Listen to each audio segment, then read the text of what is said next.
Alrighty, looks like we are live for what is probably gonna be our final session of Super Robot Wars Z3 Tengoku Hen. So yeah, last time we finally took out Asakame, and well, all that's really left on our radar are the four servitors, really. And we're basically running the same group as we did before. All the same people, all having their overpowered stuff running. And Kira is still my highest ranked character by a long shot.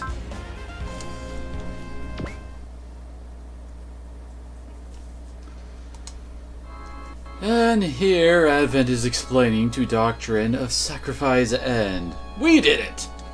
Tempted to ask the obvious question, how can Bahamut kill an unkillable being? Advent BS's his way through this through a probably because she denied her own eternity and can't nobody think none different argument. Then quickly moves on to the good news that at least Asakame's four spheres are back safely. Interestingly, he claims that Asakame himself got away, in air quotes, which Doctrine isn't concerned about in the least. What they need are the Earthlings' four remaining spheres, especially the core, aka Hibiki's quarreling twins, without which all their efforts will be in vain. Although, now that they know how to stop the greater collapse, there's no need to rush Soul's repair. Once again, that method hinges on the Earthlings, who are conveniently headed their way. Doctrine intends to concentrate on hastening the fall of the evil seeds across the universe, and apparently I went through that too fast. By which he means all the species not conforming to his definition of evolution. Advent offers to take on the Earthlings himself, saying that he's got a score to settle with them after all, and Doctrine authorizes use of the 8 spheres. Meanwhile, Doctrine will get the Prodicium ready for the 12 spheres and the ceremony that will save the multiverse. But what will Bahamut's final struggle look like? Everyone on Bahamut knows how big the score to settle is, so there's no real need to rehash it. What is clear is this: for all that the dimensional muddle the universe has become has messed up countless lives, it's also forged friendships that otherwise would never come to be. The only way to keep the party going is A, taking out the servitors, and B, somehow stopping the collapse, and C, trusting that someone someday will arise to continue Bahamut's good work when the inevitable next generation of evildoers arises. Hiro, for one, never expects his fight to truly be over, but Setsuna has at least one plan in mind. He wants to go to the ELS homeworld to reconfirm the idea of communication transcending species as a first step towards forging a truly universal understanding among all life. Which is pretty much what happened at the very, very end of Gundam 00. He went off to the ELS homeworld as his final act. Hiro asks only that Setsuna be sure to return in one piece, so he can tell Hiro what this truth of the universe stuff really turns out to be. This docket promises has Ride and Bonager thinking about Minerva/Audrey. Ride observes that Bonager hasn't changed a bit, but Bonager puts it differently. He changed what he had to and left alone what he could afford to. Hathaway may have finally taken a few steps to following Bonager's good example, judging by how Quest seems to be finally warming to him. Oh, yeah, you two go make babies somewhere far away from me. You two are kinda terrible. While the kids revel in the joys of youth, the adult new types have more on their mind. For example, if Bahamut can prevail against the servitors, and as Amuro points out there's no problem in assuming they won't, will that make them higher dimensional beings themselves? Amuro is fairly certain that humans won't have it that easy. One leap, even a giant leap, along the newly opened path of evolution won't be enough to revolutionize the whole world. His estimate is that it'll take humans as long to become perfect as it took them to rise from the apes. Little hope, then, of seeing that blessed day themselves. Then again, there's a lot to be proud about just from being present for the opening of the path, and neither Char nor Haman intend to leave the other behind as they watch the young walk through the door. Ultimately, Amuro believes that belief itself is man's power that will lead to the light. That belief could quell all the world's violence if everyone shared it, but even after all this, there will be plenty of violence to keep a lid on back home. The Mithril agents propose that Zero and the remaining Black Knights join them to help them in that endeavor. With the Whisper now effectively deaf, someone will have to help make up the brain power somehow, and the firepower. If Sosuke opts to lead a normal life with Kaname, though the decision can wait until after the final battle. Jericho, for certain, won't fight anymore after this is done. His plan is to live quietly with Fianna, graduating, as it were, from the endless world of combat. Speaking of graduation, the kids among the pilots haven't exactly had the time to do their makeup homework. They're going to have to seriously bust ass if they want to be on time for their respective graduation ceremonies. Gula, of all people, tells his righteous teammates that if their hearts burn for justice, they better confront their homework fair and square instead of, say, using Perfect Unit to peek at the answers. Oh my. So I guess this is basically our everybody is talking out their feelings for the grand finale going on here.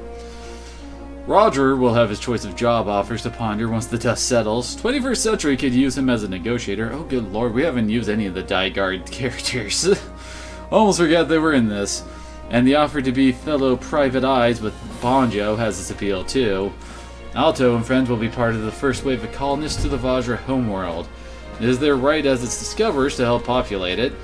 There will probably be some other sort of space critters to figure out how to communicate with, or fend off their balls.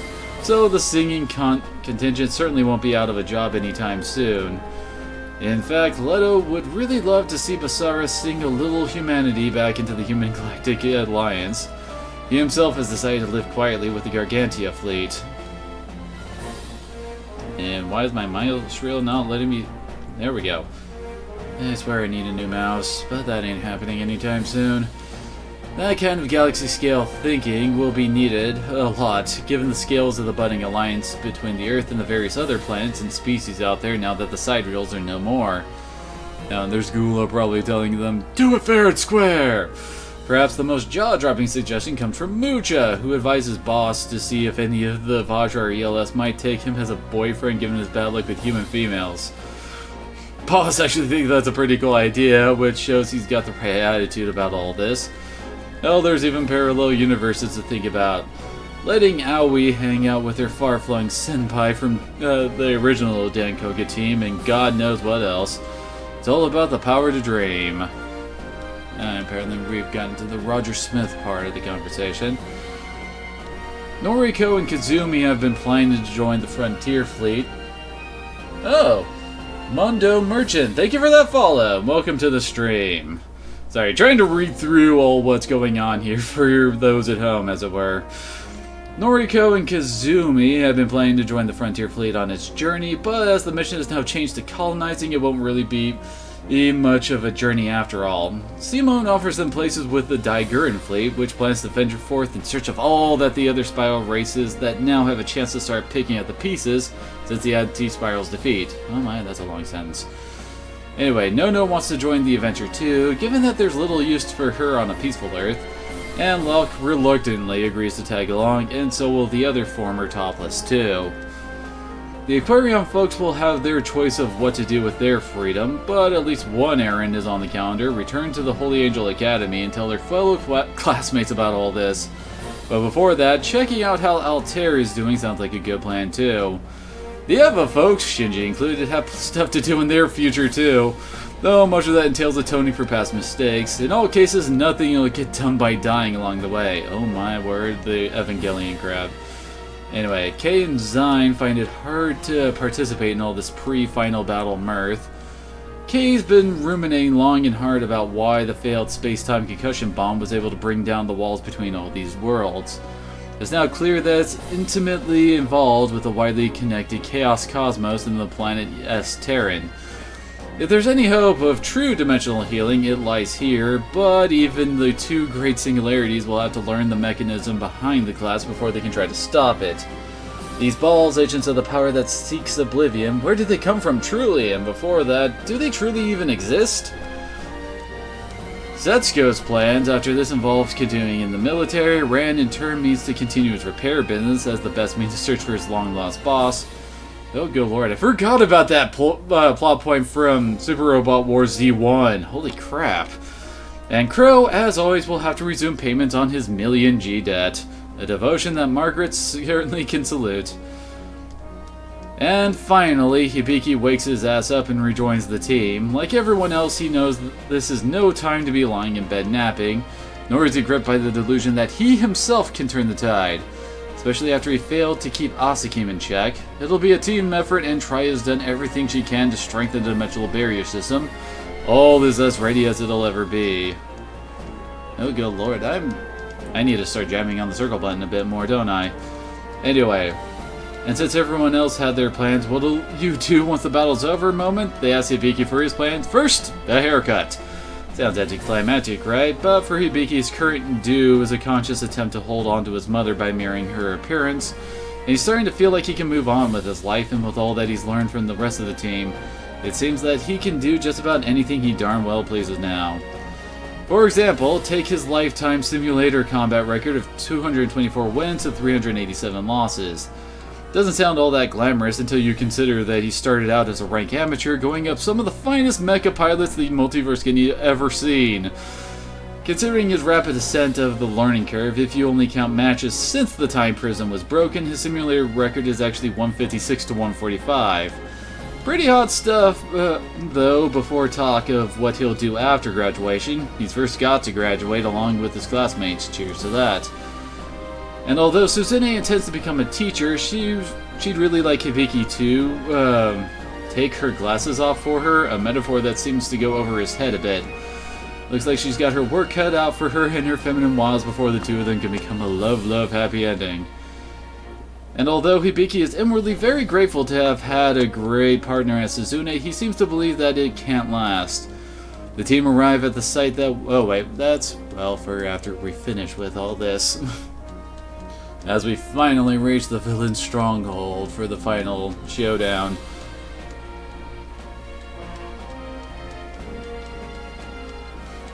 And here's him probably discussing what he's doing, his haircut and all that stuff. And a boss?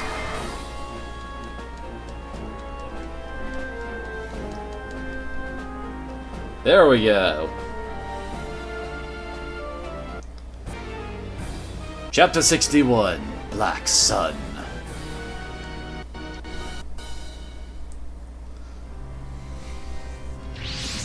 Alright, we got a choice of 3.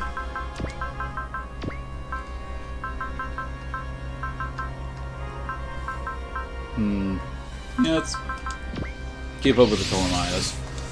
And let's get everybody out. Okay, so... honestly, we've had better formations for getting willed up.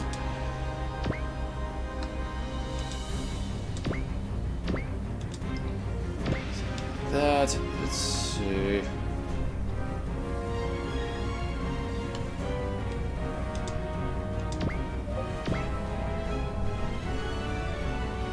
well, that'll catch most of the guys that we really need to get some will on, although Garrett would really appreciate some, that's for sure. Oh my, that's a big glowy sun. I guess that's supposed to be the Black Sun. And, let's see, trying to think who we want out in front a bit more than others. Yeah, he's got Accelerate. He can snipe like no other. Yeah, let's go with that.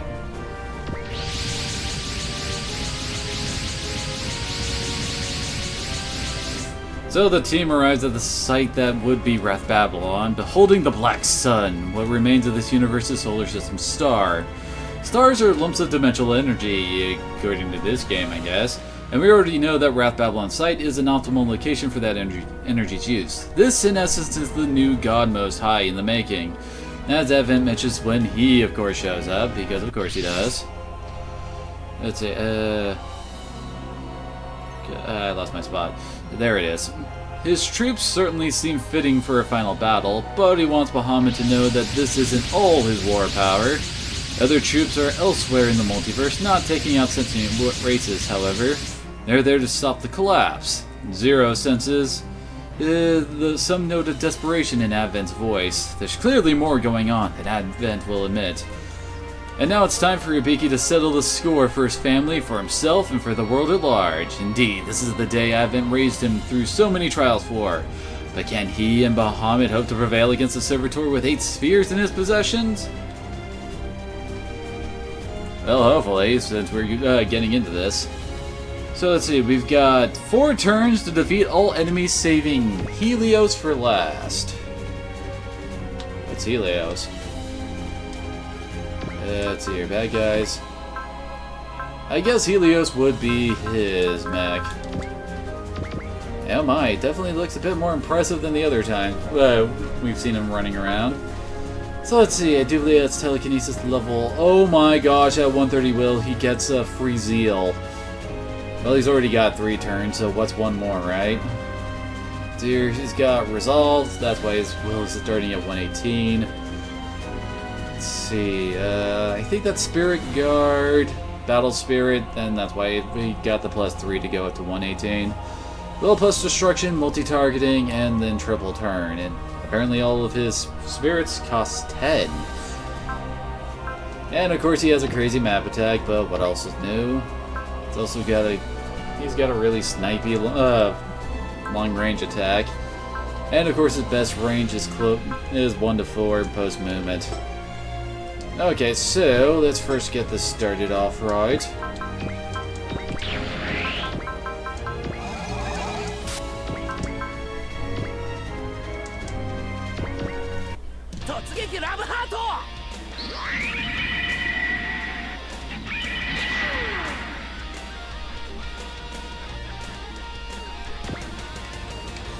Alrighty.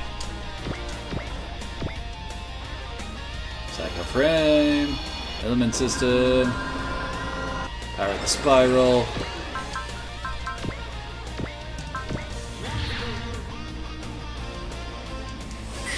And we got Tekken Toppa Gurren Lagann out. Gotta love being able to do that on the first turn. Kinda sucks that they don't really have much in the way of all attacks for them, but I mean, it's still Gurren Lagann and still gonna kick 10 kinds of ass. Oh, friggin' support defense crap. Yeah, that's gonna be an issue, isn't it? Honestly, there's not a whole lot we can do about it.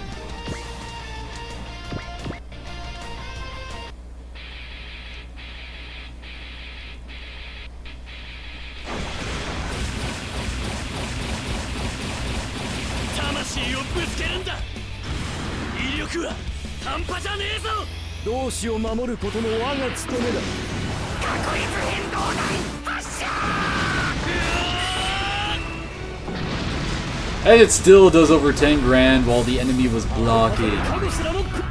Oh man, Gurren Lagann, you're so good.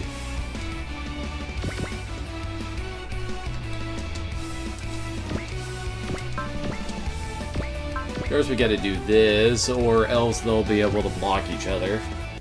Especially since Zeus kind of has the same issue of no all attacks.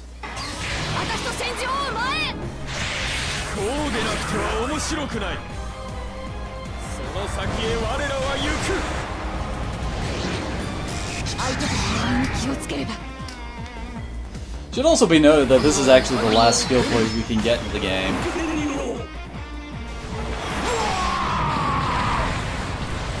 Oh, this guy's definitely dead on our follow-up attack.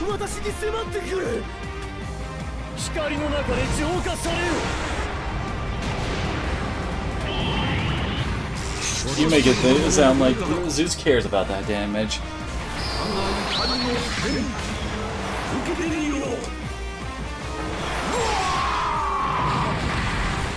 Bye! Gotta love having attack again on power units like that.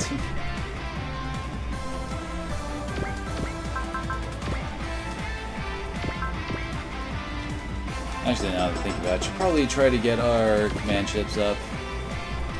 It'll help us out on our counterattack, well, not counterattacks, on our actual attacks and being able to dodge the counter.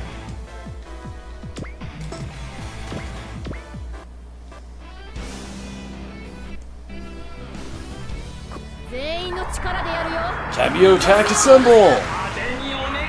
Too bad Esther doesn't get added to this in her, well, her own version of the Librasta. Well, I guess it was just Librasta earlier.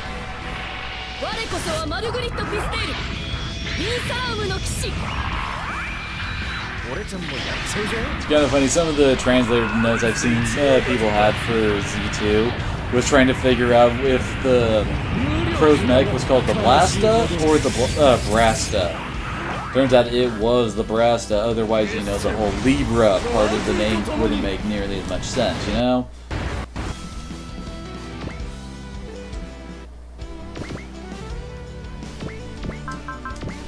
Much better odds there, don't you guys think?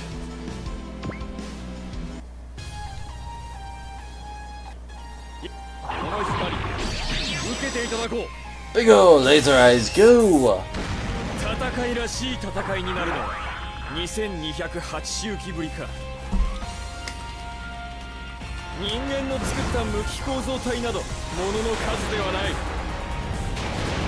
And he got a shield defend. 演奏で言ったら矢にしごと言った。 Alright, those guys are perfectly fit to get taken out.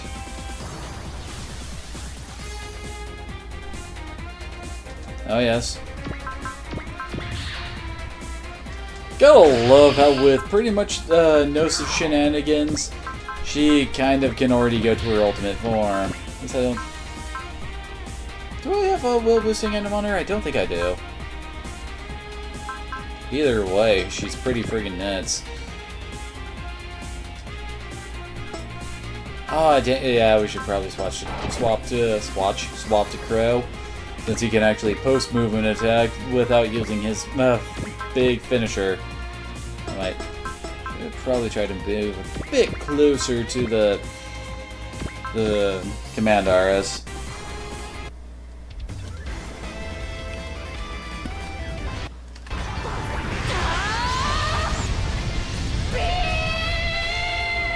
That has to be probably one of the most damaging assist attacks in the game.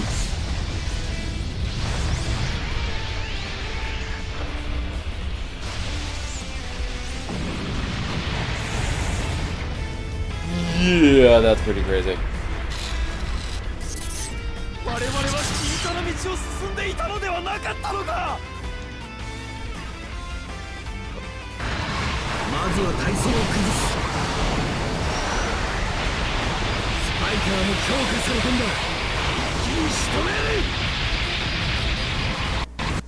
Aw, dang it, Crow.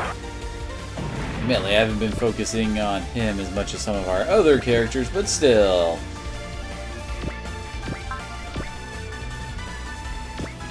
Oh, these two finish off this guy up here. That's right, can't use any of the really good moves there.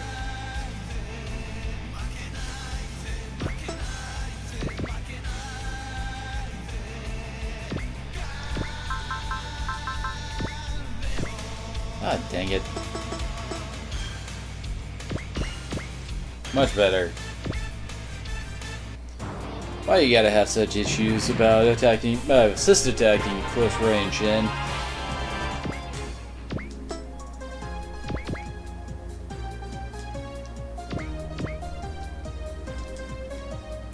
Oh hey, he can already attack from this range. Cause he's frickin' Char.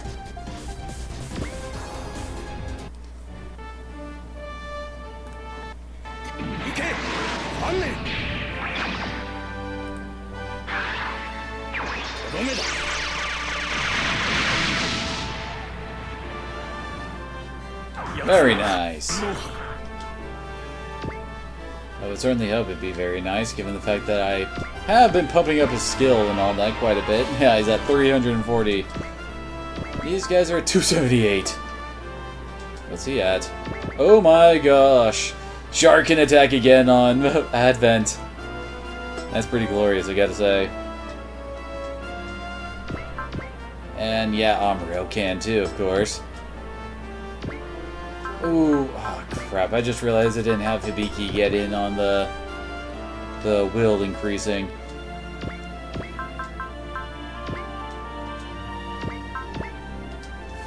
Probably not the best idea I ever had.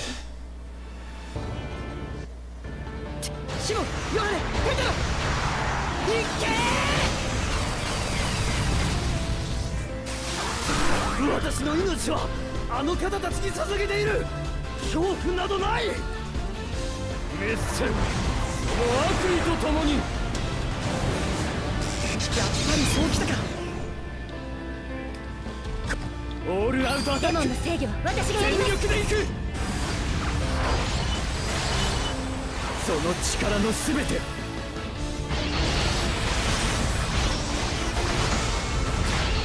引き出してみせる。 Ah, the good old finisher.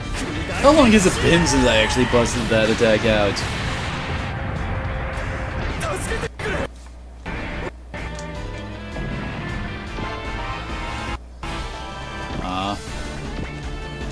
So close to actually maxing out his melee attack. That's as well as he's gotten up to 116.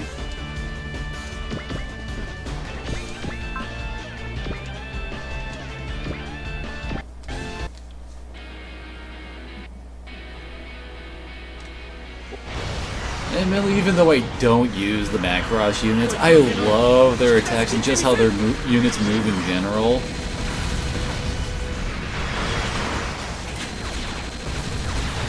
I mean, just like the way they use their wings to like turn around, swivel around, and use those thrusters to do high-speed maneuvers is awesome looking.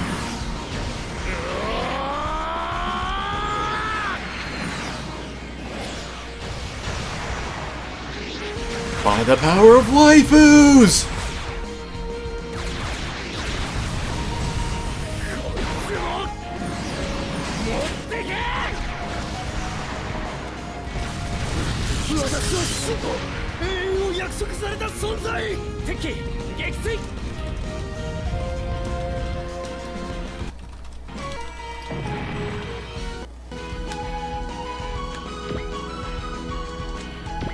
And of course we gotta get started with the Aquarion with a nice old Mugen Punch. Probably just nail something from... Aw, that's friggin' hell. Oh well. Just nail something as far away as possible to try and weaken it.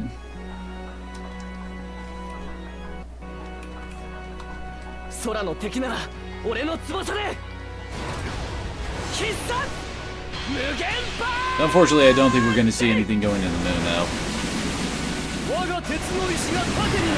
Yep.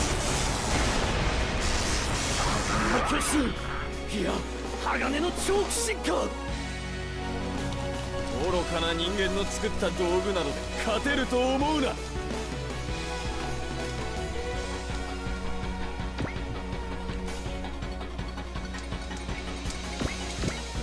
Gotta pile into that command, Ara. Well, unless your name is Kira Yamato, and odds are don't need to care. Yeah. Oh man, Kira, you're insane.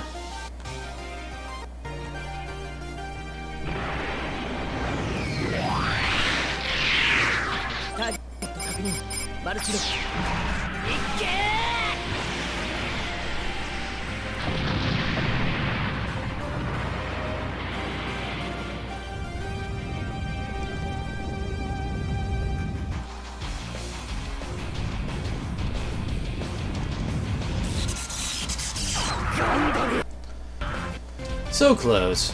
And he gets to go again, too. Hee.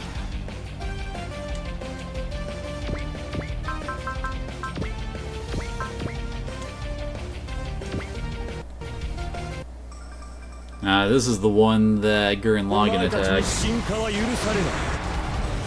Missed.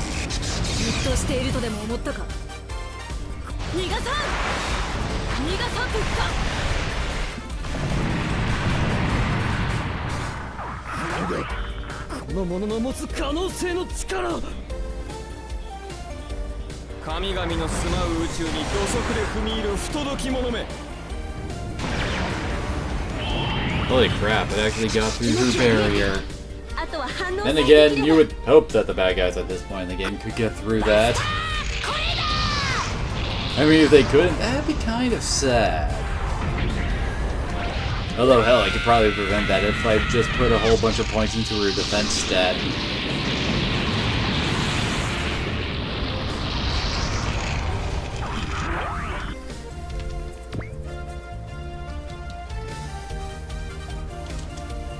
I don't think now is the time to whip out the map attack with Kira just yet.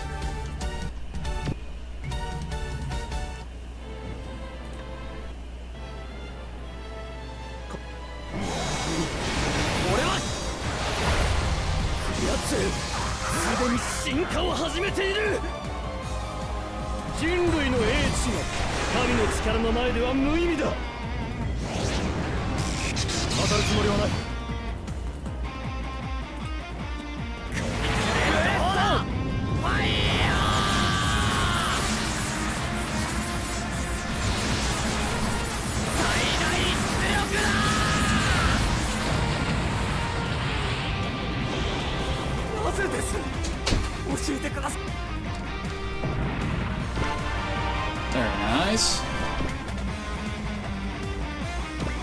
Actually, let's have Kira go after this guy over here. This way they'll just suicide onto us next turn.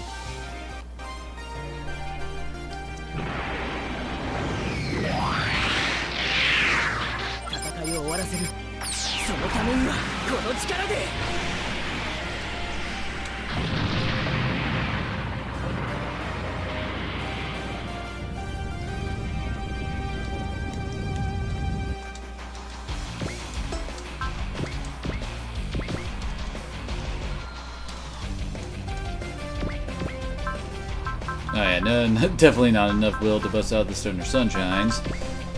Which I probably shouldn't this early on, you know.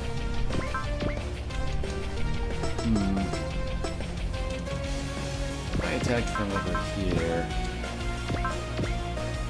Slightly better odds on her not getting hit. Now let's go with it.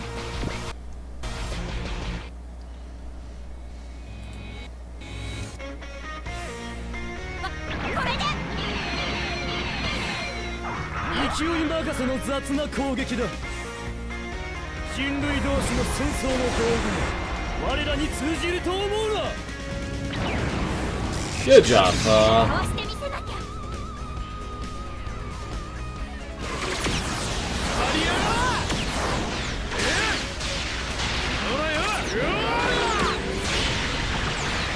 Oh, get her, Robo, you're so badass.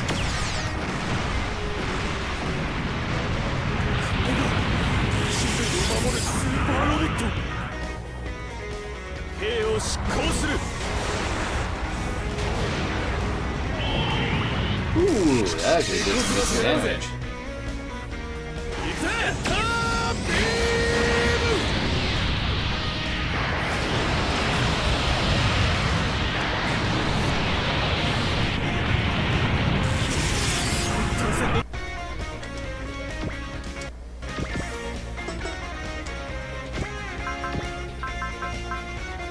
Ah, dang it, that's right, he doesn't have any will increasing abilities. Crap, I forgot about that.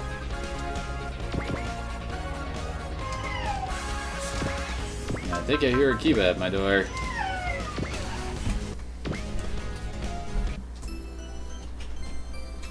Hi. Why are you whining, Kiba? 分かっているゼロ障害を撃ち落とす攻撃開始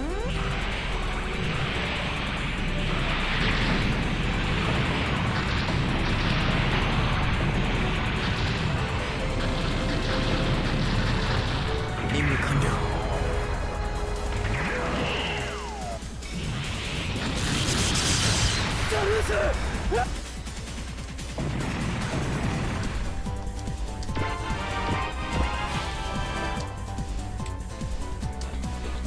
I wonder how crazy this game would be if this game had chain actions as an ability.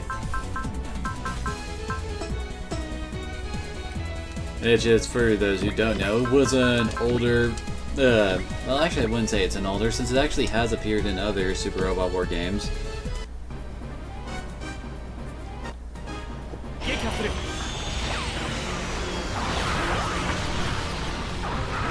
Well, anyway, Chain Actions was an ability that after you reach 130 will, I think is what it was, if you attack and kill something, then that unit gets a new turn. Yeah. As I recall, it was limited in that you could only do that once, but still. Being able to basically give everybody a zeal if they kill someone is pretty damn awesome.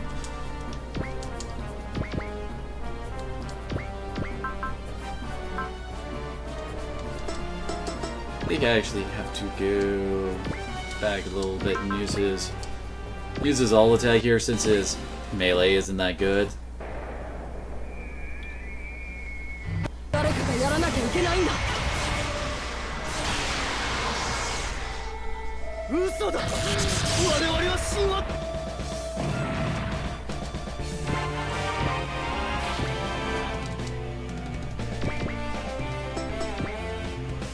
Probably not going to be able to do enough to get Bonager to NTD this turn. At least it doesn't seem like I'm going to.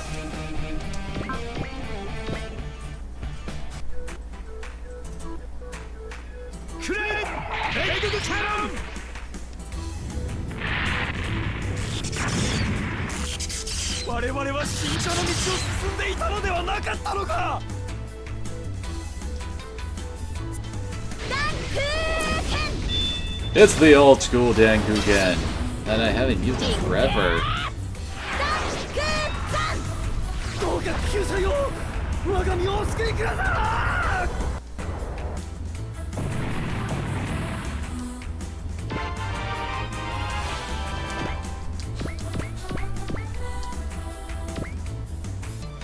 Hey, Hibiki got guy mode.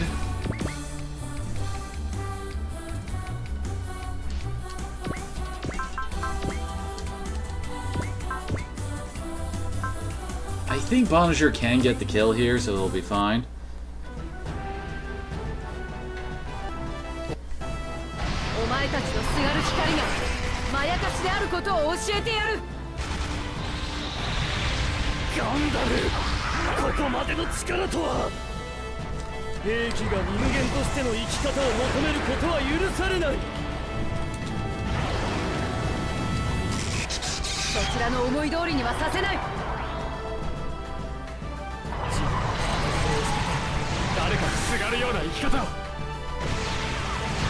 Ah, crap. Never mind.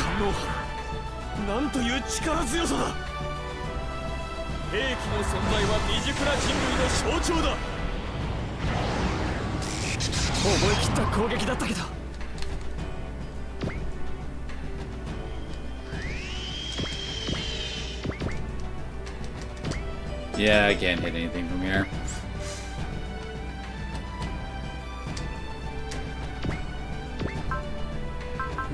Kinda don't want to bust out the finishers just yet, so let's go with something weaker.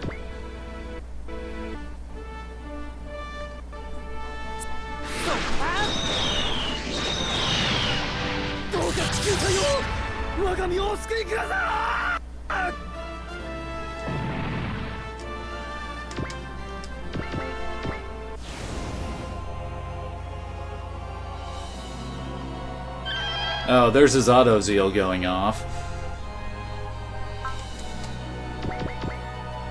Oh crap. Yeah, he can't really use most of his good moves since they're too close.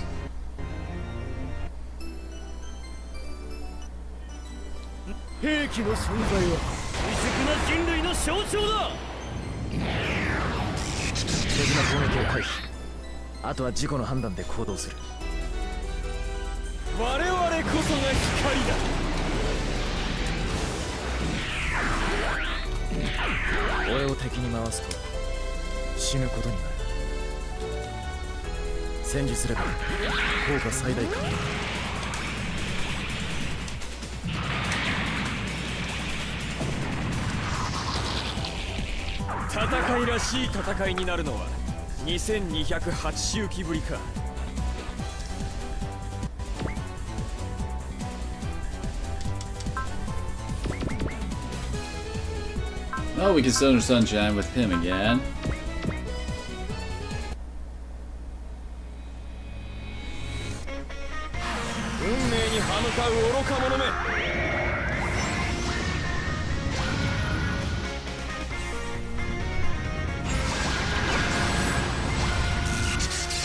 And of course, Ryoma can't dodge it because his dodge gang sucks. But his Prevail's kicking in, so his defense is going into the stratosphere.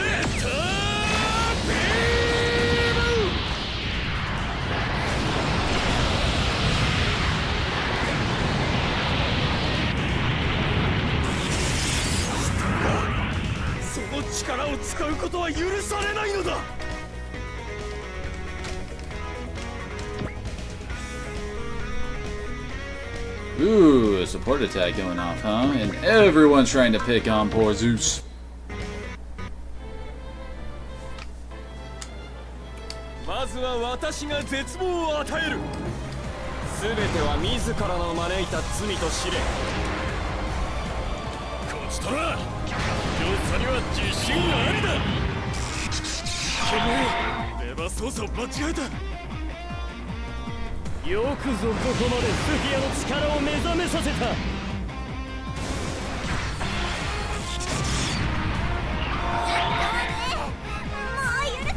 Holy crap. When did the Gunleon get that railed on bit?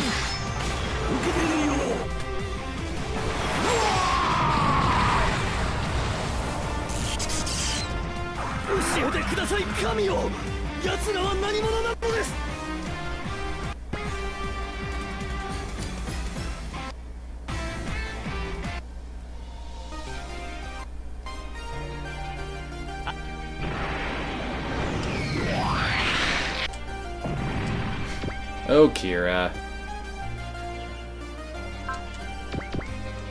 I'm pretty sure I don't want her taking the hits for, well, her.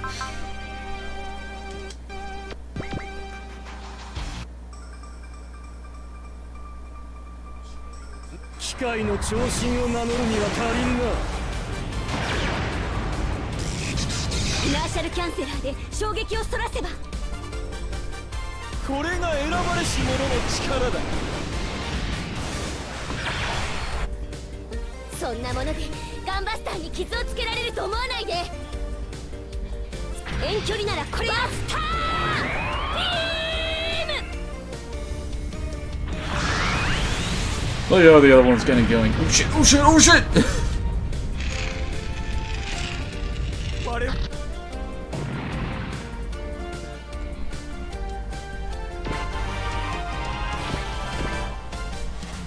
Oh crap. Yeah, he kinda needs to start guarding.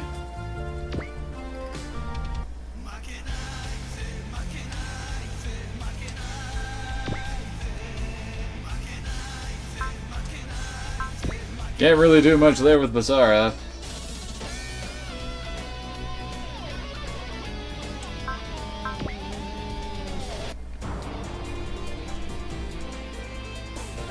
Really? You want to snipe at Amuro of all people?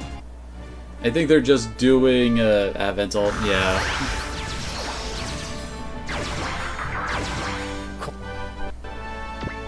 Oh dang it, stop trying to snipe. 導いて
Oh good lord, leave Rand alone.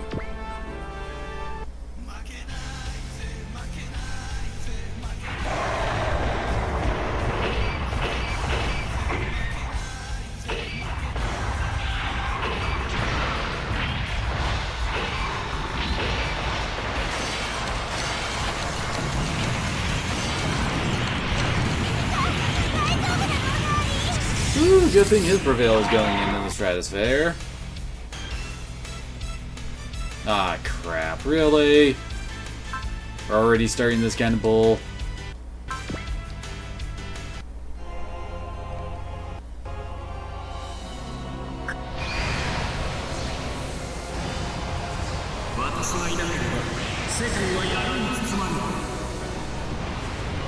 Well then?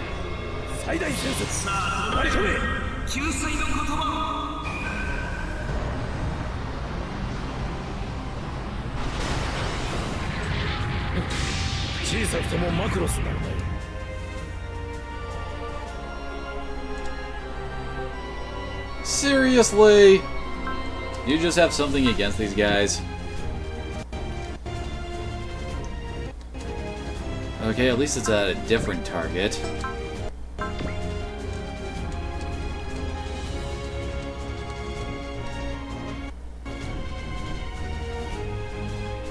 Hey, yeah, that's probably the same exact attack.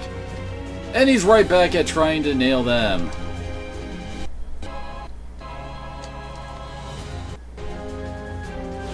Okay, finally.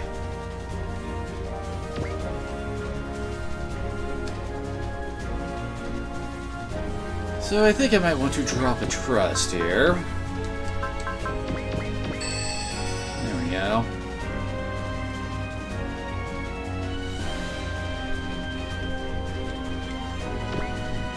Let's drop the Kira right up in here.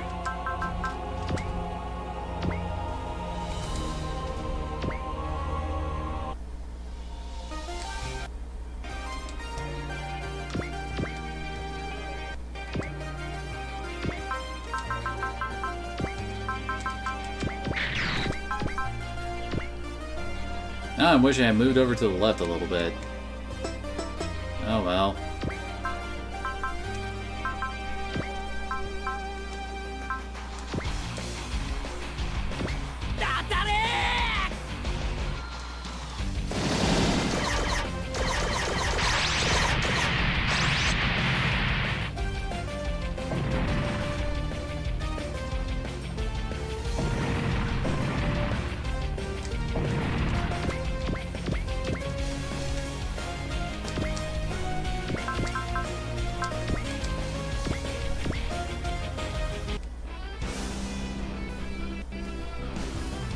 Z クリスタルと DEC 反応炉を同調。農場率 95% 突破。できないとやってみてからだ。 And speaking of the animation, kind of made that little thing from Esther there kind of mess up.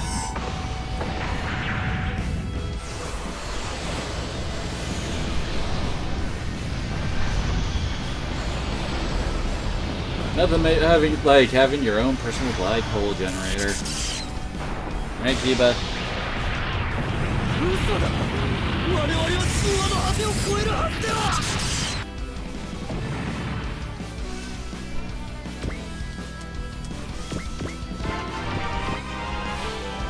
Oh yes, I also wanted to. Those going again.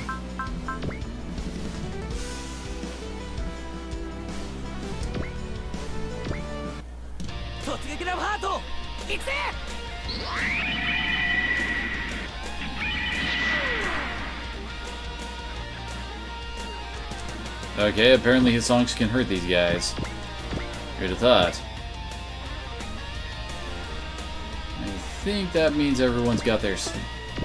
Oh, Hibiki hasn't. Crap. Why do I keep on forgetting about Hibiki? At least he's up to guide mode, I guess.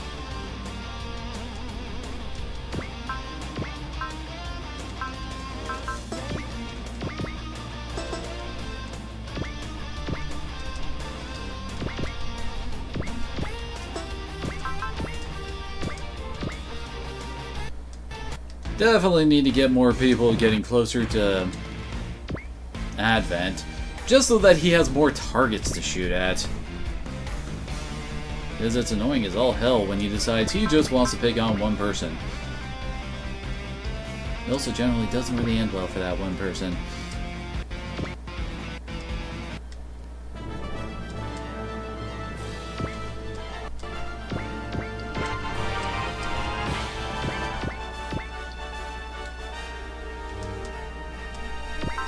Gurren Lagann's all attack.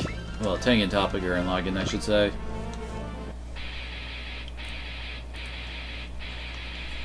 ここを任せた。バッチリ任されたぞ。超次元アンカ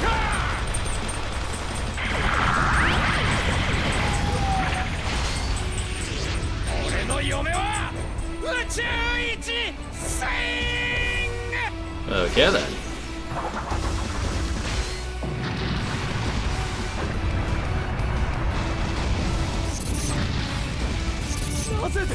Can't exactly say that I was expecting an attack like that. Oh, crap, that's right. He doesn't have movement away. Oops.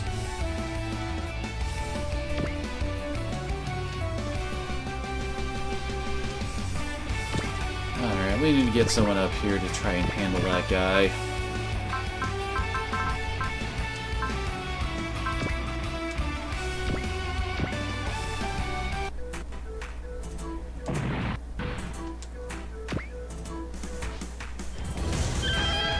Alright, so they're not going to get their zeal on until next turn.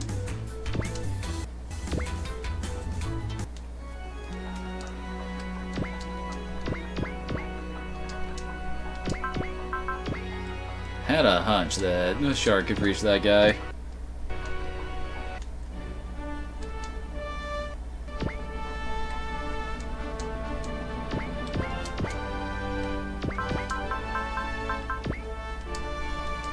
This should finish him off too. And I was right.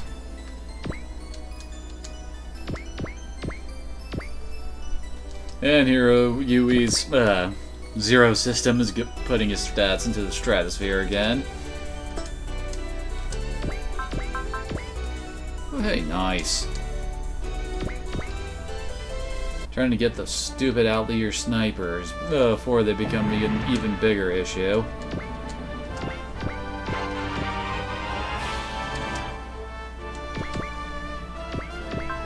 Not a heck of a lot worse than some jackass just pinging at your guys from a mile away. Oh, yeah, that's right. He actually didn't get a new attack for his Battle Roid mode. Is there even a point to using his Battle Roid mode? I guess it has a better all attack, but that's about it.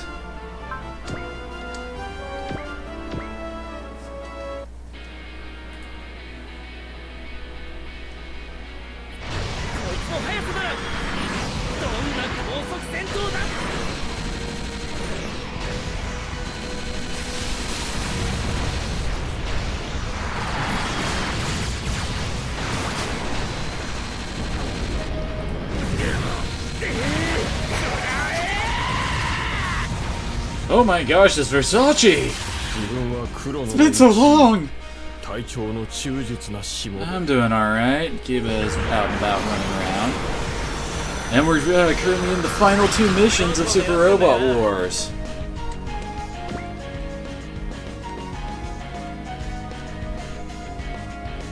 Let's see. Well, first, NTD up the Unicorn.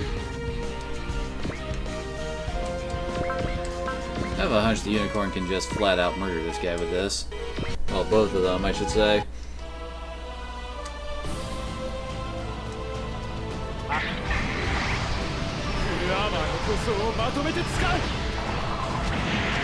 I picked this trick up from watching the Macross guys!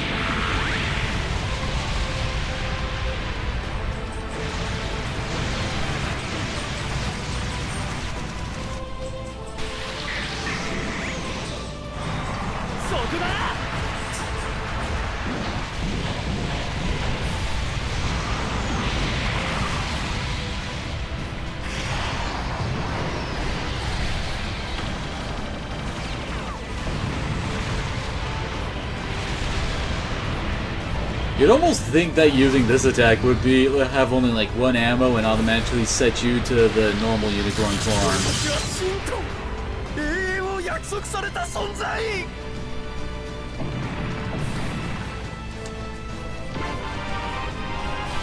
Very nice.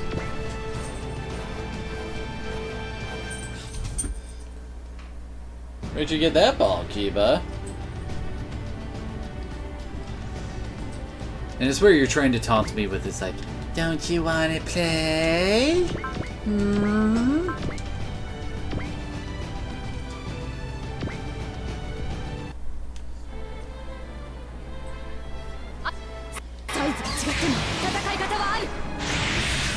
Very nice. 7,000 damage is nothing to sneeze at with an assist attack like that.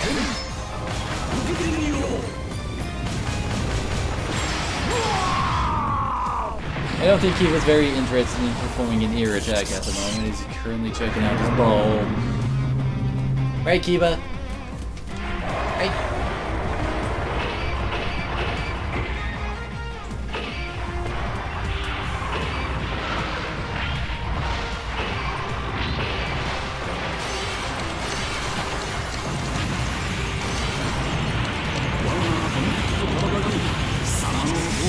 Oh no, Zeus took some damage. Whatever will he do outside of just regenerate it all?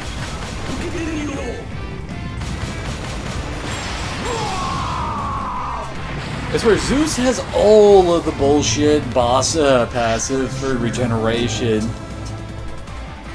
It just seems so nice to actually get it on our side for once, you know? Right, Kiba? And... okay, you're being really squeaky over there, buddy. Don't make me come and get your toy just because you're being loud, buddy.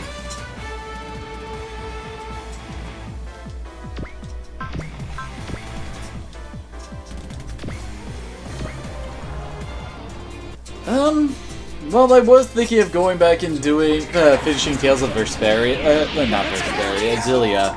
Since I, basically started that one, on a couple Saturdays I did randomly. So I figured I would actually go back and finish that.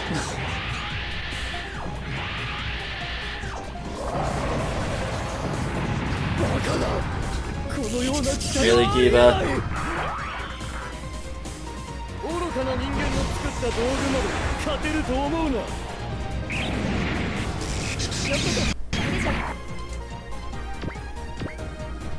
Alright.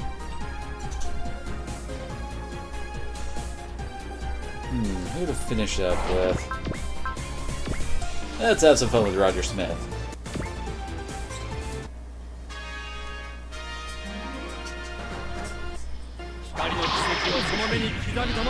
Drone Buster!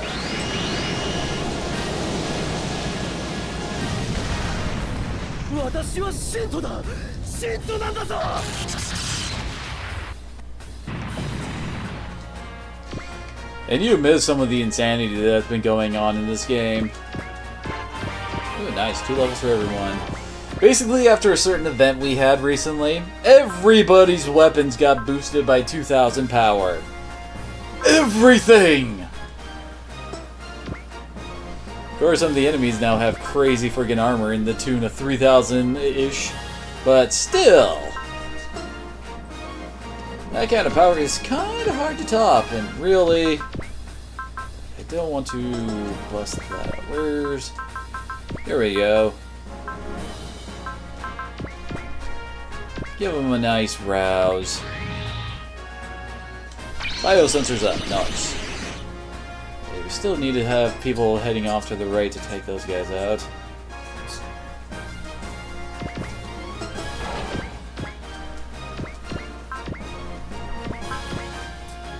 Okay, this seems like overkill. Let's actually swap them again. Since her assist attack is much better than Crow's.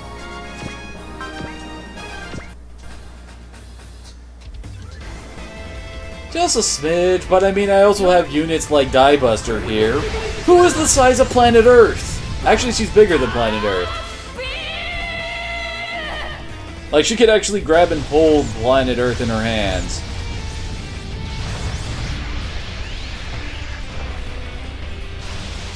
What are you doing, Kiba?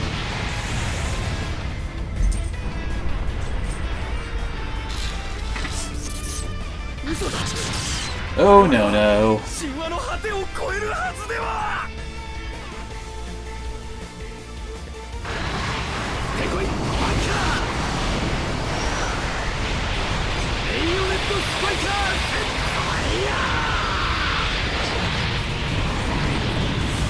Okay, I can't stand that squeaking. I gotta go and fix that. Come here, Kiba.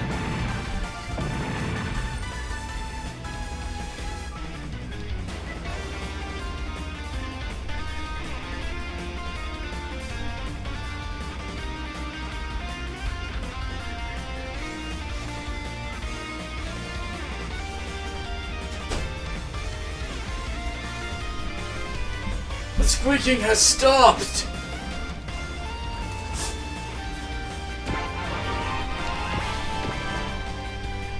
Alright, now, what do I need support more?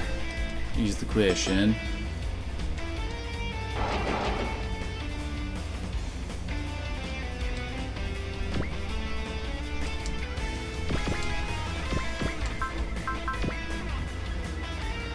Oh, that one's actually almost dead. It's like I kind of want to move Rand up, but I also kind of don't after the ass beating he took last turn.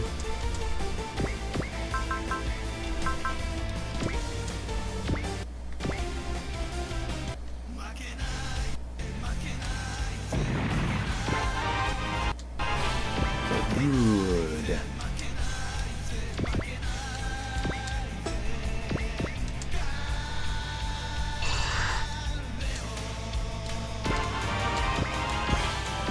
Nice.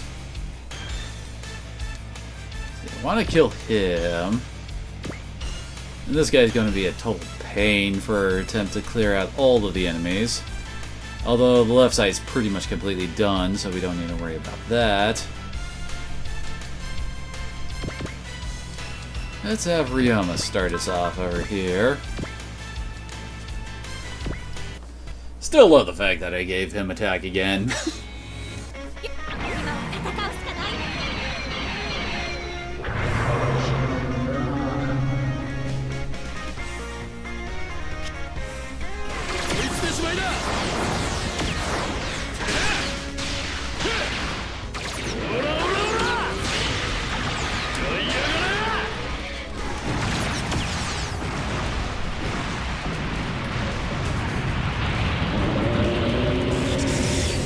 Very nice.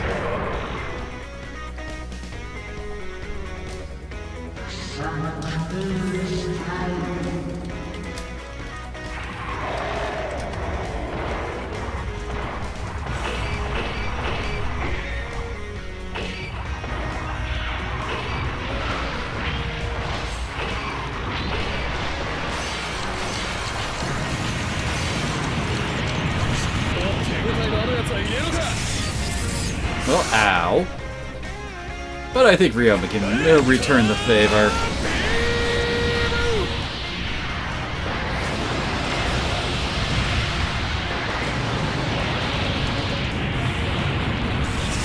Very nice. Yeah, that thing is so dead.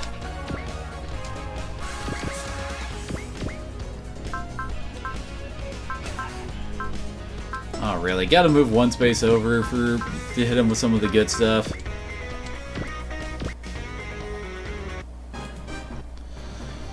I swear Loto would be such a better unit if his ultimate attack was not melee focused. Like his only melee focused attack in his entire arsenal. And hell, his stat growth is leaning more towards ranged attacks. He doesn't even really have a melee part of the attack, too. If you don't get the dynamic kill off, all you see is him, like, shooting the thing with a minigun. So I don't get all that.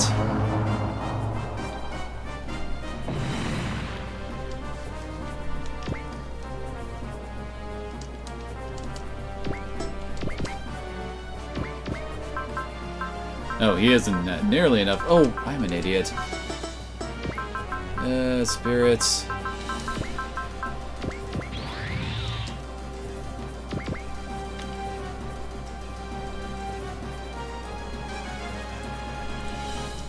Hold on a second.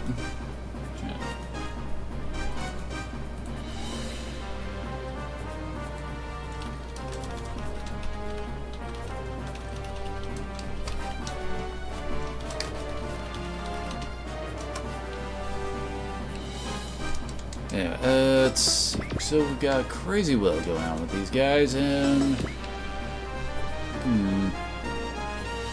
Where do I send the Moonlight Butterfly? Then again, it'd probably be a good idea to send the Moonlight Butterfly up towards these guys, since I imagine they have quite a bit of health.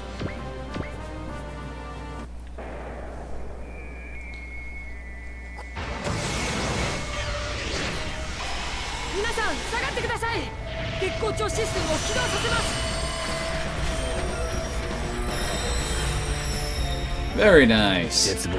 Oh hey, and his armor debuff actually worked. It's been so long since we've seen enemies actually take that. Oh crap.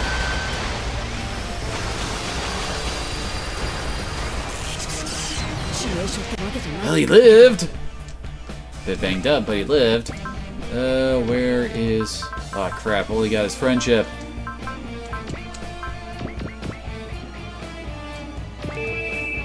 Hopefully that'll be enough to keep him alive. Crap.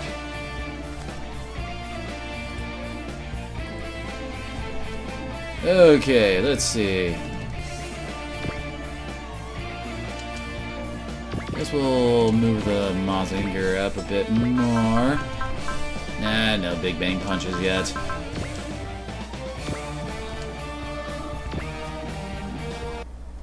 Kinda funny how this thing actually has a decent chance to miss the Mazinger.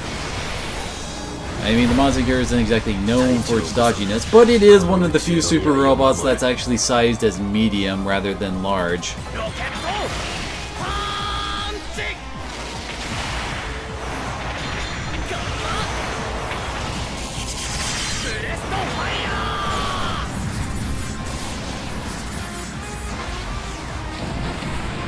Boom!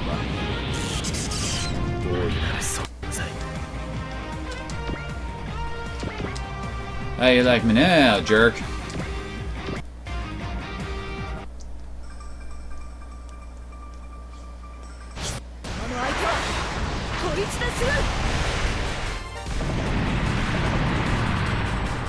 Kinda lame, but kind of expected from her by this point, especially since I've put 0 points into her weapons all game.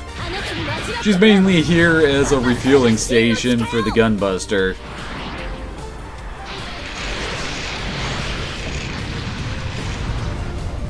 Good night. These guys actually have Prevail. That's probably why that damage was so low. Yeah, they have Prevail level 6? Holy crap, that's actually pretty big. Okay, so we're down to the asshole Advent. 2 Millenniums, or whatever they're called. And 3 more of these guys. So we're pretty well on our way to winning this.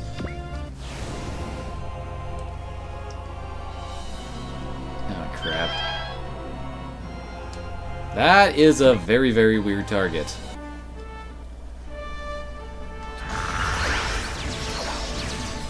I don't know what was going on there, but pretty sure that was a horrible choice in targets.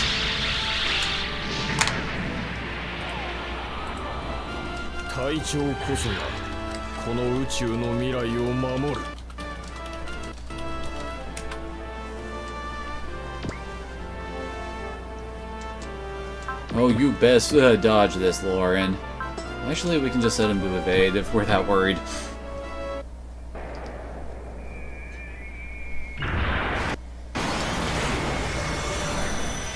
Good job. Oh, dang it.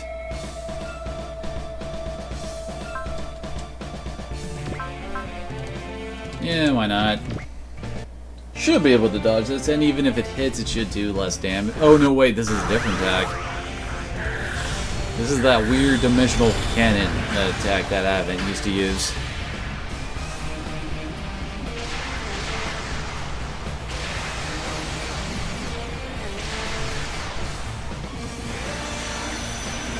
Huh! Couldn't break through anything.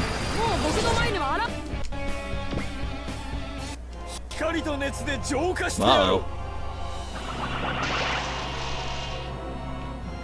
Wait, it missed?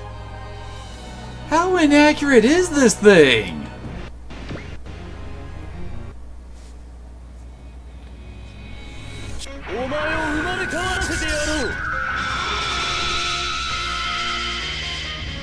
Oh, this seems to be a thing.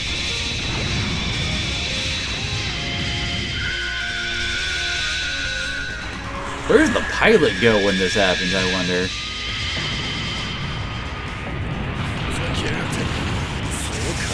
That was kind of lame. And here comes Advent. Oh, he's starting off with his map.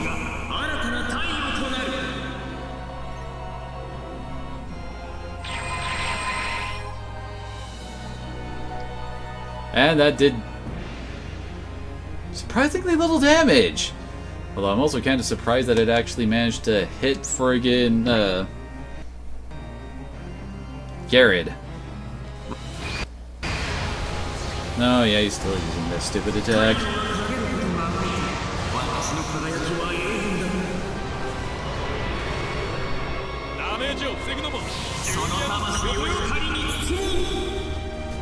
I don't think we really need to worry about the skill point this time, though. I mean, we can basically use the next turn basically to finish off the last couple enemies. And then the turn 4, we just kick his ass like we have in the past. Ooh, ooh, that's some bad hit odds there. Admittedly, it's kind of at long-ish range, but still.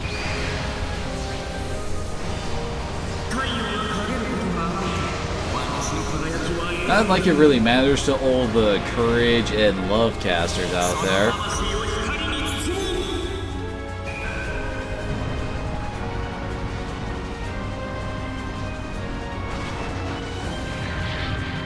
Ah, crap. Woo! Damn! He barely lived through that! And you are so not taking the hit for the Gunbuster there.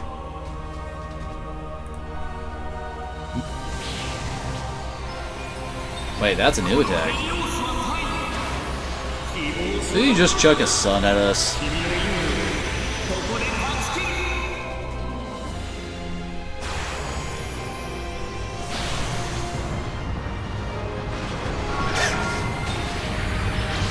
And the Gunbuster just don't care. Okay, so it's the right side that we have most of what we need to clear out right now. Let's see. Let's quickly toss out one of these. There we go. Now then. Okay, that guy's almost dead. But you could probably finish him off with Trya. Oh wait, crap, I just realized Trya had some bad hit odds there. Well, I guess 78% isn't the worst of hit odds, but still. It wasn't 100%. That means it could miss. Oh, and hey, Neurologic, sorry. Kinda got distracted, and yes, okay, it hit. Get sucked into our portable black hole generator.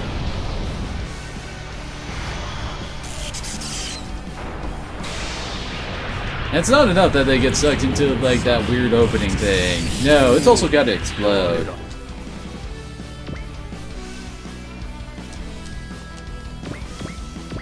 And he actually lived through that. Dang it! Let's actually let Lelouch out. Actually? Yeah, he can, actually. Okay, never mind. We need to focus up.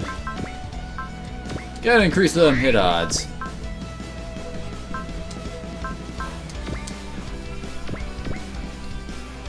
So how are you doing today, Neurologic?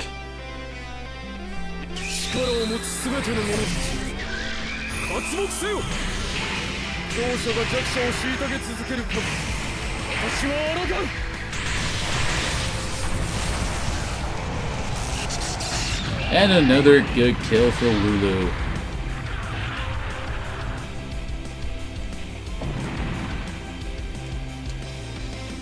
He's definitely not getting his ace punched on this go around, and finally! Okay, Dominion Ray's up and running. That means we've got all of our sphere bonuses going on.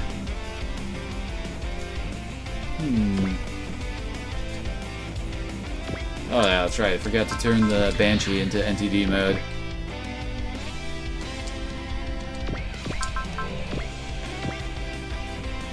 might not work out. You know what? Let's just purge. Go from full armor unicorn to the normal unicorn. This'll kill him.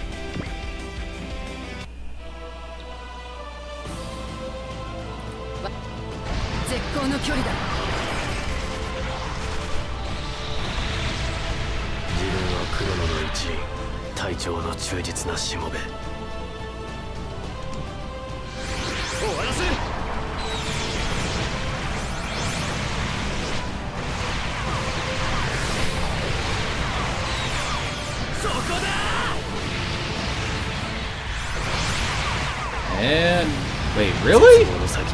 Oh, stupid prevail! I swear that always throws off well, the damage calculations I make in my head. Okay, that guy's still basically dead, though.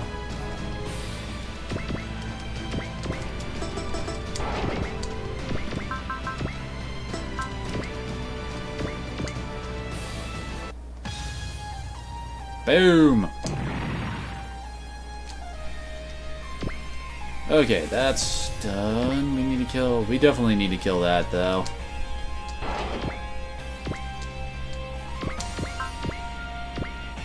Let's start this off with a Super Inazuma kick.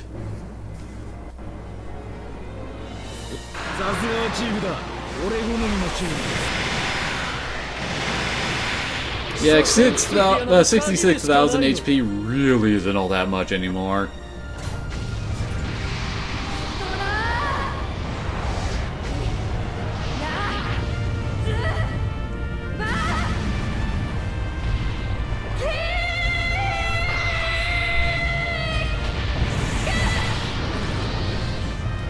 Yeah.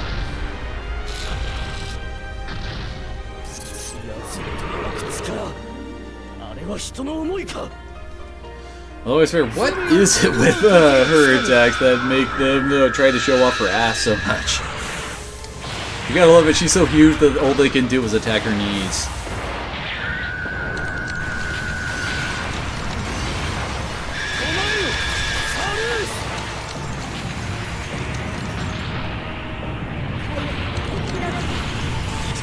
Well, that was kind of disappointing damage-wise for them. It's like, really, man? You gotta feel kind of embarrassing that low.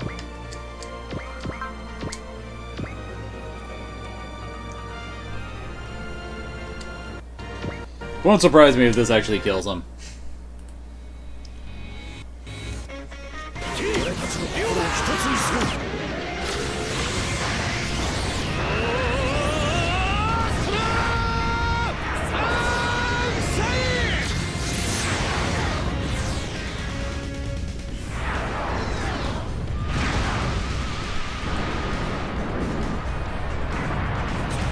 Well, it's always hard to precisely adjust to Prevail since it changes based on how high of a level the enemy has it.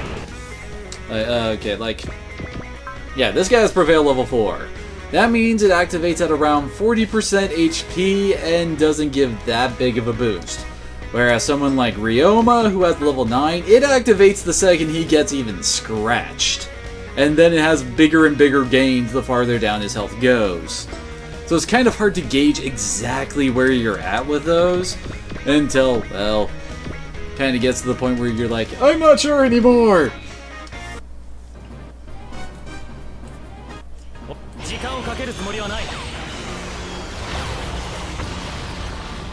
Alright, this guy should get finished up by this attack.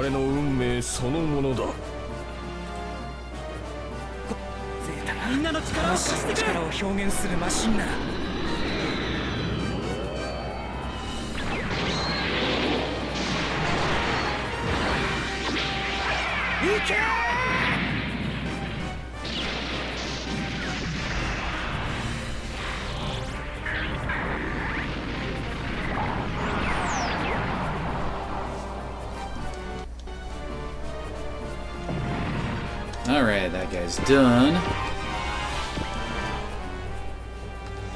Let's let Shinji out to have a little fun. Poor guy does not get very much of that, you know? That is, if it survives through, through Lauren's support attack. 繁栄を怒らせるな。ガンダム可能性を導くもの。槍を使おう、シンジ君。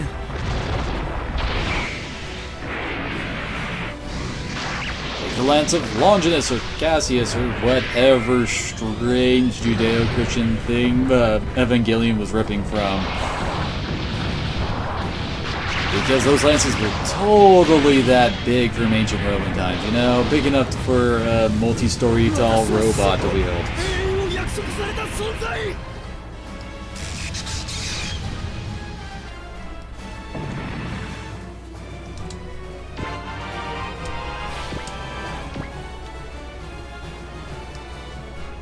Alright, now we just have this guy over here to take care of.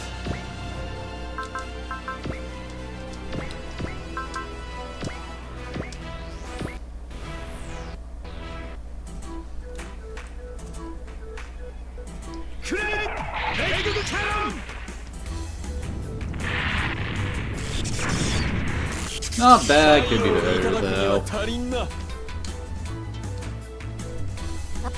ダンビレードシュートダンクーケン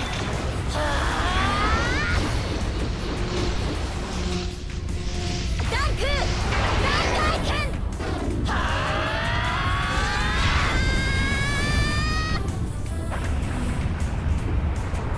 Very nice.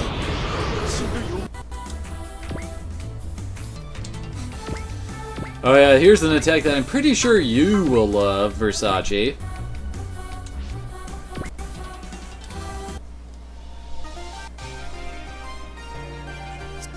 Zeros を使うぞ。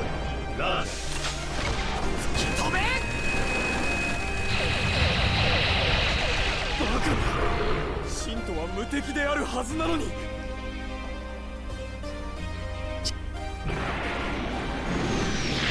フリーダムの力で戦いを終わらせる。Yep, it's the big team-up attack between Athrun and Kira. And it's all the Athrun we get in this game. これならば。 I guess they think Athrun got enough time in Z1 where he was pretty much one of the main C characters and Kira was a background character. In fact, he was kind of on your enemy a few times in that one. すでに進化を始めている。現世の罪を償う機会を。 Yeah, this attack ain't working out for you, dude. よし、いいはず。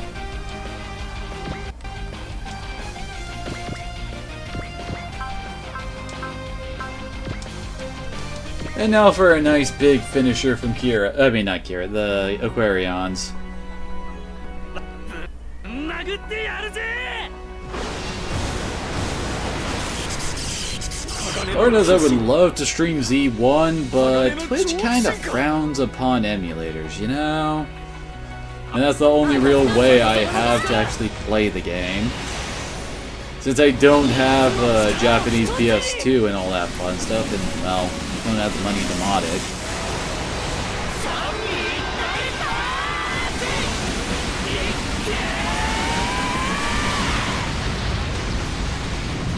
我々は進化の道を進んでいたのではなかったのか。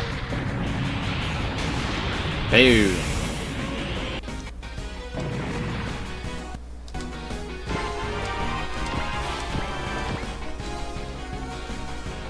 Okay, now we just have to deal with this asshole. She needs 4 will in order to get up to miracle status.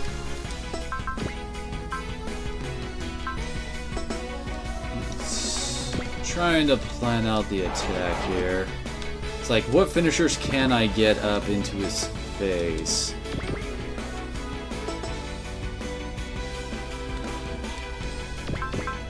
Oh crap, we didn't confuse.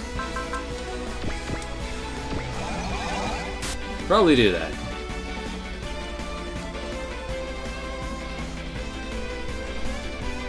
Okay. Sorry, planning.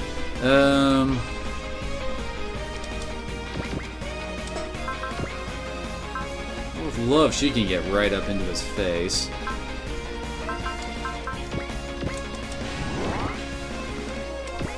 And Stardust getting him surrounded. Oh god. His evasion is crazy, apparently. Actually, now that I think about it, I kind of screwed up here. Although we did get a nice level out of it. Yeah, I can't daunt him here.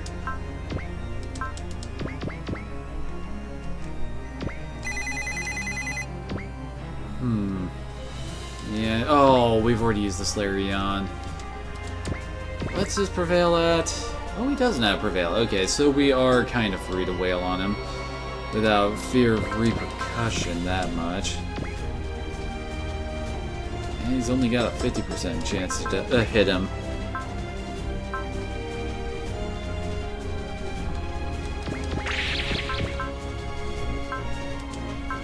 Oh, and he can follow up with that. Okay, good.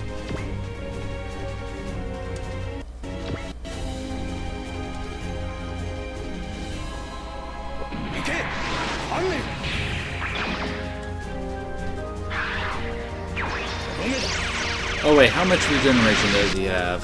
That's another question I should have asked, isn't it? Ah, he has high HP regeneration, never mind. We need to stop wasting SP and stuff attacking him now. And at least get the Gunleon up here. Gonna throw up an Invincible. You know, just in case. Gotta get Zeus up in there.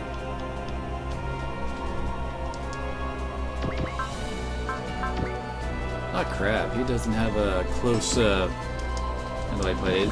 Getting close to him does not really reduce the odds of getting hit.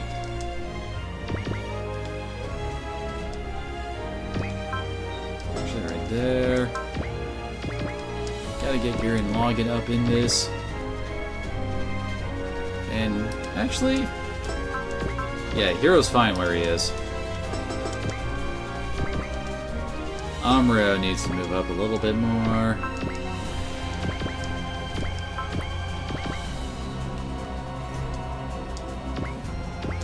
Really need to get the Commandars up in here though to make sure that we dodge the coming map attacks. Oh crap, at some point I'm going to have to move some of these guys just so that I can get Hibiki in there to whip out his ultimate attack.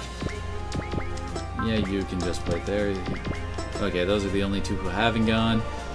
Alright. Bring it on. As this is probably gonna hurt.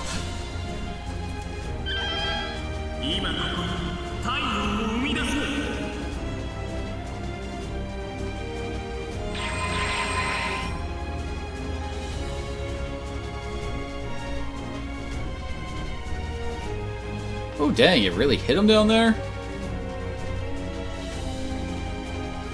Oh, come on! I swear, Luca, you don't know how to dodge.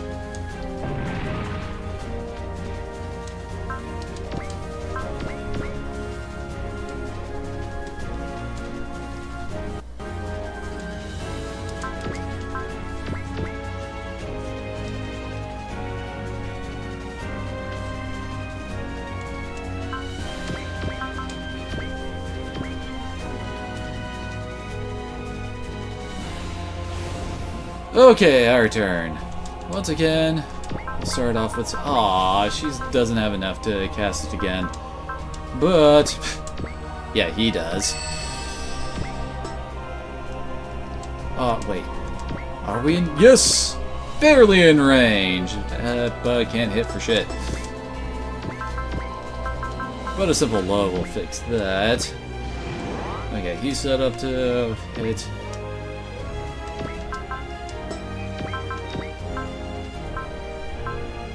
Well, if he's going to be joining in, he's going to need that too.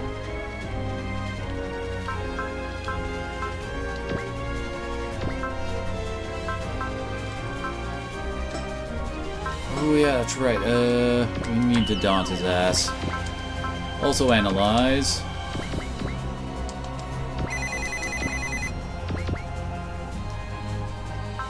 Well, that's probably why he's so hard to hit. He's got a mobility of 180. That's pretty big. Okay, now to daunt his ass into the ground.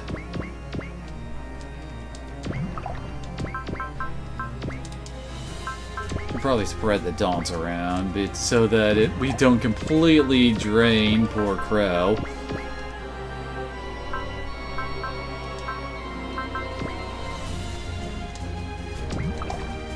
What's he down to? 120. Well, at least he's down below the guard threshold. Yeah, he does have guard, which is a bit annoying. Okay. With that, yeah, he's got nothing special activated. Oh yeah, he also has level 9 telekinesis. That probably is also kicking his evade up into the stratosphere.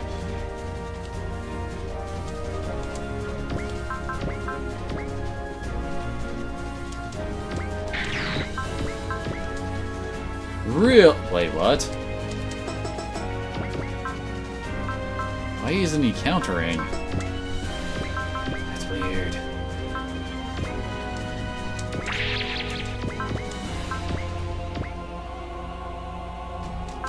Actually, yeah, let's put up the confuse.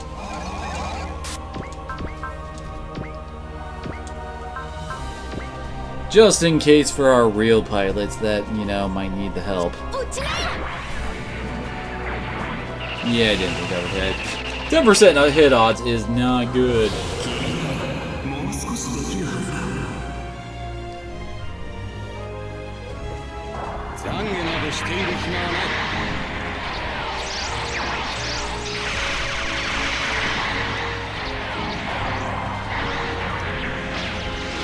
Here comes the awkward flailing attack! Right there. There, just pinwheels his arms at him.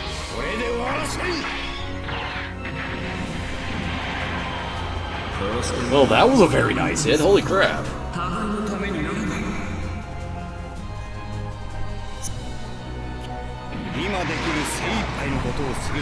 Probably should have checked what his support attack is. Don't know why you went with that instead of his actual ultimate attack. The difference between having soul up or not. Oh well. Move him back here.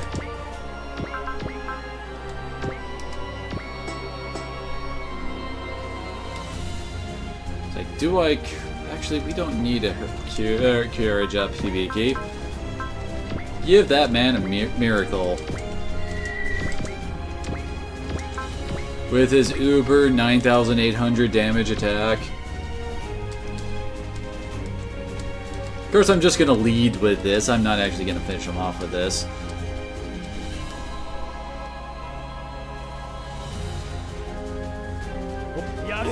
Gonna wait on that final attack until we can actually finish that bet off. Oh, I think about it. I should probably see if we can Moonlight Butterfly his ass.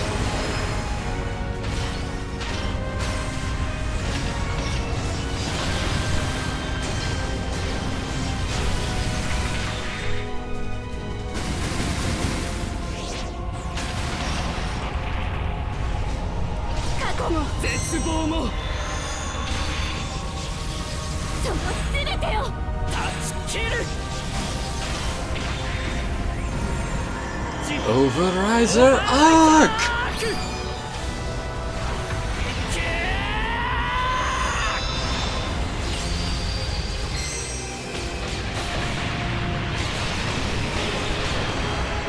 Boom! That took a nice chunk of his HP out.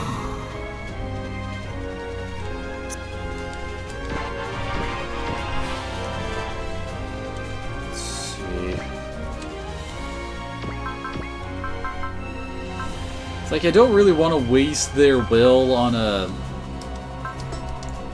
boosting their well, I mean waste their SP on boosting their will a bit. Oh yeah, try is up. Oh wait, we can't use that. Never mind. Okay, yeah, we have to go with this, and boom, there we go. Do you believe in miracles?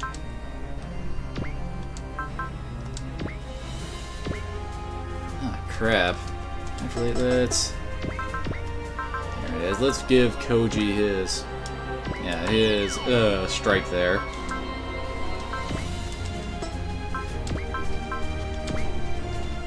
There we go, that's looking a bit better, although I guess can give her a strike so she contributes something.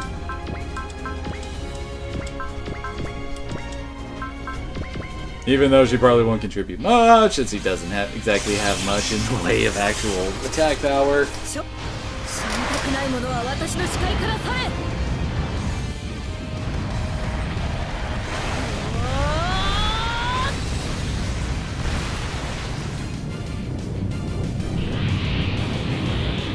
Okay, that did better than expected. Oh, we've almost got him down below half health.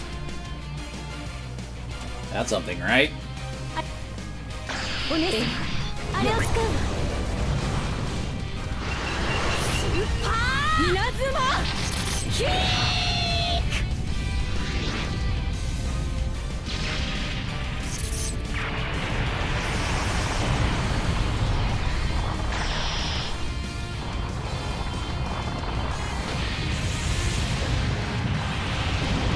Oh, I think Hibiki just got topped.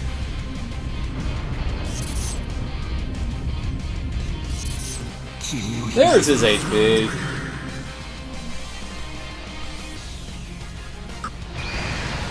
Oh, hey, he's actually countering again.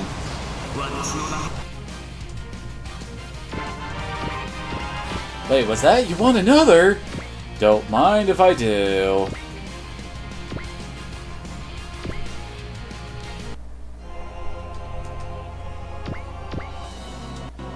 Perfect! Now Hibiki can just finish him off. Except this probably won't finish him off. I mean, this is the second to last mission in the game. So it'd be kind of weird if this was enough to finish him off.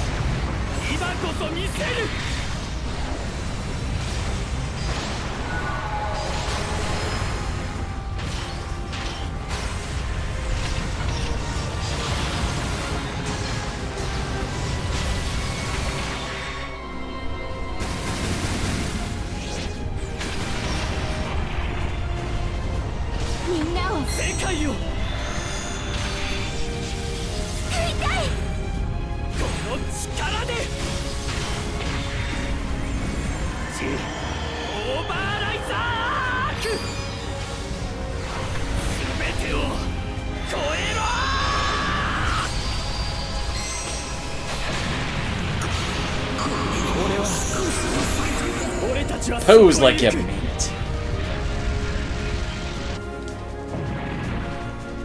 Ooh, that's a lot of XP. And we got the last skill point. Well, it certainly looks like we could beat someone with 8 spheres in his possession. With the Helios ready for the scrapyard, Triad kicks in the strengthened barrier, and the dude gets his 120 million year comeuppance. Sealed away between dimensions. However, this is when Doctrine shows up, which I'm sure will happen in a second now. And there he goes. Yep, there's Doctrine. Oh no, not more cannon fodder! Anyway, so yeah, Doctrine shows up and opines that 12 millennia made Advent careless. Then again, Advent was kicked out of his standing as a servitor once before. Still, taking him out requires some kind of retribution. That seems odd, given how Advent killed one of their own comrades. Doctrine and Tempty reckon that Bahamut must be lying, given how they've been freed from all conflicts and falsehoods. Doctrine declares that Bahamut are the true Baal, servitors of the power that seeks obliteration, and not just them either, the entire universe where such power festers is a fault. I'm not crazy, all of you must be crazy! That, in fact, is a piss poor excuse for destroying whole galaxy, perhaps, but unfortunately it is the excuse the servitors are more than ready to pull out of their ass for moments like this. With such ghoulishness on display, the question becomes precisely who are they serving by behaving like that? Doctrine declares that his service is self-evident, that to save the universe from destruction, each and every last sin must be purged. How self-serving, huh? And if Tempty thinks Bahamut are going to give her an ounce of pleasure for such actions, Hibiki can assure her empty little head that she's wrong, dead wrong. Apparently any hope of actually talking through ways of saving the universe are futile, and only completely pulverizing these demons offer any hopes of salvation. And no, Tempty, the answer is not for Bahamut to just lay down their lives in the interest of staying being the day. Okay, what's going on now? Was that them blowing up another galaxy to be dickheads? Crow now sees why Vildark and Asakine strove so hard to... I guess that's what they're supposed to be doing. Hard to assemble war power against the servitors. Their evil is that deep-seated and that massive in scope. Tempty tells Doctrine that she'll handle the rest, and Doctrine shouts that thanks to the unseen god's existence, mankind's self-achieved perfection has given rise to nothing but sin. Thus will he go to all parallel universes and personally regulate mankind's evolution. That arrogance is nothing if not the sign of the primordial menace. As Tempty prepares to have some fun, Doctrine says that Prodicium is the intended vessel for the new soul and is the embodiment of all his people's technology. Which is great from Zero's standpoint. It tells Bahamut that they have to, well, what they have to break in order to disrupt the new god's advent. The remaining servitors mostly talk trash, but one piece of wisdom they do impart to Rogers, that his Megaduce was designed to protect the walled garden certain people constructed to hide the inhabitants from the servitors. Suddenly it makes sense what the memory of fire refers to, the battle with the servitors themselves.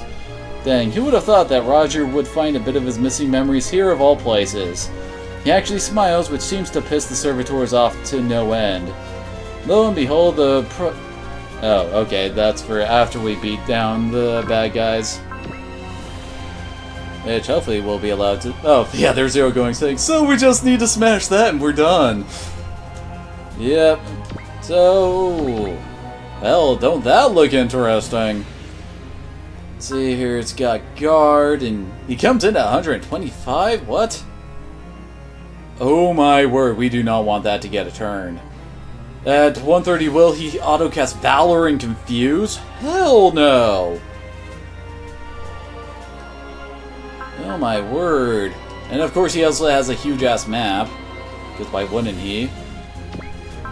But thankfully, we kinda still have a lot of our power in reserve. I mean, we basically just use Char, or Hibiki, and the Gunbuster to take out Advent. Now we just need to use the rest of our guys to try and take out, well, this asshole. So let's see, first up... It's time for the Zeus to get in on... Oh, can we not move up there? Ah, dang it, that's gonna make things a bit more difficult. Can't get the full surround bonus on him, then. Oh, really? He can... Oh, wait. Well, I haven't boosted Zeus's skill stat as much as I have Char and Amuro. Yeah, he's at 322, so he has higher skill. He just doesn't have that much of a higher skill. And I'm also going to officially say, just screw these guys. We don't need to bother with them. I mean, they're also only level 73, so yeah. We're just going to say, screw that noise! So we definitely need the Daigurin to get up in there.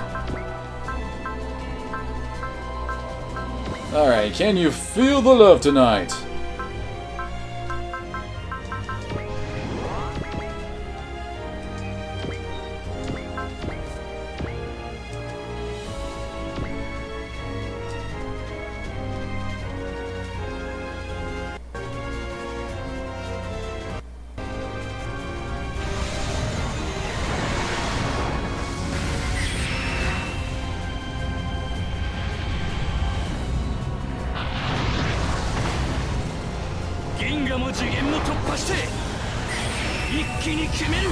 Kamina's here to drill holes and kick ass.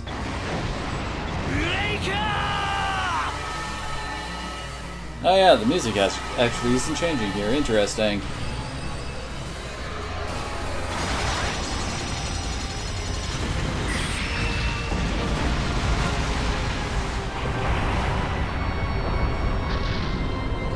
Ooh boy, this thing has some HP, doesn't it? 少し揺れた？揺れたのはあの者の意志だ。 It's kind of funny how we've pretty much gone through all the villains, but these two who have had the least screen time out of everybody.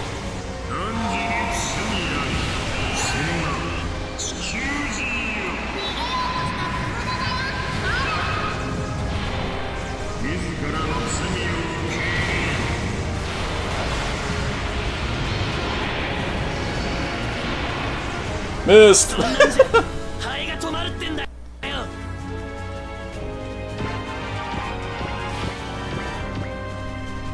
See, yeah, we should move the Gunleon up next to him next then. Actually, ooh, we have enough SP for some shenanigans. Ah, crap. Yeah, he needs something to evade.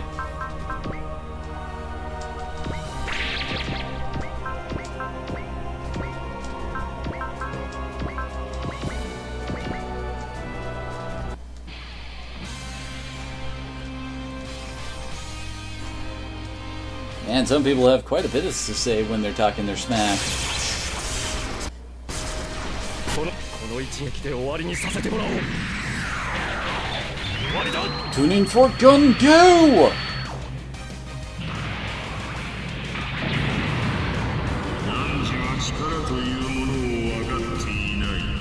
Yeah, that didn't do much. Oh crap, I just realized I didn't analyze his ass.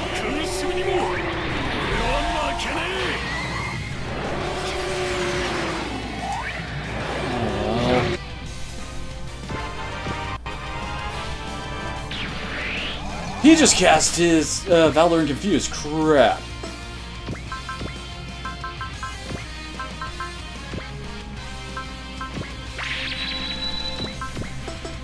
That means we're gonna have some issues here. Damn it.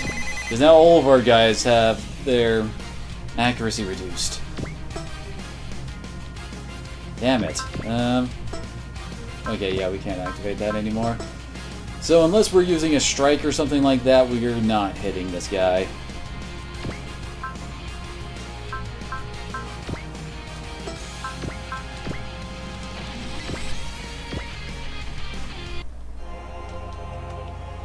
Okay, his Valor's gone.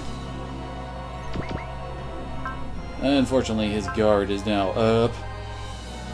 So that's going to be all kinds of fun, having all of our damage reduced by 20%.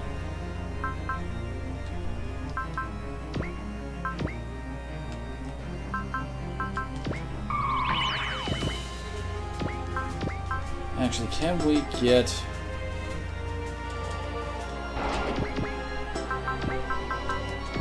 Okay, yeah, we can get him up in there.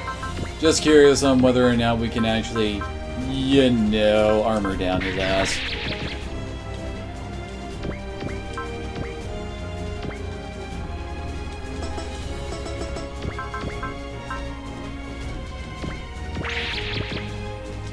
We don't want to actually get hit by this, I think. Actually, is this a different attack than the one he was using on Gurren Lagann?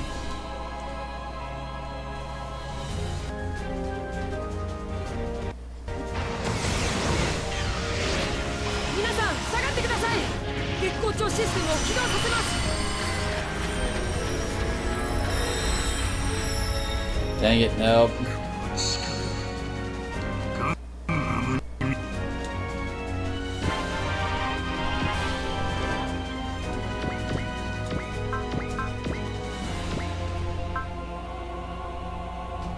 Okay, yeah, they're ready.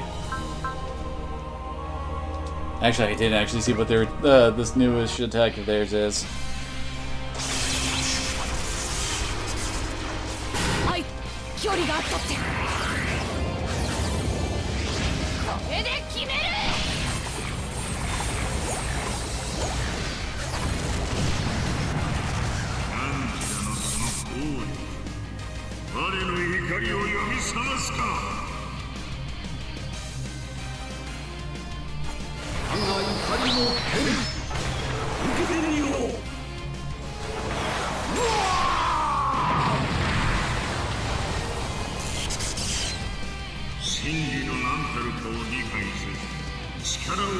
Oh no, wait, this is probably going to be the exact same attack we saw against Gurren Lagann.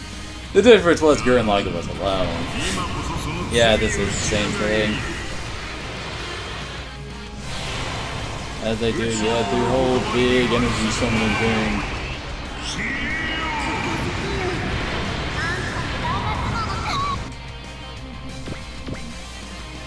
At least they don't make it a dick move and have it actually cause a status ailment. Wait, was their map cause? Oh, it causes will down when they hit with their map. That'll suck to get hit by.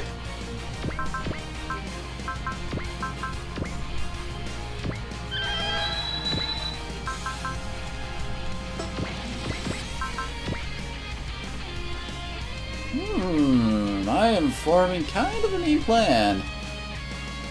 Briar's doing this, though.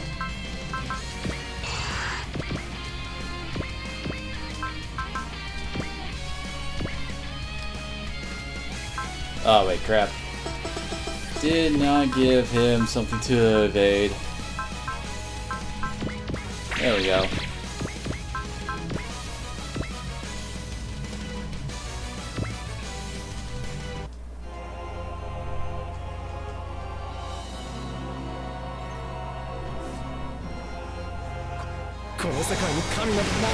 Yeah, that's not gonna do damage there. 進化の道をすでに歩んでいるか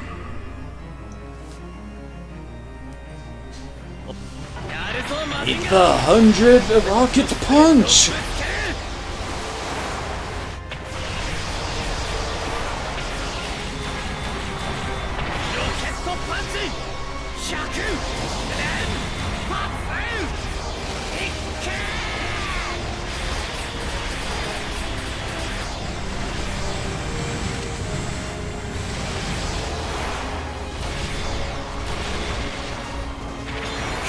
And to finish it up, bang the punch!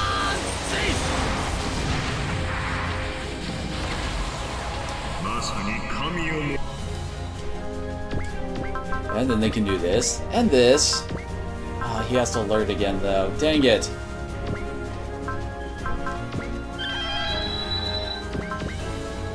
What are the hit odds they have on? They have perfect hit odds, of course they do.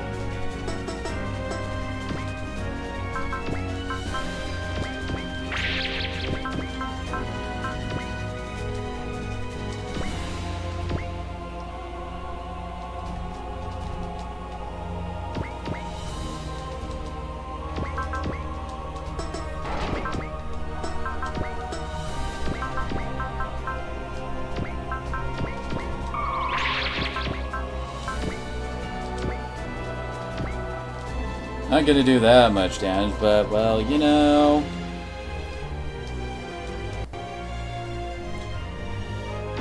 Oh, that's nice. Okay.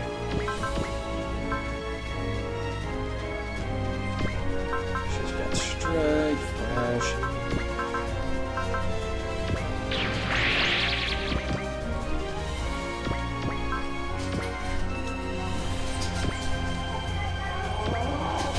And keep us singing the song of his people.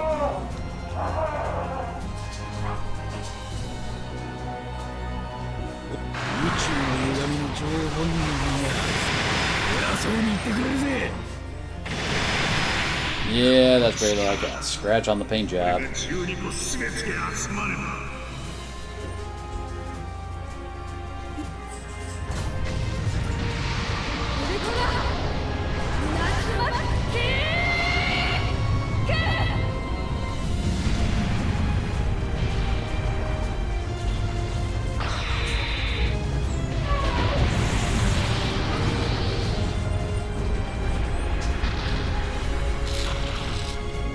Friggin' hell, can we actually see his HP yet?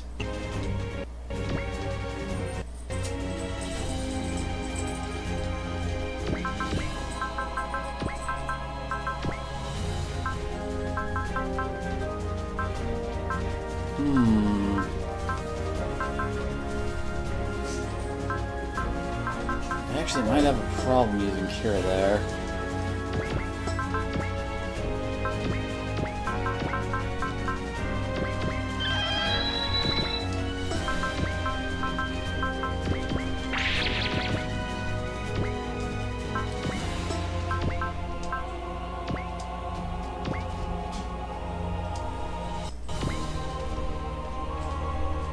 Alright, time for the team-up attack.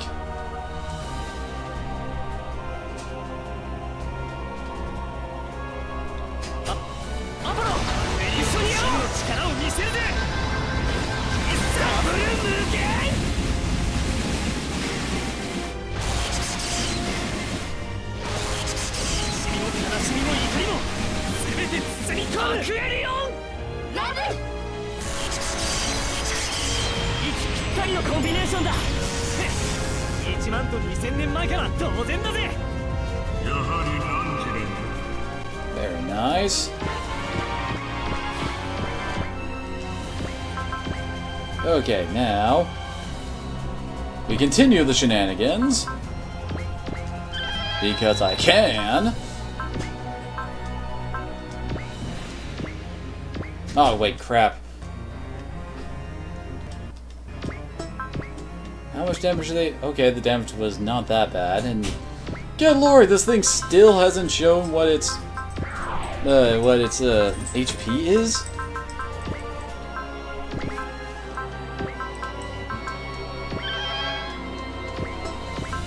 Let's see. Just sworn one of them had. Yeah, there we go. That would do it, I think.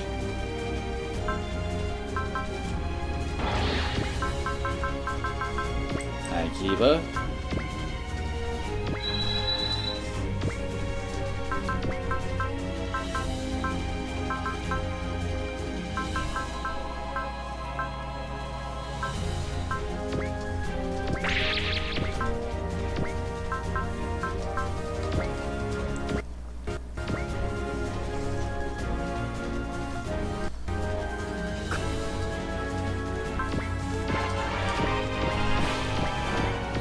Oh, we can see its HP now! How much did it have?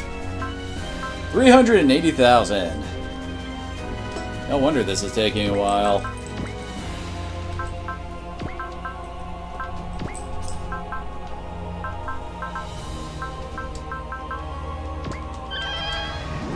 Oh crap, they're out of energy. Well, since I'm having them go to the front now, let's toss some reloads from him.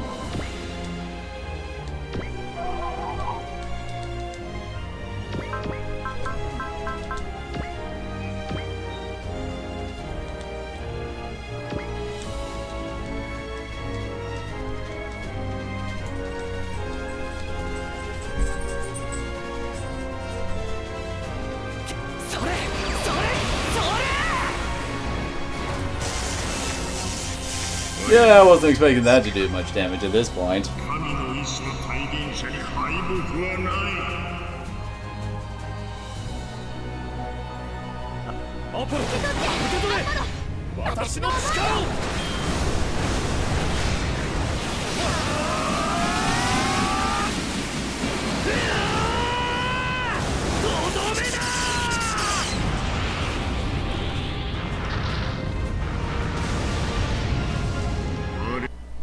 Oh, just go down already, will ya?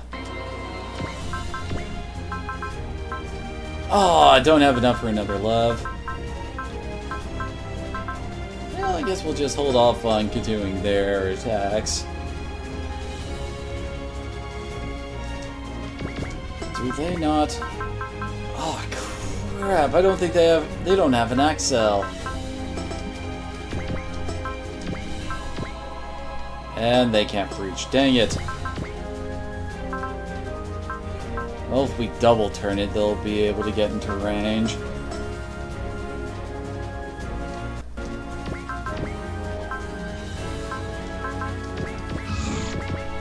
So, yeah, we can have Ryoma get up in there.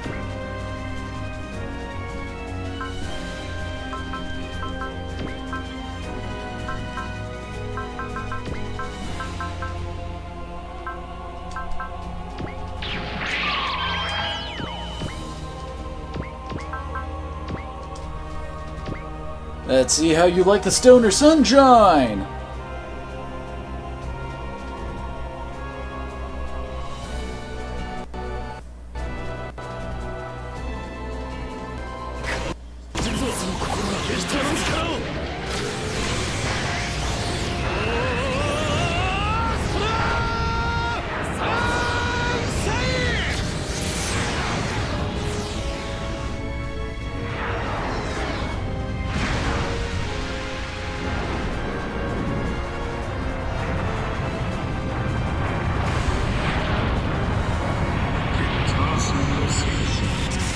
Very nice, Ryoma. 机のところまで来ている。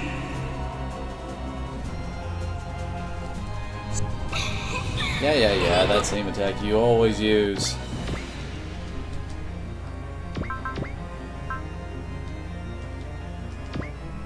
Oh wait, okay, there we go. Now Kira can actually use that to actually, you know, dodge.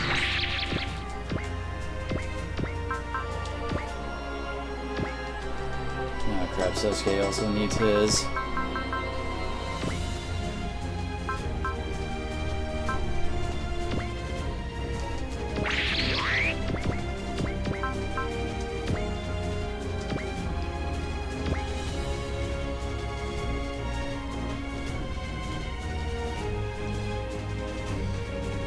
Let's see how he likes the teamwork of Atherin and Kira.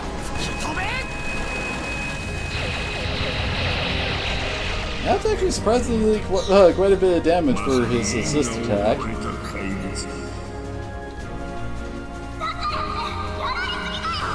Is that a touch of concern I hear you saying there?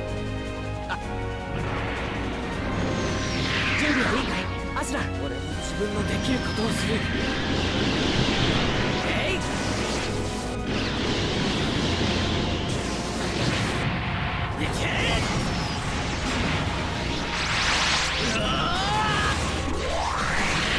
アスラ当たれ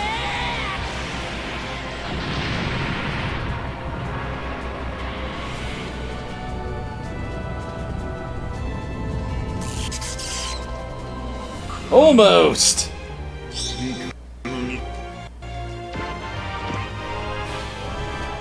Okay, now, who do we have to finish him off?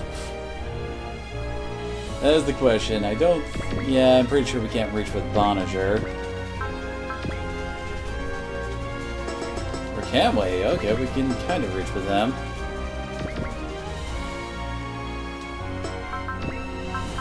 What about Camille? Can Camille reach? No, not with his ultimate. Can't snipe him with the double X.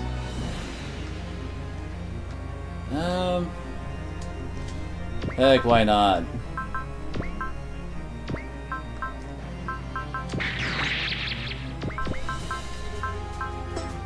Although I guess before we do that, should we try to take out some of these guys too for bonus XP and money? I mean, can't hurt anything, right?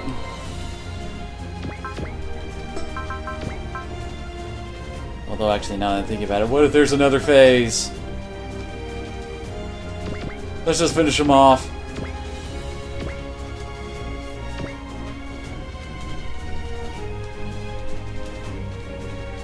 You know who you're messing with.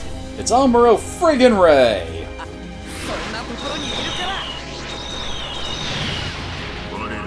ら The granddaddy of the real robot genre. Well, that's Doctrine's oh shit face going on there. これだけの攻撃ならば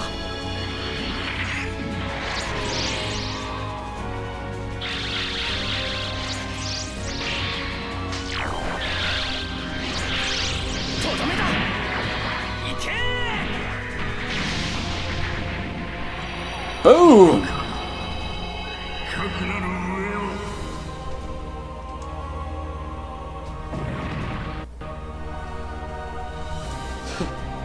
Well, that was a pretty damn good level for Amuro, who could still double attack these guys, I should mention, by the way.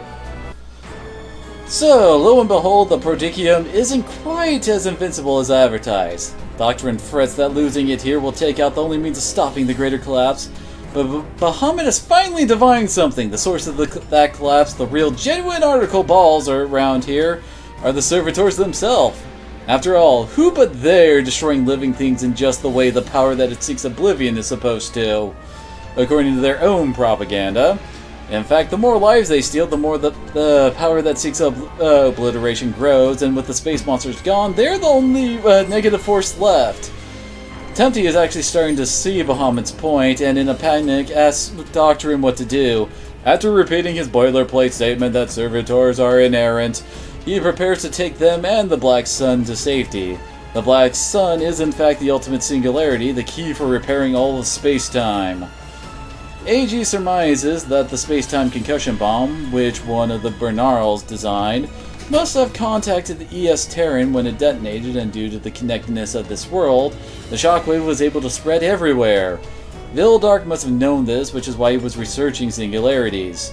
Doctrine and Tempty rushed to defend the source of their power from the humans, but Zero springs into action. The Z crystals have shown him the Servitor's weakness, and Zero orders them, both of them, to obey his commands. Doctrine is aggrieved at this momentary display of perfect power, but neither of them think that Zero has any chance of affecting them with it. Oh, really? Lelouch's beloved sister once broke Geass by her own force of will, and if the power of memories can make Geass weaker, it can also make it stronger. He is quite prepared to lay down his life to see the effect completed. After all, he's been prepared to die for a long time now, something that the Undying Servitors possibly can't grasp, which is that weak point. They simply don't fathom how heavy and powerful life is. By gaining eternity, the Servitors lost sight of the meaning in that momentary flash of light that is immortal life. This is his final Geass, and Lelouch will see it done, or damn near. Uh-oh. And there's Lelouch's good old smug face.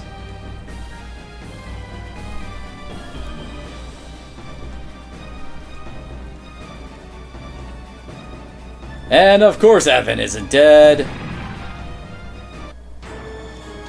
He shows up and has to come and louse things up again, calling Doctrine and Tempty back within the Black Sun. But not to prevent the collapse, he declares that the universe must be reborn and will grant them a chance to watch for all eternity within him. Because, you know, Evan's kind of an asshole like that.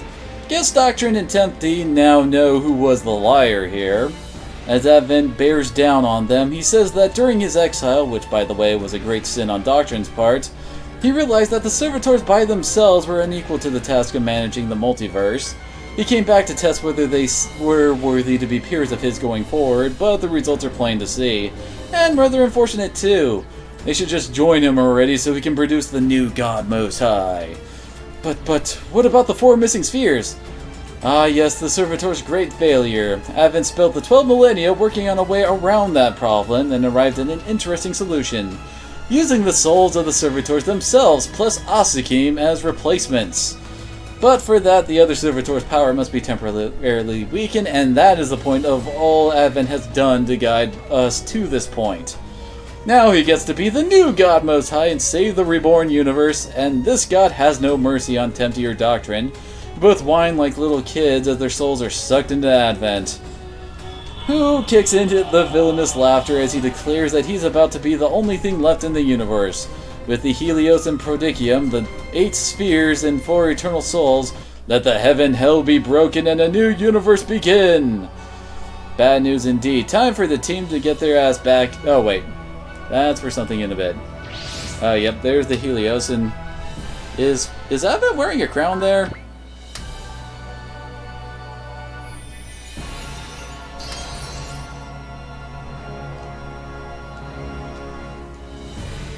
Hey, the mission's over.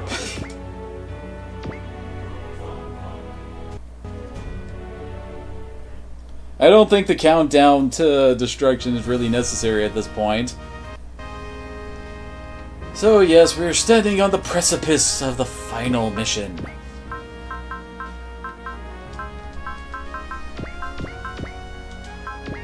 Now with this, we'll actually get quite a few more ace bonuses.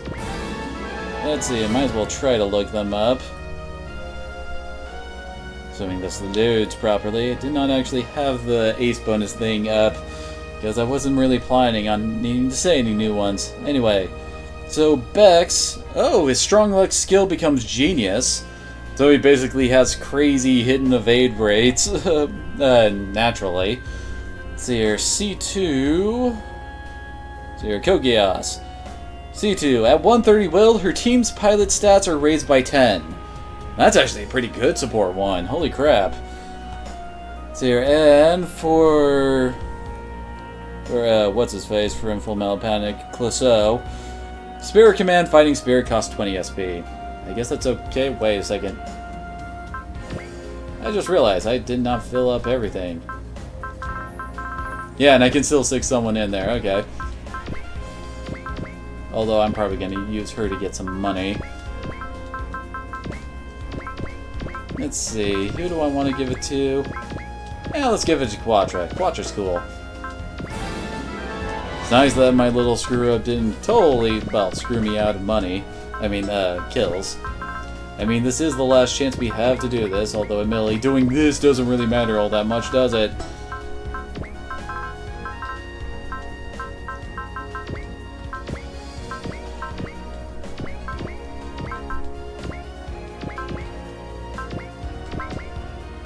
I don't know.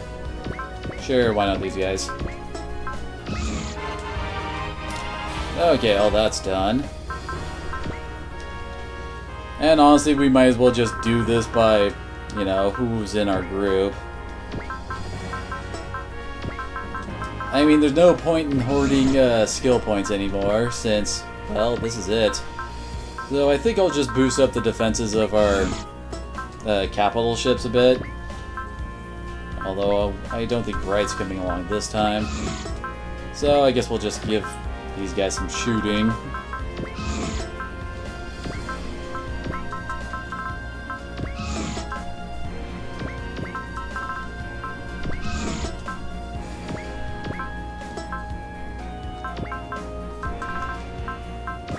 Good lord, going through all the ships.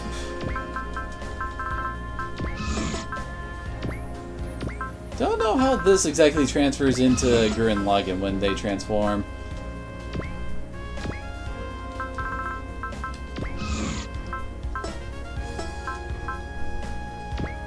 She doesn't have very many pilot points, that's for sure. Not enough to get her up to over 300 in a stat. Good lord, Amuro's actually only 42 points away from maxing out skill, which is quite something.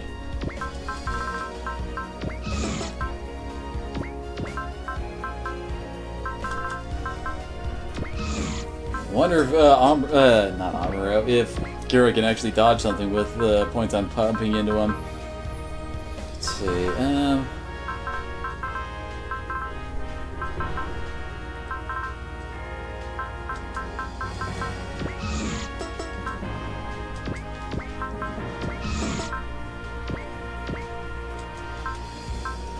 Yeah, some of these guys don't exactly have a whole lot to be put into their stats.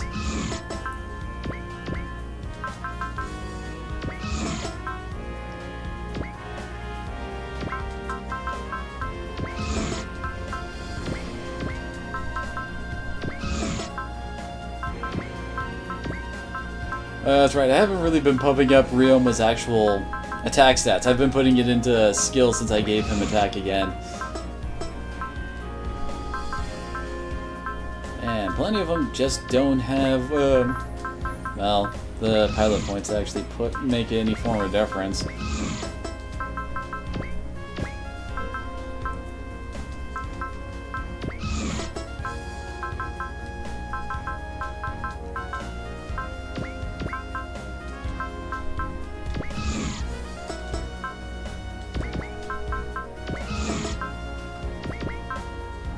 I guess we'll put that into his physical, since that's his ultimate move, is a physical-based one. Oh hey, didn't realize that the ultimate one for the Banshee is actually shooting.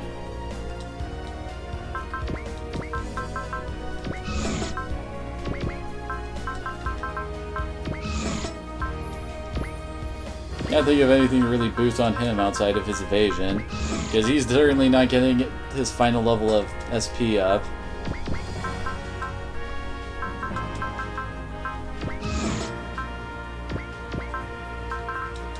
Our nose hero gets enough of a stat boost across the board from the Zero system going up.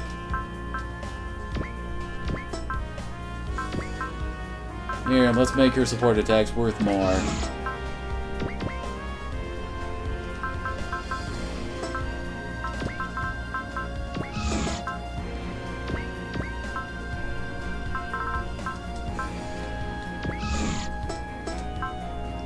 There we go. Hibiki is capped out on melee. It's beautiful. And you know what? You need some friggin' evasion, since you seem to like to get hit and killed in one hit.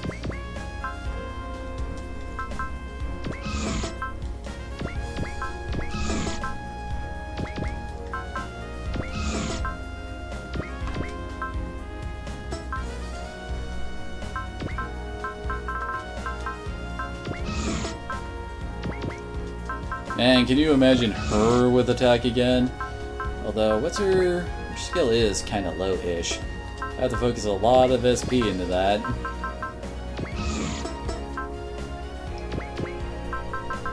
This dude apparently needs a lot of evasion, since I don't really remember him dodging all that much. So yeah, we got our 20 units go. Oh wait, we need to put Gurren Lagann back in.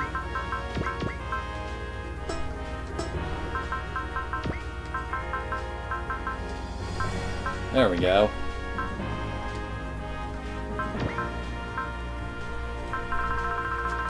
Because we want Gurren Lagann to do more damage. Okay. So, upgrades.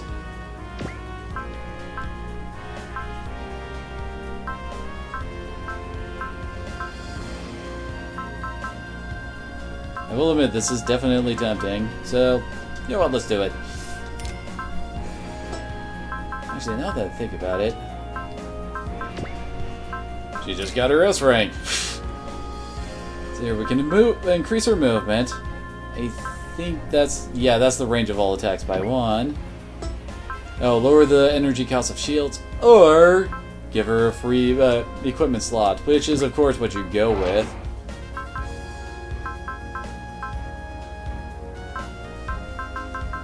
Yeah. She's gonna do some damage.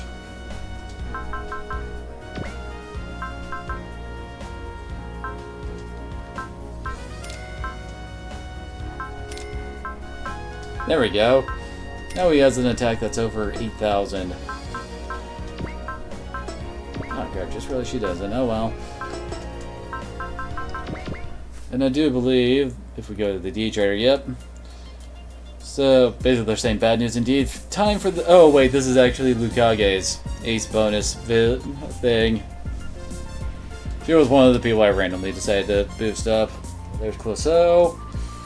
He really doesn't get to do much, given the fact that I have never gone on any of the Mithril routes in this game.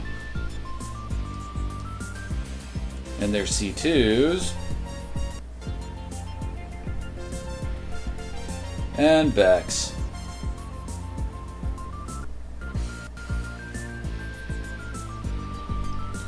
And here's the actual scene.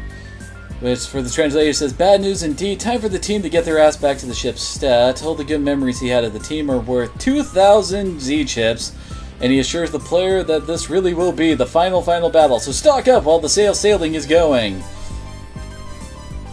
Bam! Holy crap, he's actually selling a Haro. I kinda wanna buy that because Haros are awesome.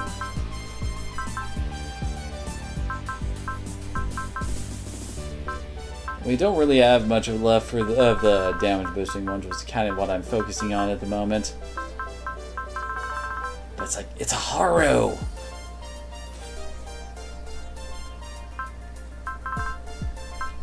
Let's see, we could actually buy one of the... Oh. We'll buy that in the Haro. Okay, where is she? There's Evo. Okay, so this that I just bought, at 130 will, she does 20% more damage. Yeah. This is gonna be good. Oh wait, I was giving her a will up item. That's why she can go straight to Die Buster at the start of the fight. Okay, so we got that squirreled away. Really?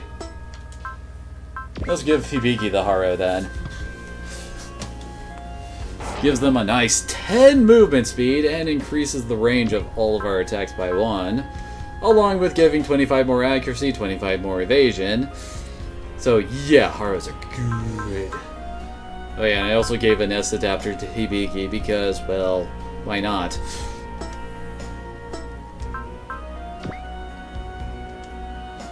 Okay, it's time to save.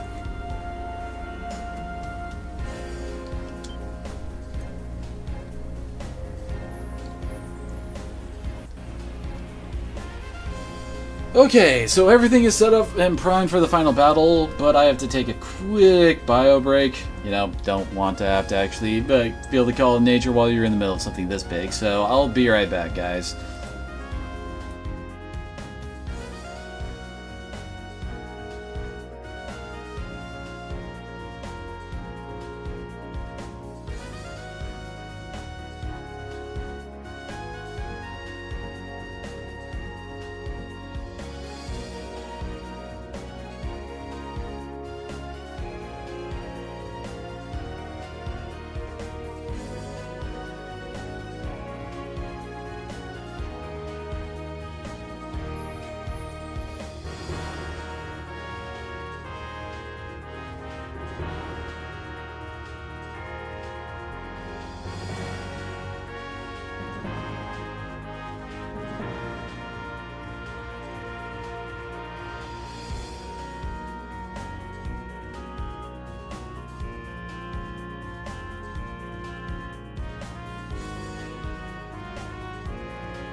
And I'm back!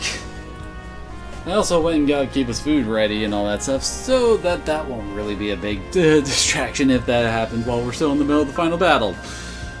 Either way, yeah, I think this is the last bit of stuff we have to do, so let's go. Thank you, Versace. Now.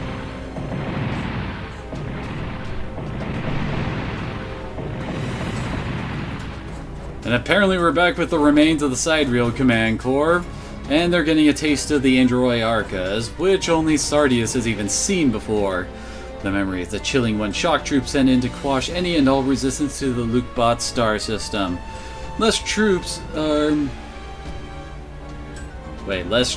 more like the angels of eventual God. Okay, that's an oddly worded sentence. It would seem that the mysterious rulers of the Sidereals are on hand at last, and spread all across the galaxy, because of course, nobody can maintain battle lines for long against a menace like this, though if the dimensional collapse continues it won't really matter. Shikoku notices that the power that seeks obliteration is concentrating on one area in particular, the Earth, because of course. Well, the Earthlings wanted to come out from behind their shield, and for their bravery they're subjected to immediate Android Arca assault. Oh, holy crap, it's the knights from Kogias. Orange! Oh, hey, and Toto. I don't know where those guys were. Anyway, so here, the Earth's warriors intend to take Svalin's place, believing in a bright future for mankind past this trial. Oh, and in Bahamut, of course. Oh, hey! There's the Frieden. And Heriord! Oh, so this is where everybody was hanging out, huh?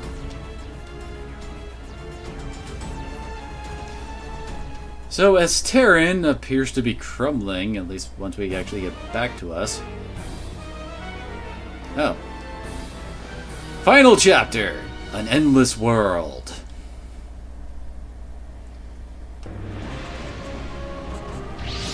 Oh, we're actually back out in space again.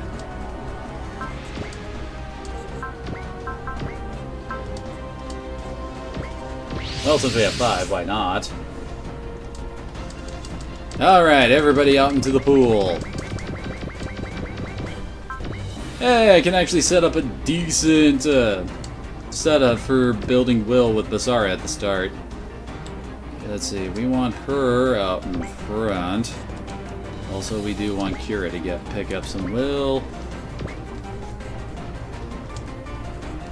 Also, Gurren Lagann.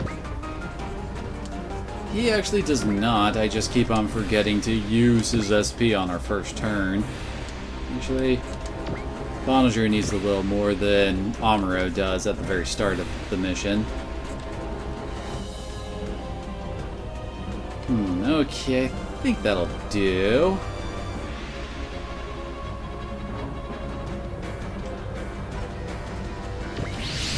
Alright, this is our final team for the final showdown. Oh my, so yeah, S-Terran appears to be crumbling, but it's too much to hope for that Advent would be gone with it. For one thing, there are plenty of androids still floating around, apparently summoned back from other dimensions to help. Yes, these jerks again. So their True Guard pilots are aghast at the sight of their home base and are quick to do Advent's bidding and try to take out Bahamut. Bahamut points out that Advent's the one who took out the other servitors, doesn't seem to carry much weight. Advent himself would seem to be somewhere amidst what's left of S-Terran, and from what he said, it almost seems like he's simply sitting and waiting for the universe to end. There's not a moment to lose going and killing him off first. So I guess that means we gotta kill everything around here before Advent decides to pop in, which is probably for the best. This will let us actually build up will for everybody before, you know, everything goes down.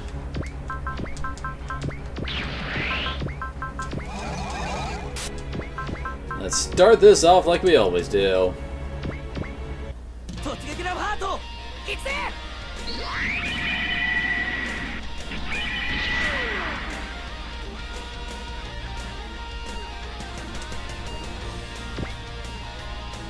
Move him over here. Biosensor, NTDs, both of them are up. Guy mode's up. Power the spiral.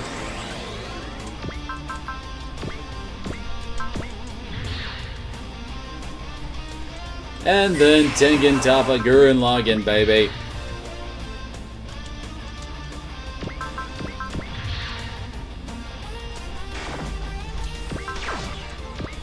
Yeah, he's all transformed up. We're almost done with all the... Oh yeah, that's it. Okay, everybody's transformed up. There we go. Free 30 will for him, and he's able to use all of his abilities now. Okay. So we've got... You know, your guys' formation is kind of lopsided at the moment. I guess you're thinking you might be able to close in and try to hit our flank, but that ain't gonna work out that well for you, I don't think.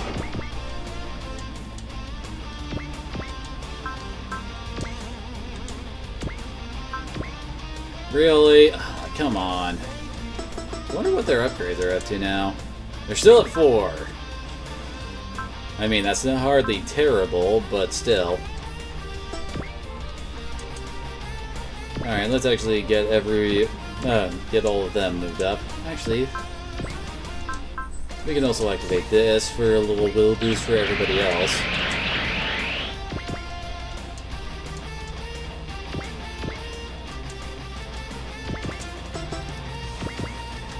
Ah, she can't reach from there. Oh well.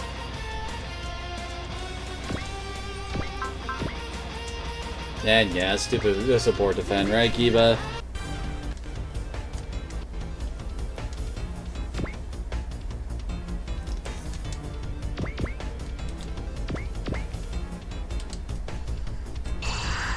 Ooh, actually did some pretty good damage to her. Yes, yes, you want attention, Kiba. Okay, now we've got all of our ships set up. We can start focusing around them to, you know, abuse command auras and all that fun stuff. See, much better than it was before, right, Kiba?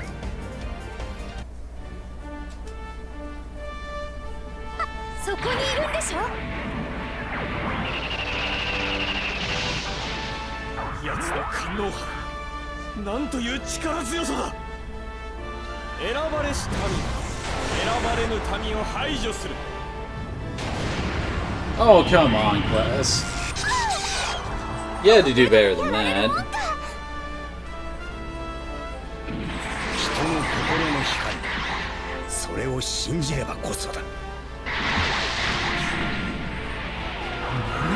I wasn't expecting anything too impressive since attacks there. Actually, it was his weakest attack. It's just better than the sword one since, well, he has better shooting than melee. I guess that pickup is. Still, with a nice double attack, you can make up the difference. Yeah, he definitely has better shooting.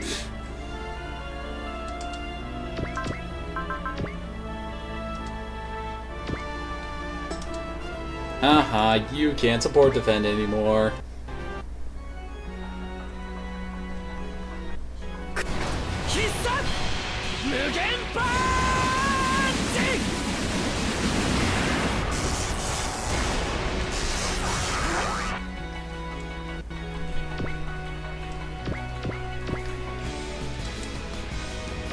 And some of our guys are really far back. But hey, at least we don't need to worry about actual, like, turn limits or anything like that. We can take our time however we want. It's so freeing, isn't it?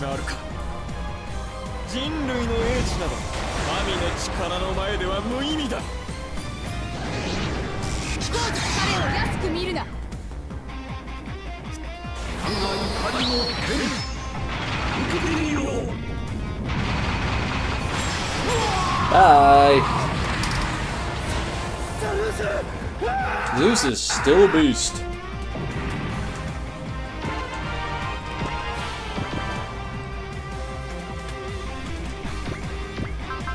Oh, dang it, that's right.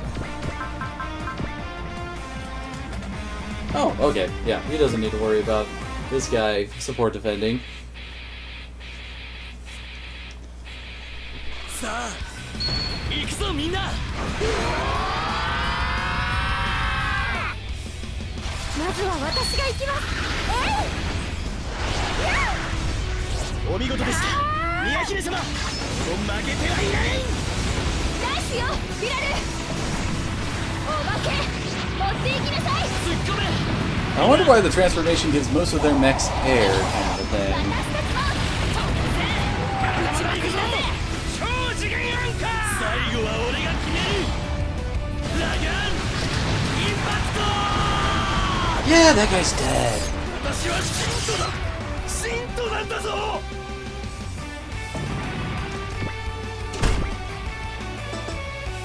Don't mess with Gurren Lagann.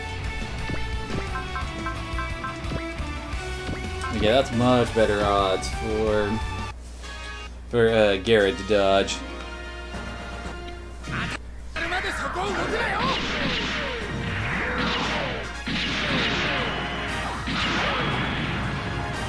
Pretty good damage for an assist. ここまでの力とは。兵器の存在は未熟な人類の象徴だ。 Oh, come on.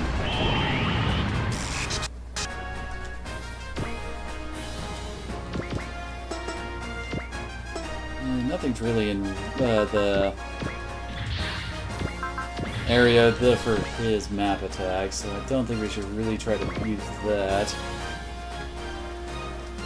And of course, Kira, we just fly up into the middle of everything, because he's Kira.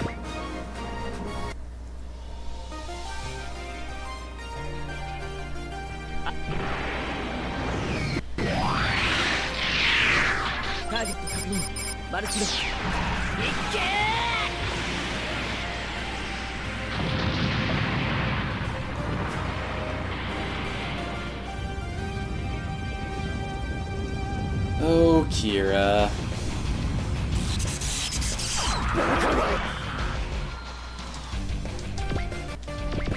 Why you so good, man?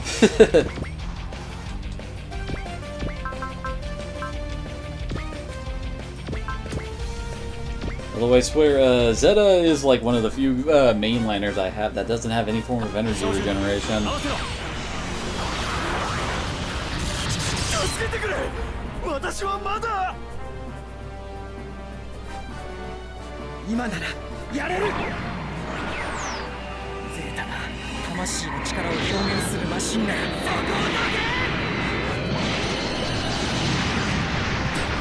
助けてくれ。Bye. 私はまだ。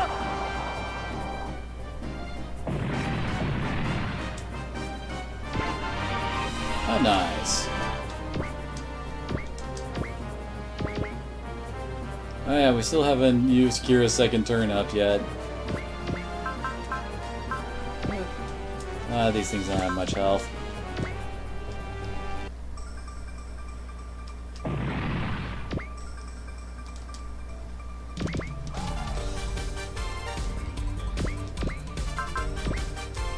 He actually might be able to take this guy out himself.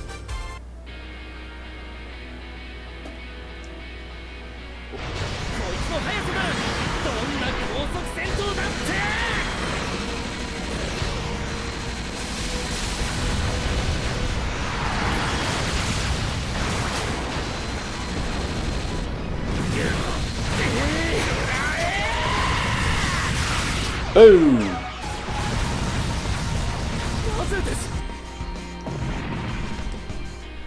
See, even alone, Alto can still do some work.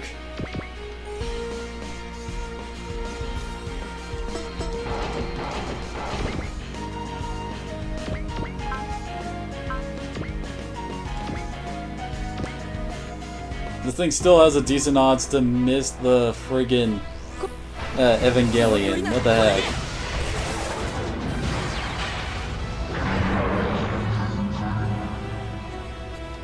Been a while since I've used the defense unit attack. As I like to call it, the Metroid attack, because, I don't know, they just make me think of Metroids.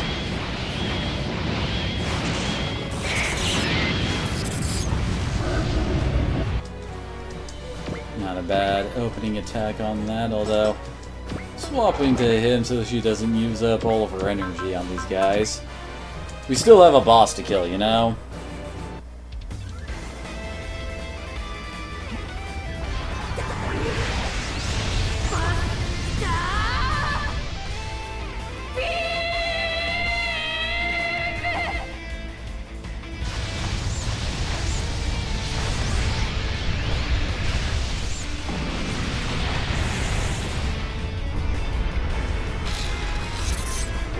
Very nice. Although, yeah, dang it.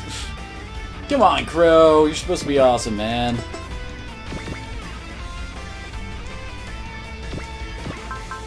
There we go. Boninger can fix that.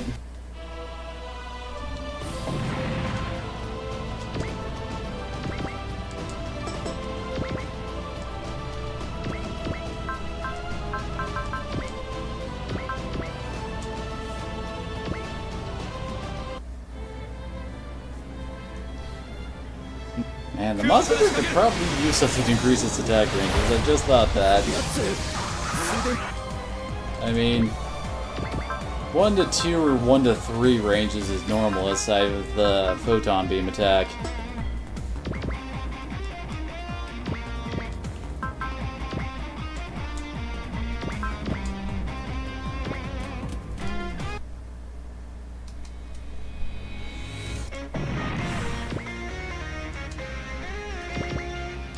Hey, Amuro can actually hit something from this range.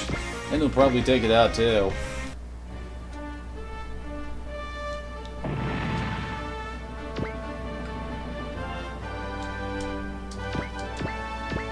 Oh, whoops. That's Kira. Well then, apparently there's only one attack we can do here.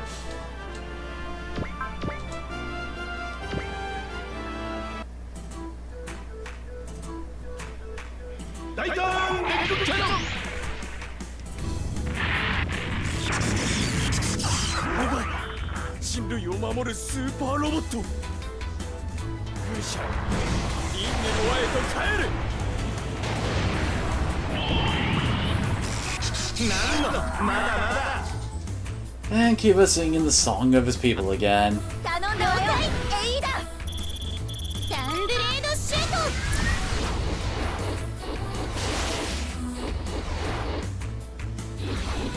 The classic, you missed! No, I didn't. Attack.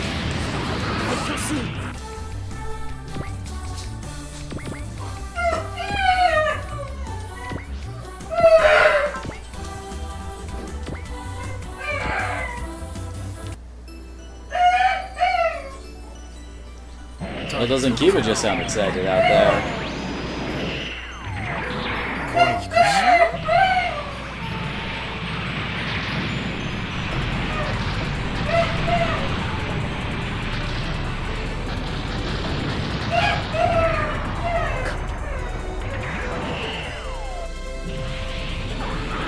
I had a hunch he wouldn't actually kill anyone with that. Still a decent start, though.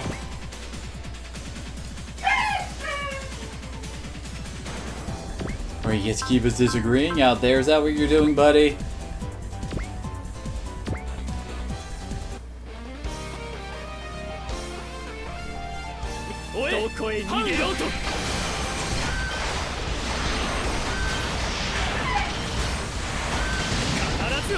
Shoryuken!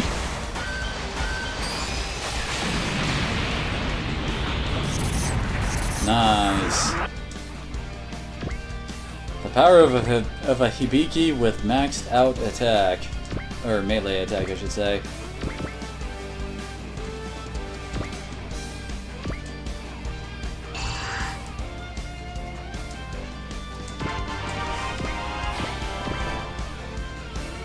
And we'll have Kira. He'll weaken another guy out in the distance a bit.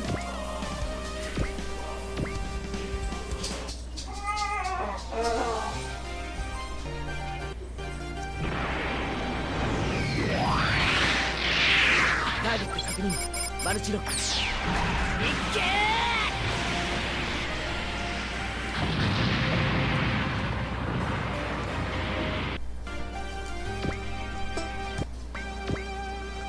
End of turn 1.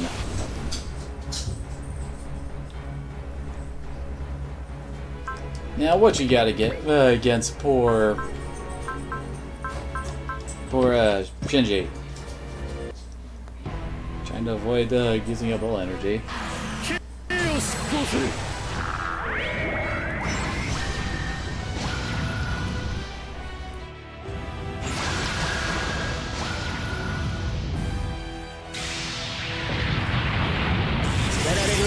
Oh, you missed.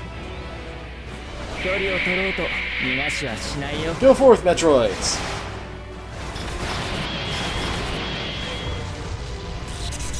Kiba indeed. 何が起きている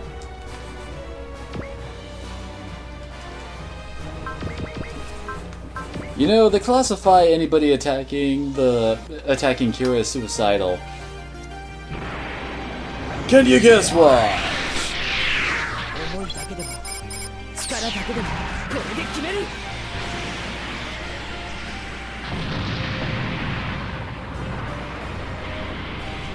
どうか救済を我が身をお救いくだ Bye.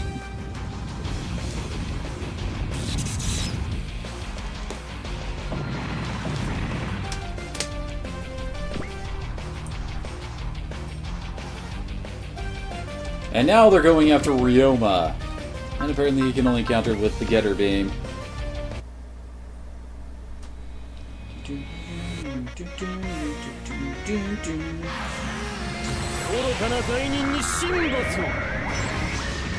Kamehame something!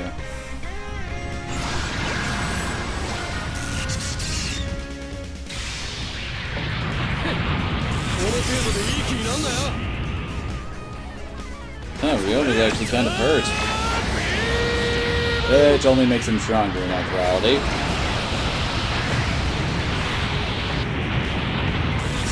Bye!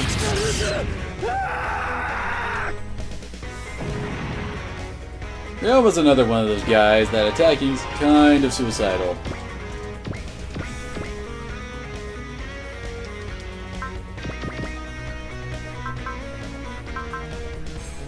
Screw it, why not?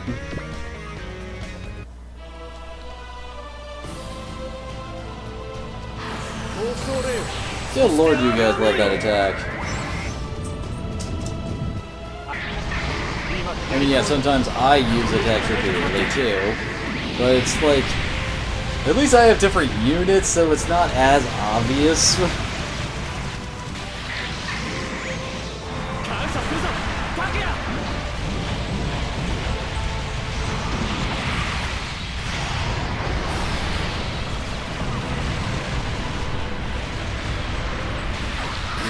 Aww. Kinda hoping that would kill him.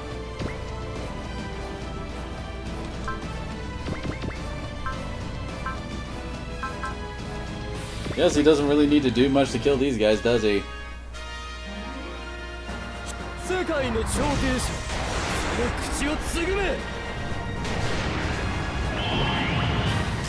Man, these guys are actually starting to do some decent damage, even against our tanky guys. And yet another suicidal fool.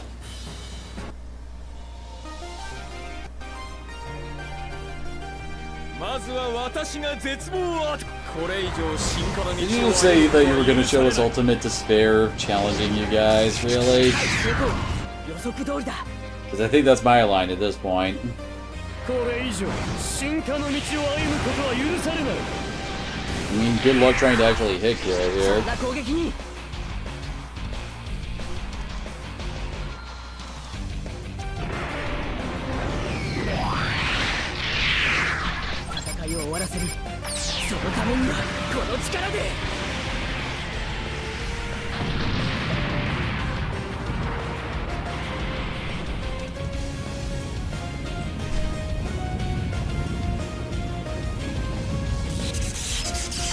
Ooh, then he's only getting stronger. 恐怖などない。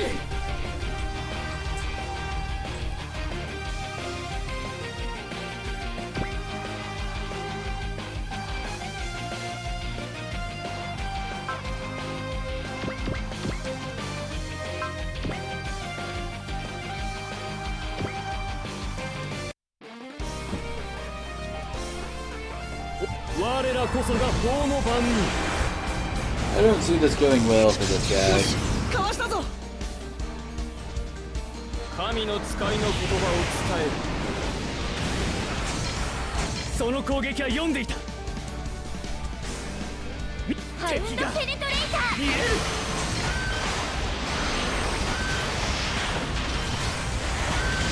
刺激必殺。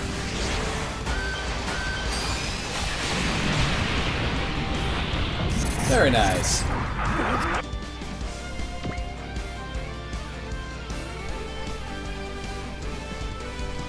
Well, apparently we're really popular now.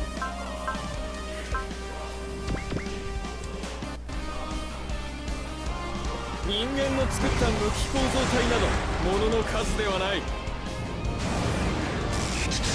ぱりそうきたか。愚かな人間の作った道具など勝てると思うな。 And miss. Oh, good lord, this turn is gonna take forever.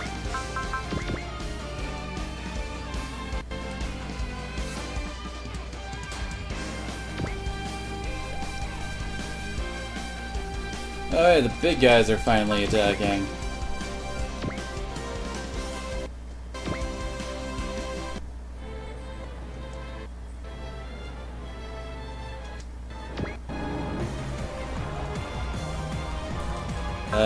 I think guarding would be a good thing to do now. He's only getting smacked by everything. Crap. I really would rather not lose the big go, thank you very much. Oh, thank you. Finally going after someone new.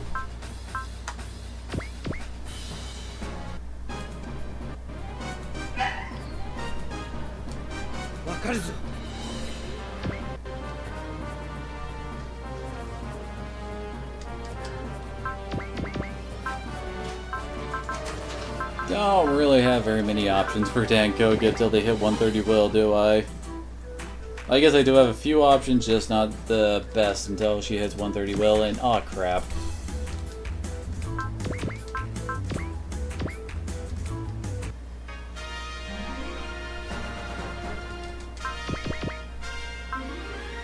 We are starting to get low on energy with Gira, aren't we?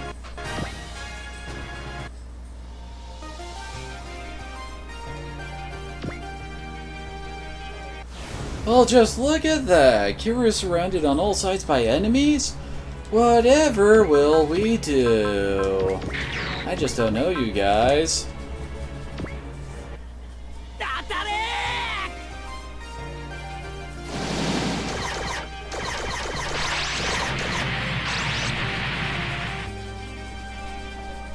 Ooh, 30,000 to the big dudes.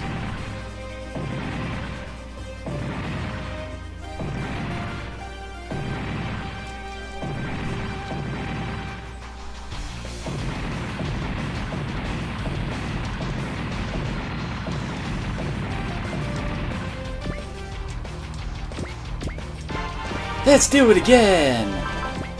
Admittedly, this will kind of make Kira almost useless for the actual big bad boss, but, you know, just feel like clearing some of these guys out fast, you know? Sometimes it's just fun.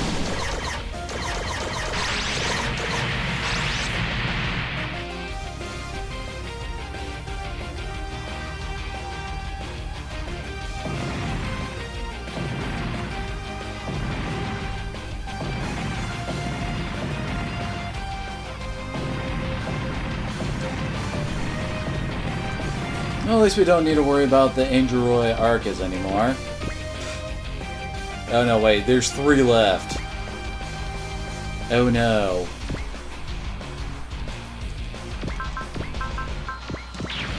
Let's start using his confused. Luca seems to have a tendency to die lately.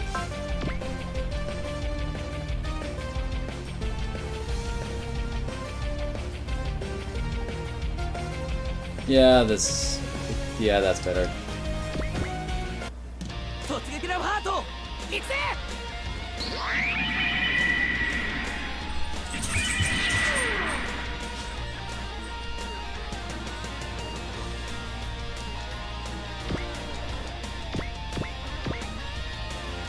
Oh, they got their miracle already. Dang it.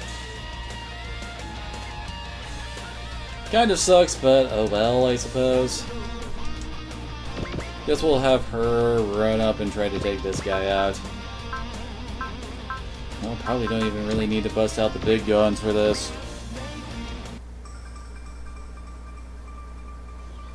逃がさん逃がさんと言った満足かこの結果が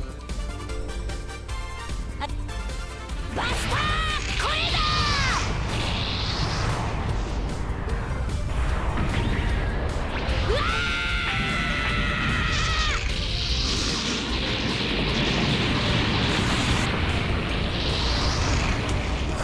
Yeah, that's pretty much screwed those guys over, hasn't it?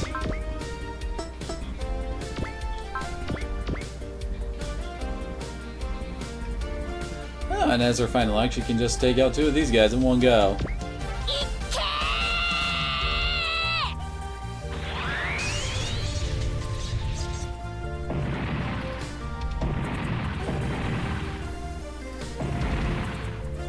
Gotta love your god units, huh?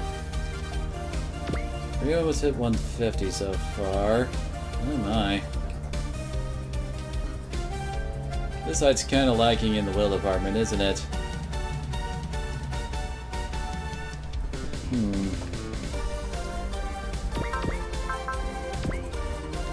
Yeah, it's not gonna take much to take that guy out.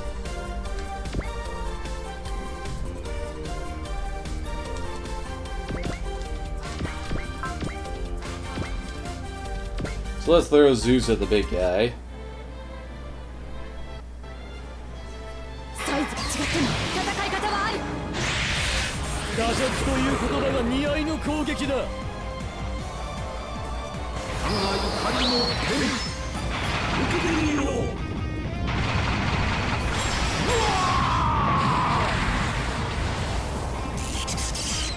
少し認識を改める必要があるか罪を償う時が来たのだ Super attack again. Yeah, it's pretty much done.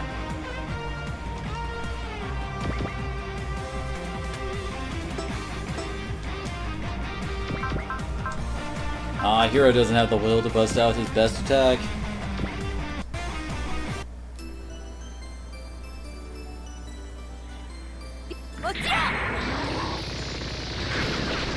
And it lived, dang it. Okay, pretty much every... well, except for that guy, are all one-shottable. You wanna go with the Moon? Moon Alice?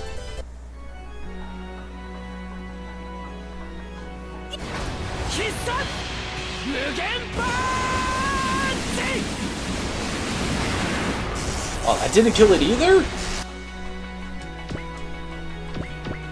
This guy is just annoyingly durable, isn't he? Thank you.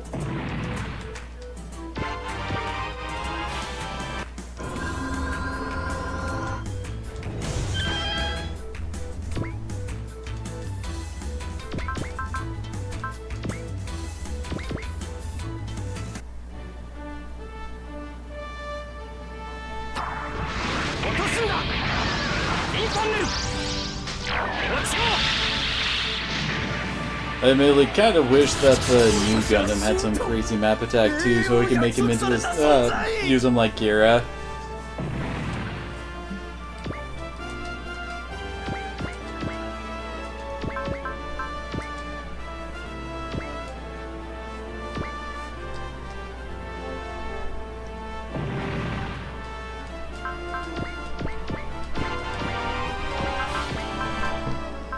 Just a thought, should probably heal up some of our guys that have been kind of getting dinged up lately, you know?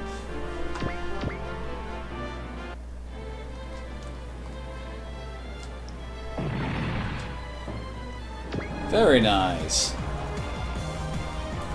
You know, there seem to be a lot fewer guys on the field than I remember. Good times, good times.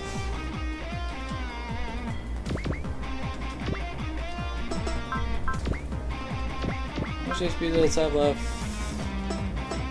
Yeah, I might want to use the Mega Beam Saber for this.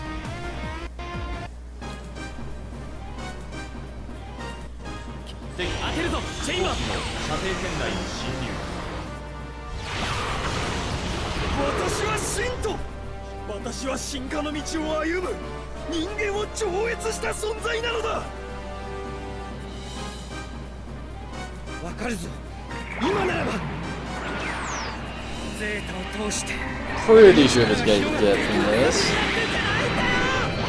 Yeah, he's dead. Yeah, Evan don't care about you, man. He ain't gonna save you.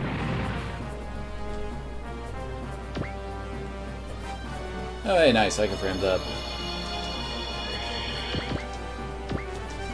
And yes, I am trying to get everybody over here formed up for some will ups.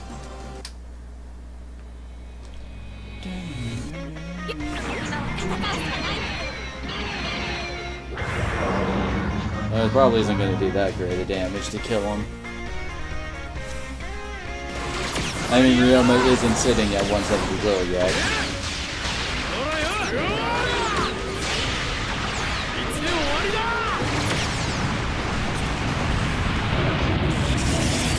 Yep, although he is pretty much screwed now.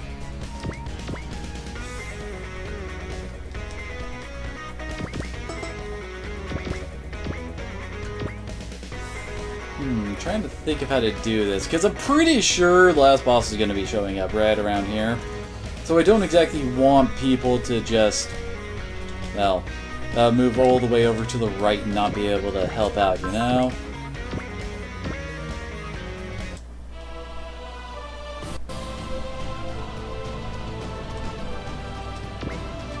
Yeah, it just needs to be tapped a bit to die.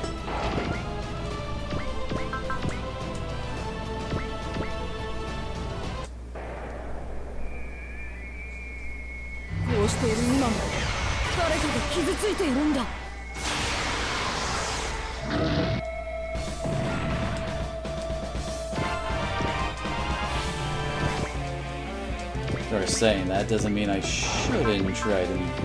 Actually, he can. Okay, he can. He can only hit something over there with the grand finale.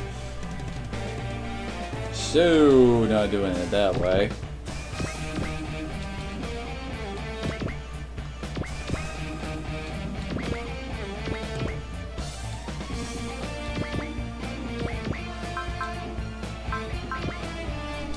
I kind of feel like I should use this attack to try to finish him off with.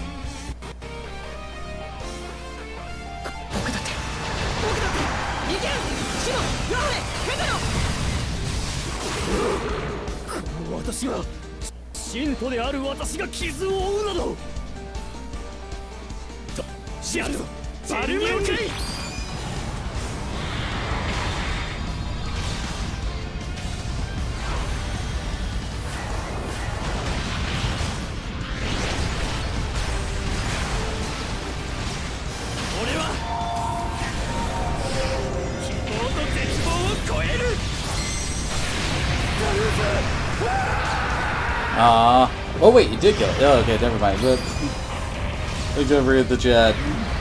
Didn't see him getting sucked up into the black hole, but yeah.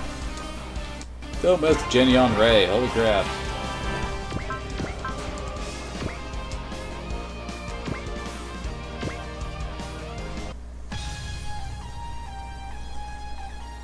Twin satellite cannon! EK!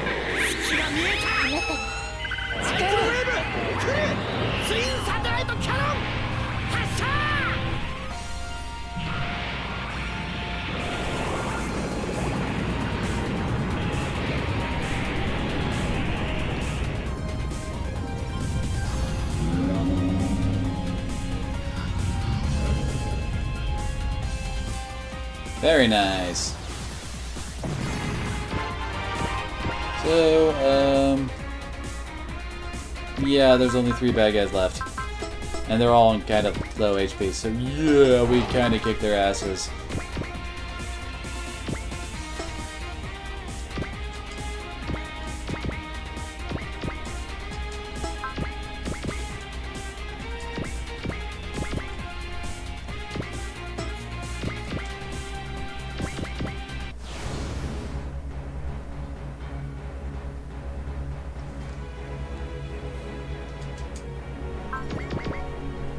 Actually, I think he might be able to kill it with just his normal attack. See, got it.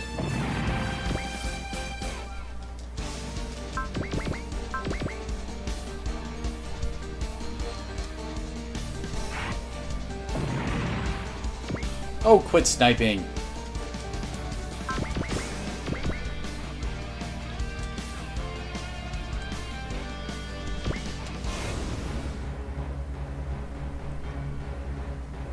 Okay, first, time for Basara to give probably his last performance, since I'm going to start using Lelouch's tactics command more.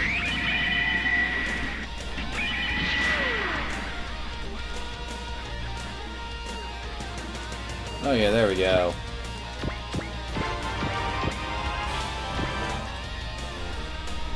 Ooh, Zeus has hit a 200 val, holy crap. Oh, dang it, we need someone to go over there and try to finish him off. I look Kira since he actually gets 2 turns so we can move back into formation. Yep.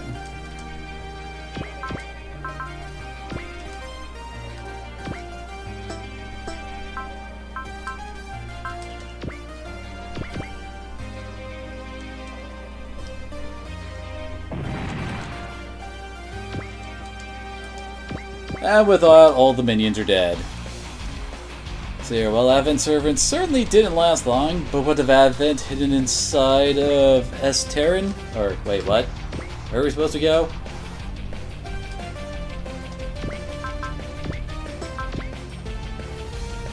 For turn something? I don't know.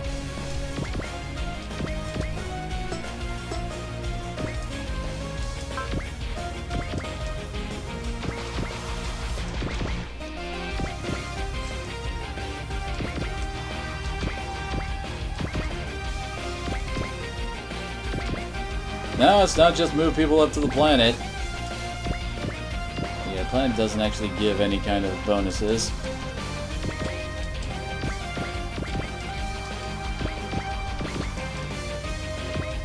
I don't know, I guess I'll just move everybody up.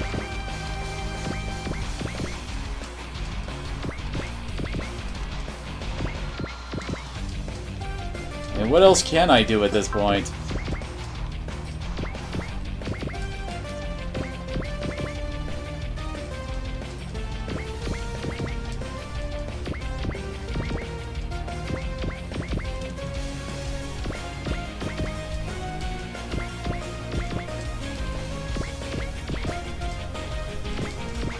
So what, do we just have to wait till a specific turn for Advent to finish this shit?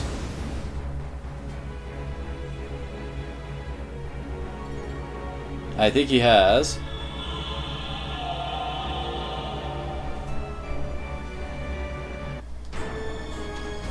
Okay, so, okay, what if Advent hidden away inside of S-Terran? Well, whatever it is involves bells of blessing ringing from on high. Sure, according to Advent anyway. Heaven and Hell has now been breached and a new universe is about to begin, and evidently the existing universe is about to break. Which I imagine is what we're seeing here with everything going all wonky.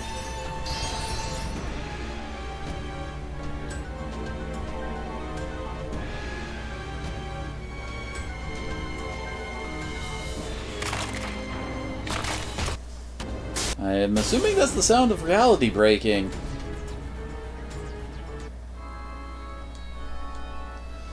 So here, the team find themselves somewhere or other.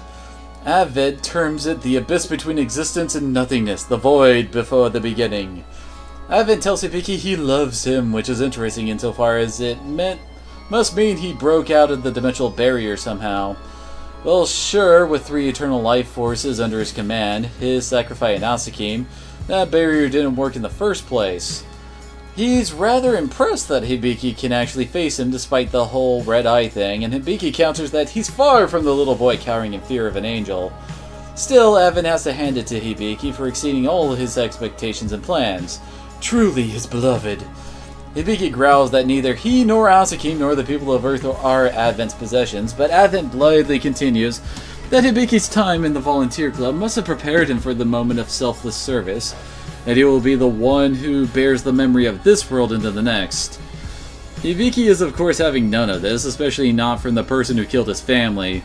If Advent intends to save someone, he better man up as a self-proclaimed god and save everybody, or else bust ass like any other normal human being. Advent is impressed at the backtalk, but now declares that Hibiki has made a mistake. Instead of being the bearer of the present into the future, he used to be forced to bear witness to the present becoming the past.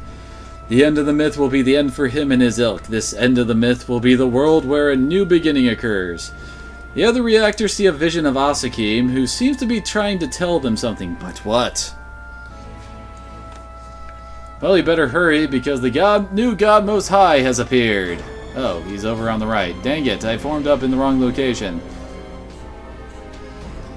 Anyway, and it is not small. What's more, Advent has shifted everything back to the Earth where Bahamut is from. Now that the Heaven-Hell is broken, yes, Heaven-Hell turns out to be Terran, the eternal walled garden, where nothing can ever grow that the servitors called home. Advent says it was servitors' sin to dwell there, cruelty beyond words to spend their hard-won peace just sitting on their asses for 120 million years. But not Advent. Oh no, he went out of his way to become something beyond a servitor. Him and his God Most High, Z. And that is, well, apparently that's supposed to be Zed if you come from parts of the world where English is still spoken. Let's see here. Oh, and if the wordplay doesn't do it for you, here's a direct quote from Advent. This world, which began from Alpha, would rightfully have ended with Omega, but stuff happened, so it's Z now. That's kind of cute since, well, the Alpha series was one of the first Super Robot Wars series, so yeah. Anyway. Stuff thy name is Terada. Seriously, what the hell? And in case it wasn't obvious, FYI, Terada has declared that the Z franchise is his last at the SRW helm. Oh, well that's interesting. God Most High Zed is the instrument of ending the old world. Said old world must regrettably be destroyed. See, it's full of all these imperfect life forms, some of which never even evolved, others of which evolved in twisted ways and whatnot. But Advent, claiming to be in tune with the will of the universe, has concluded that he needs to hit the reset button on it all, and it will be his greatest pleasure to do so. How the hell can Advent complain about lack of evolution when he's one of the very people who was holding it in check?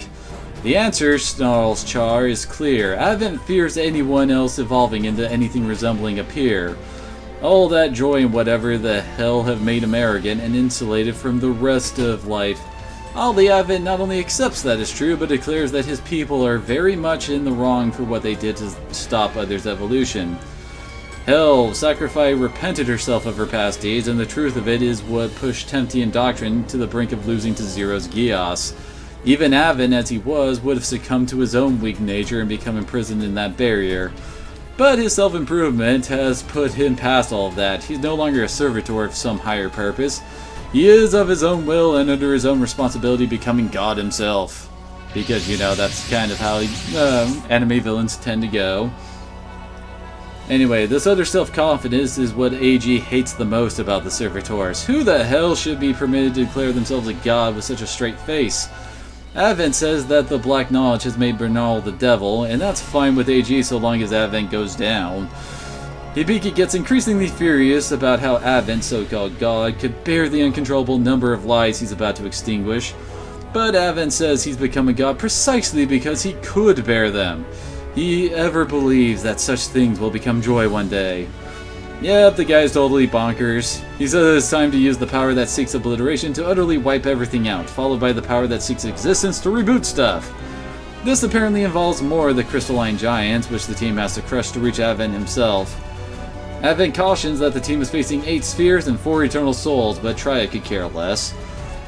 What matters is that this place will only last for another 5 turns until space collapse. Well, no turning back now. Well then, so... Oh, I guess that's the point we can actually hit him at. Holy crap, he has 350 skill? Dang it! At least he doesn't have attack again, that would suck.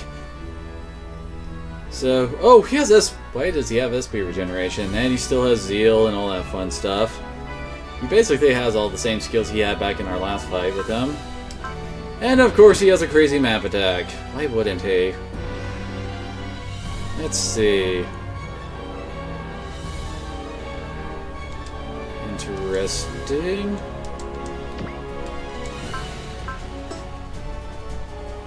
I think that's one of the safe spots. Yeah, it is. So that's also a safe spot.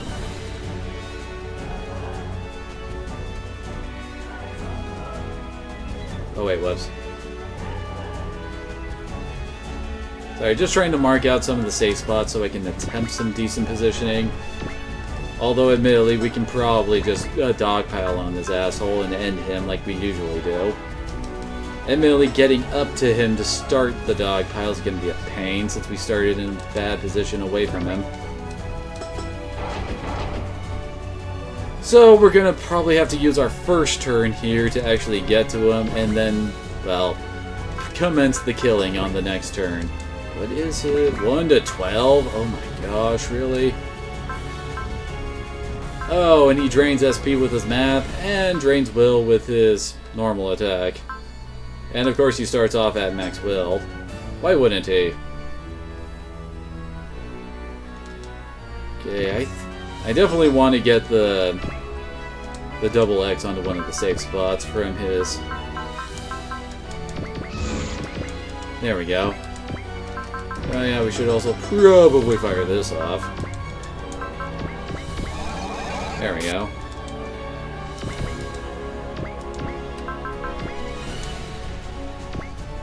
Holy crap, I didn't realize the Big O was that much damage. What's the rest of our team?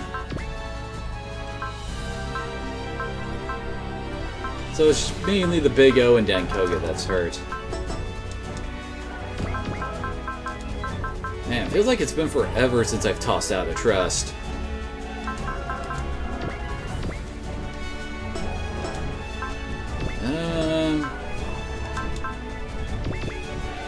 I can't do multi-turn shenanigans if I use that, though. Sure, let's use his.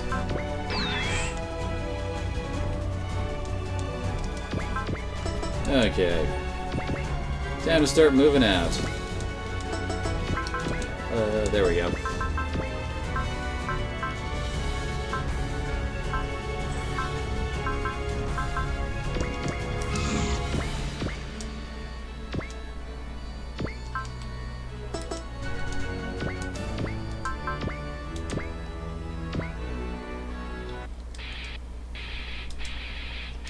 Oh, that's nice.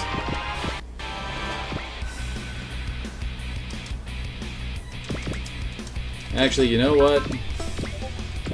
We all need to accelerate a bit.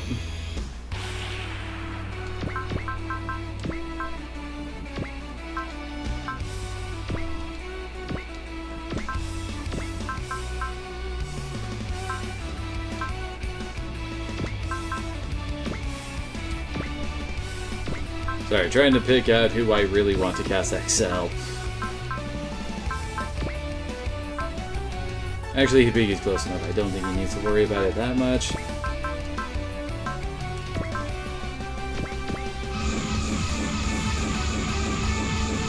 Okay, that'll help us get everybody over in time. Or Zeus is kind of slowpoke.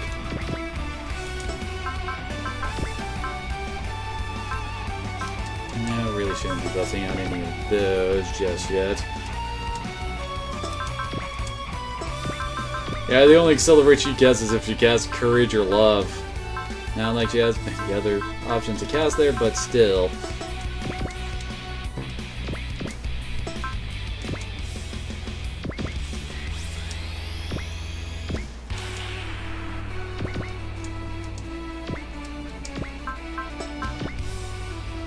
Wait, where's the... Oh, there's the quarter.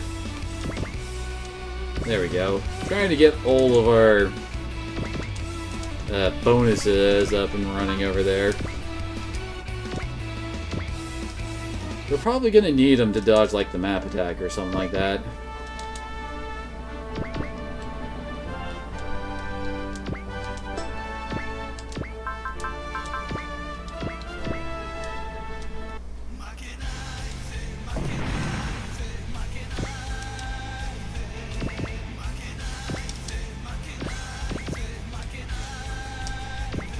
Honestly, all the guys down there are just fodder.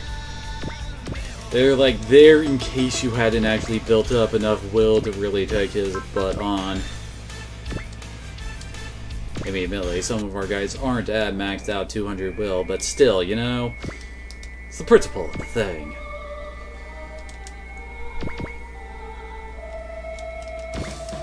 That was Kira's energy. Actually, he's not doing too terribly at the moment. I think I'll move Lelouch over last.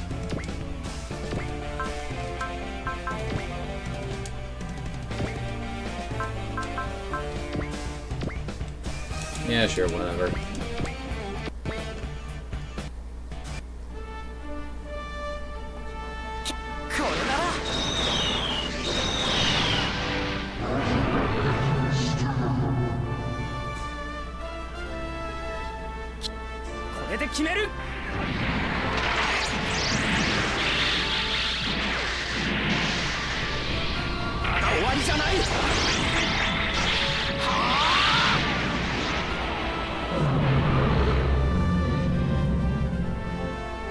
As the thing oddly growls. Oh, really? You think you're gonna hit Amuro?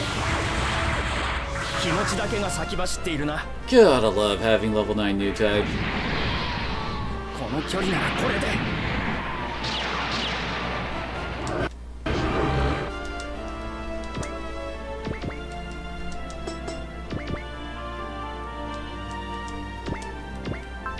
Hey, she could actually hit him, and of course he's got perfect hit odds on him.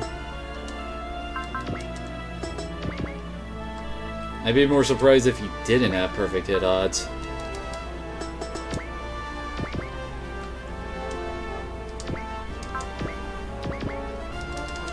Wait, really? Oh, dang it, they don't have any form of... Eee.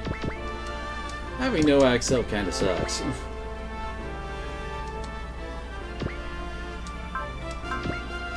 Oh, I guess he can try to help out take out this guy. Yeah, that should kill it. Just had a thought. Why the heck not? I mean, it lowers his damage by 10%, so...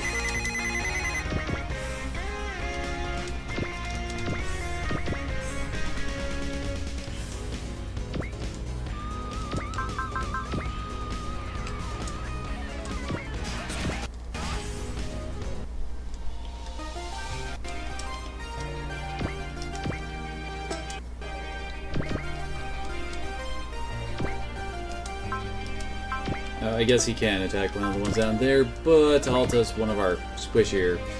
And oddly, he kind of has trouble dodging at times for some weird reason.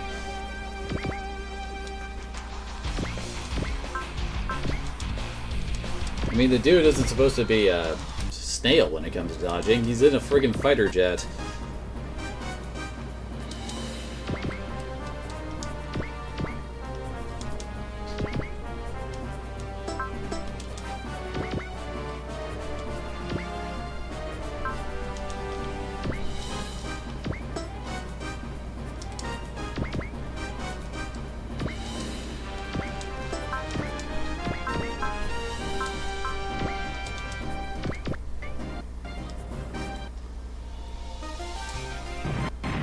And Kira just has to get in one more kill, doesn't he?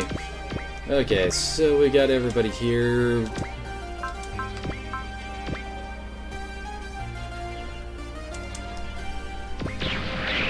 Here's everyone's dodge and defense.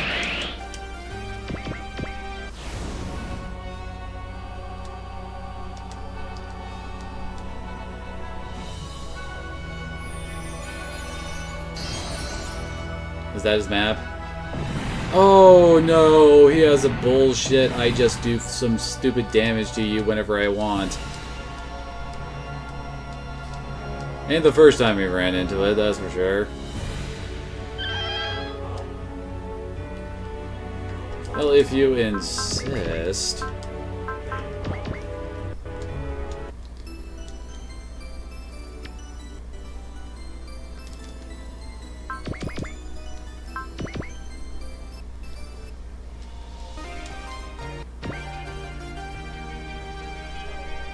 Really? Evading with Rand gives that kind of evasion there?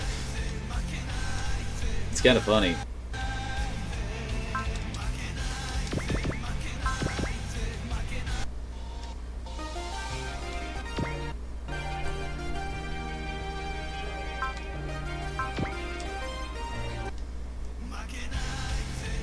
Oh boy, here comes God's attack. And hey, it's actually dodgeable by Callan.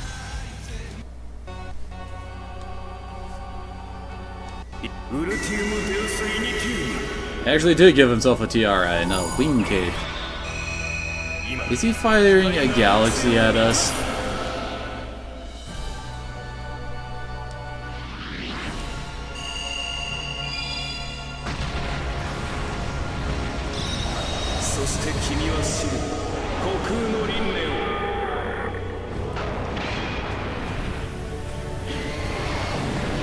Okay then.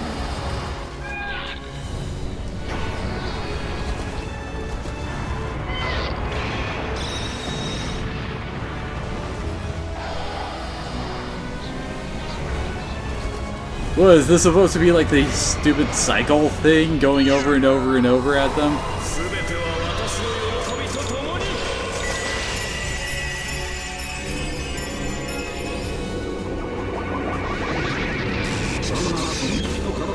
And it only did 2,950 damage. Admittedly while guarding, but still.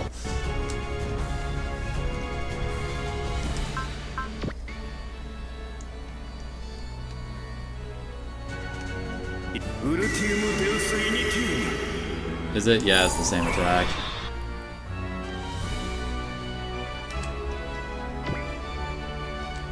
He really liked that attack, doesn't he?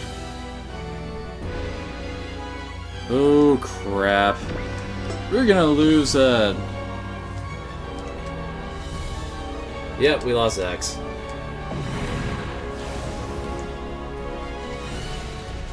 Okay, it's our turn now. Well, first off, let's start up with a confuse. Him anymore.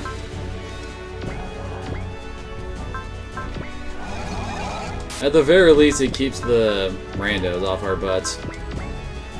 Heal any of the damage we took last turn. Yeah, we're all looking pretty good now. Alright. So then, how do we plan this? Apparently he can actually move? What the heck?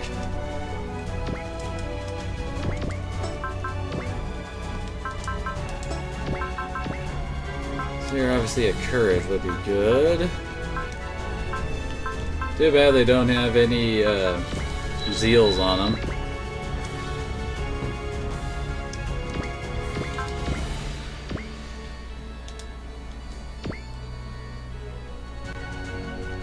Wonder how much HP this guy has.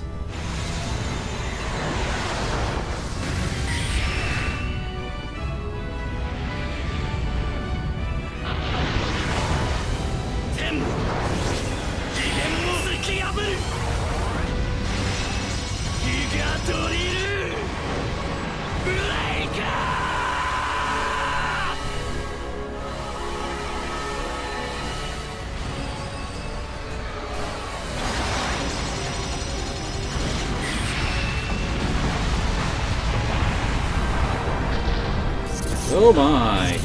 少しの光はそんなものでは This looks like it's going to be a bit of a drag.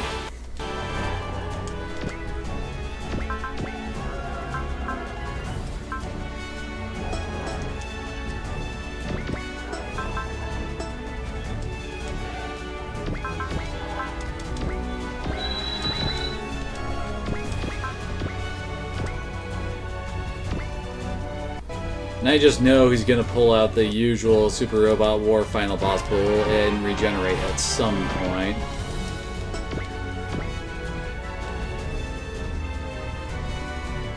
So we definitely need Hibiki out in front.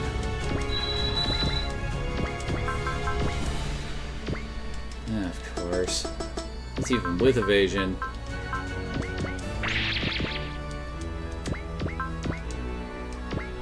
Oh hey, we can actually get the surround bonus.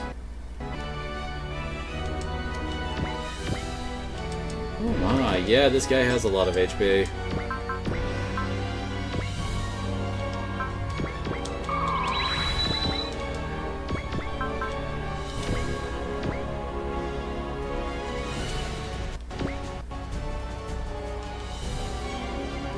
And some of our guys actually have a chance to miss that monstrosity. How does that even work?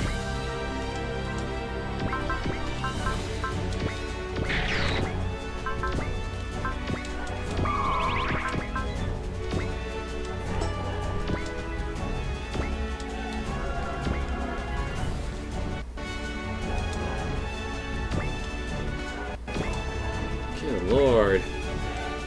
He's barely moved an inch on the list.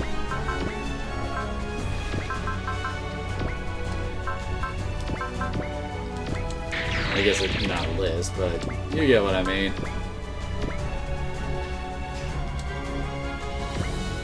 And I have a hunch that this won't actually lower his armor in any way. Yeah, but I figured I should at least try.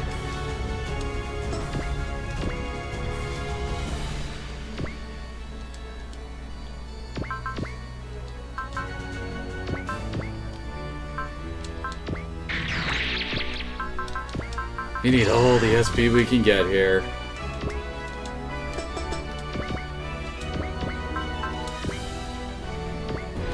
Crap.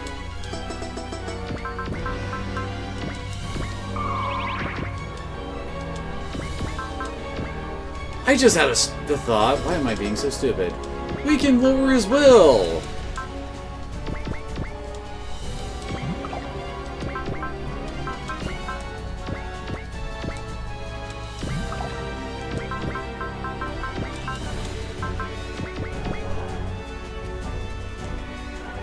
There we go, now he doesn't have guard anymore. Let's do one more for good measure.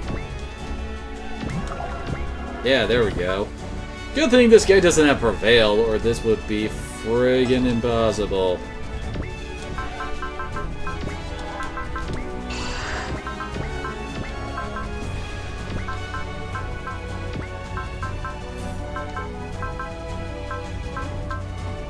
No, wait, that's what it was. Never mind. I don't know what I was thinking. Okay, now let's drop her on his ass. With her 10,000 powered weapon. It's easily the highest we've got on our team.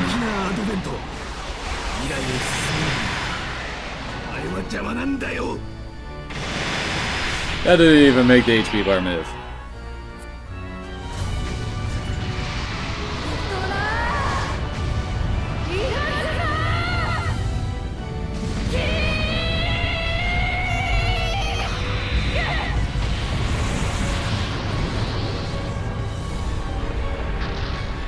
Very nice.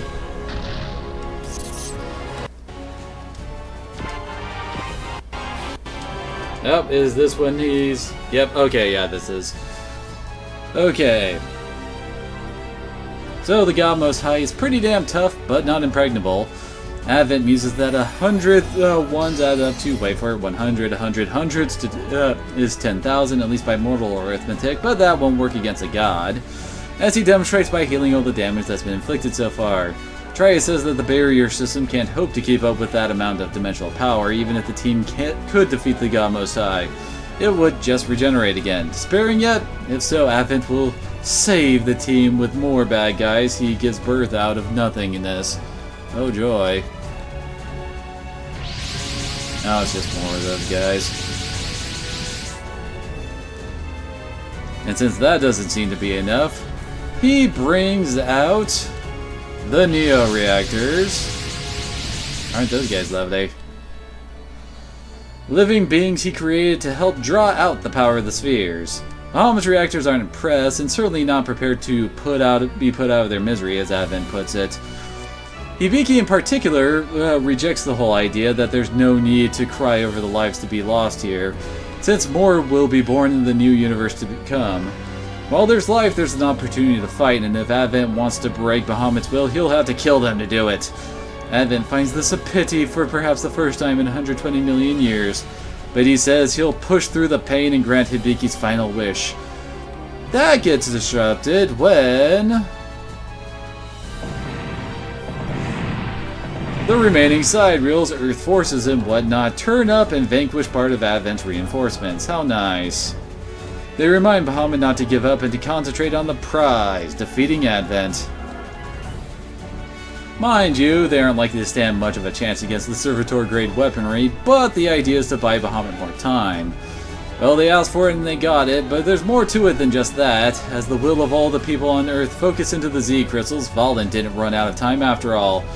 The Earthlings made a conscious choice to risk lowering it in order to preserve the power they had left for Bahamut's benefit. Wasn't that nice?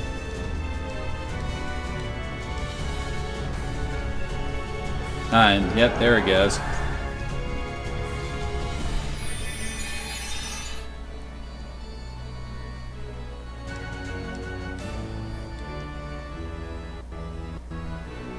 Oh, okay, I guess we are continuing on. Anyway, Bahamut are the pride and the dream of all mankind, and with them there's nothing to fear. All the zones in the Wrath Babylon systems are online, and with all the refugees from Mars and the Green Earth helping, there's a lot of power on tap. Bahamut's always saved the day before, and they'll sure as hell do so again now. As we get to hear about the billionth time now, I guess there's some kind of union for characters ensuring that everyone gets at least a moment's screen time and a line of dialogue at this point. Because, yeah, there are quite a few side characters that haven't really gotten to show up much. Oh my, and yep. Even characters who didn't otherwise appear in this game, like Olba and Shaggy from Gundam X, show up? The hell? Anyway, it's time to fill in the final page of Metropolis. What the Earthlings have done is unify all their souls, just like the S-Terrans once did. And that means a level playing field, which is not what Advent had in mind. Well, I guess I'll not bring this up until we get through here. Oh man, we even got the chanting choir going on in the background as well. We do this.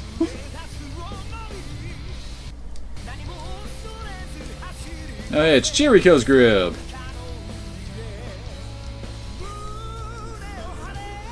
And there's 21st Century. Hey, it's a bunch of the OG Gundam crew. Kai, Hayato, etc. What the heck are they doing in a bombed out area? Wait, she's still alive? I could have. I can't remember her name. The woman with the weirdly weird eyebrows. I know she died in Wing. I guess she didn't in this universe. Oh yeah, there's Olba and Shaggy. Oh, and there's the unicorn guys. Oh, and there's the Turn A crew.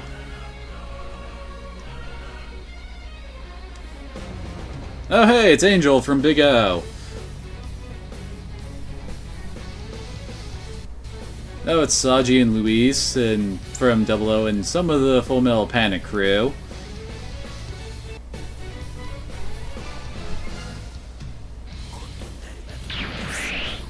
Well, there's us all powering up. Anyway, so Ah yeah, once again, anyway, it's time to fill the final page of Metropolis. What the Earthlings have done is unify all their souls, just like as Terrans did. And that means a level playing field, which is not what Advent had in mind. How can it be that humans have arrived at the truth? Stupid question, says Fudo as he shows up. Oh, I guess everybody else is actually still giving their one-liners to the final boss. Ah yeah, there's him going, how can this be? Hey, Fudo. He tells his students that he's got nothing more to teach and it's time for them to finally graduate out from under the curse of the higher dimensional beings. Advent is aghast that another species has finally achieved perfection. No longer can he claim to be oh so special. Perhaps, but until they defeat Advent, their minutes are still quite numbered. Fair enough, but if Advent thinks the humans are out of allies, he's wrong. Oh, that human will also awoke Asaki from his nightmare! Oh my!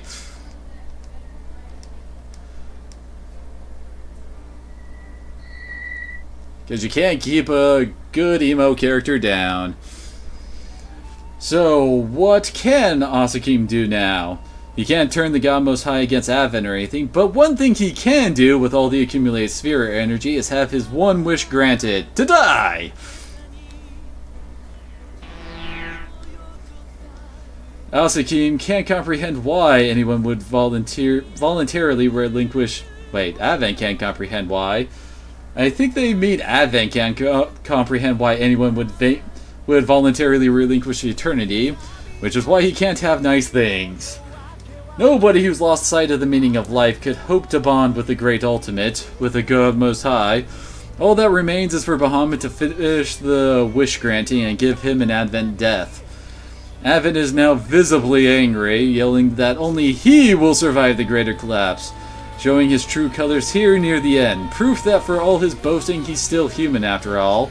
Hell, he might have been able to coexist with the Earthlings had he not become drunk with his power and went down the wrong path. The ultimate proof of his humanity is his obsession with the idea that godhood awaits beyond humanity. If he really has surpassed human understanding, he better start showing it and fast.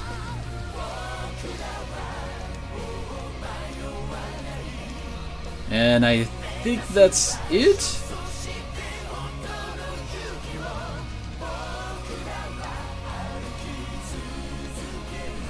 Oh no, wait, I think it might go on a little bit more. Sorry, he's doing weird editing things anyway. Let's see here, amidst all the conversation being traded around, Hibiki's is the most central. To Advent's surprise, he actually offers thanks for keeping him alive during the Time War. But now that those thanks are tendered and the score even, it's time for the real battle and the real revenge for Hibiki's parents' death. Even though I can't actually use Hibiki anymore for this. Oops. Is everybody? Yeah, everyone's at maxed out will now. Did we get any... Aw, we didn't get SP regeneration for that. Dang it. Let's see here. Anyway, the real revenge for Hibiki's parents' death and the real preservation of life across all universes. Advent is so very, very glad to have met someone who surpassed hope and despair to become the great ultimate personified. That might have been the one true pleasure he had since exile from Esther, and if so, that makes him a pretty small-minded bastard. Doesn't he realize that Hibiki isn't the only one to accomplish that feat?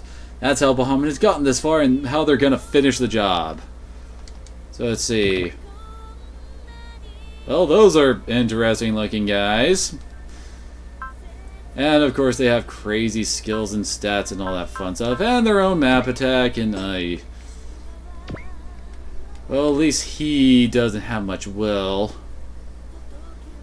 Well, first off, we need to fire off another Confuse.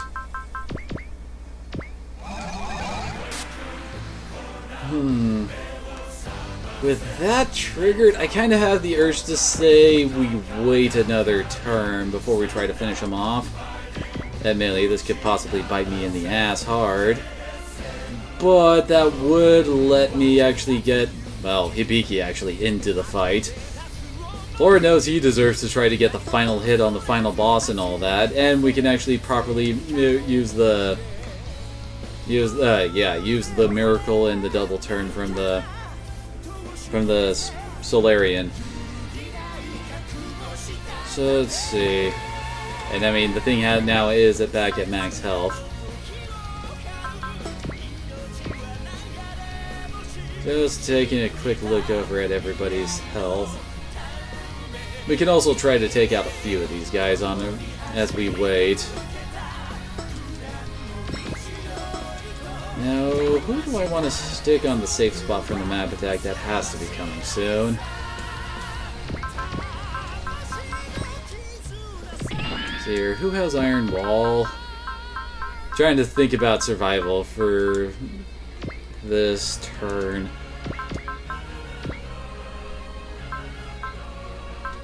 Oh, he has the plus version, that's very good.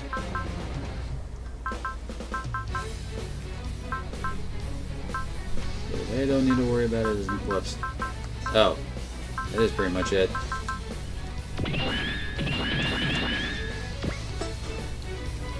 Okay, we've iron walled up.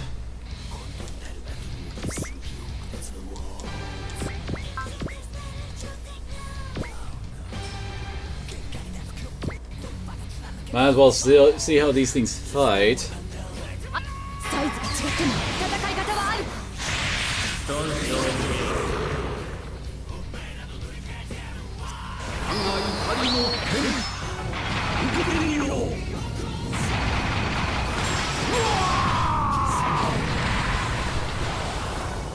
Not bad damage.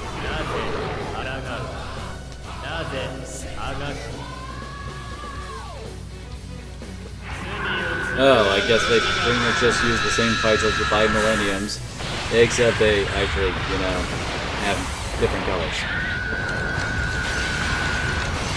Kind of odd. I mean, Super Robot War Games don't tend to have very much in the way of recolors when it comes to their enemies.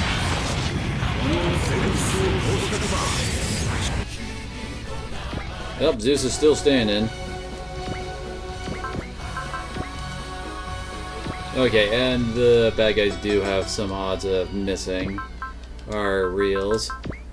And once again, let's boost up everyone's defenses.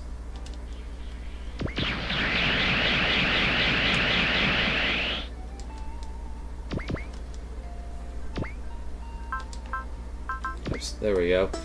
And of course, we gotta get all of our command R's up and focus on our groups.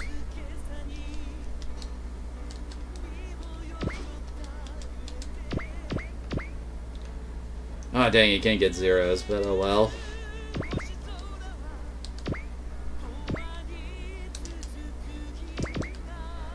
Okay, we got some stacked R's going down.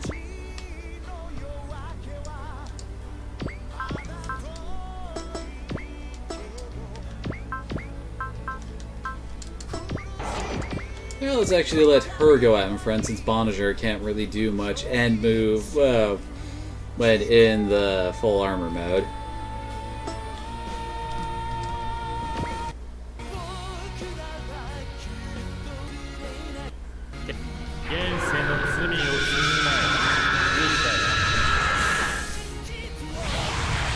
Yeah, good luck trying to hit her and her autofocus.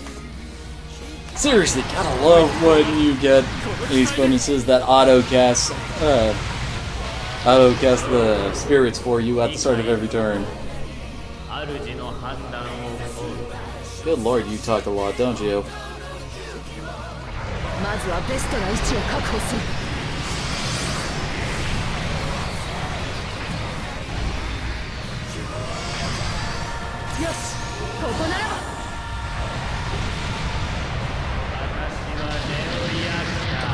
Well, that's the first of the Neo reactors dead. Yeah, they aren't as impressive as advertised. Hi.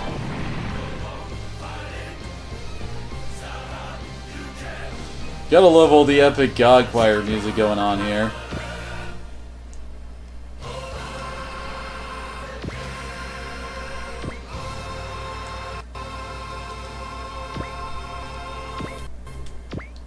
Gotta slowly move Hero on up to actually get in on all this.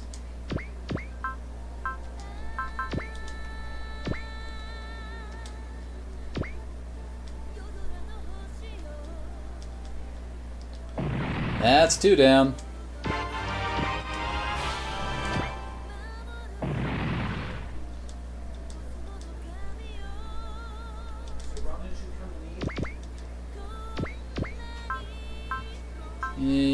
Actually, we have enough energy to start busting out the big bang punches.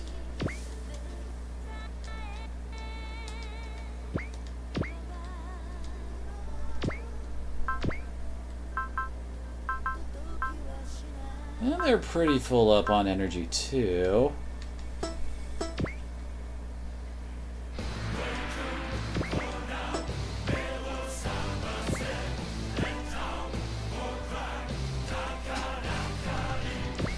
Sorry, just trying to think of how I want to do this so I can try to kill a third. The more of these guys that are dead, the fewer enemies that can actually start smacking on us and actually reducing our evasion due to the wonderfulness of evasion decay.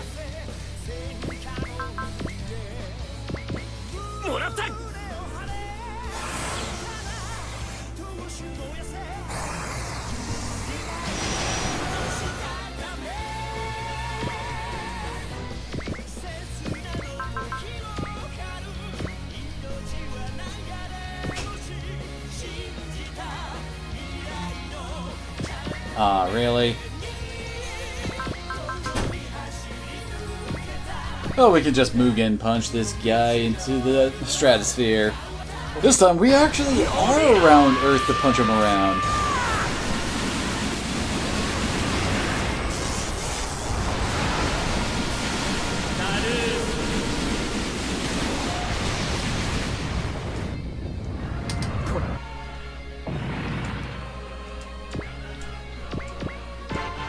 Two levels for all of them.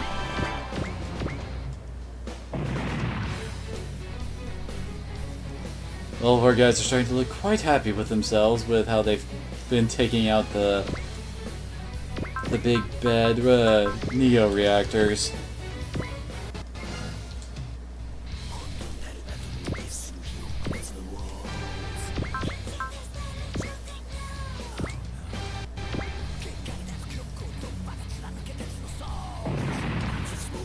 Had a hunch Kira would be able to wipe that guy out.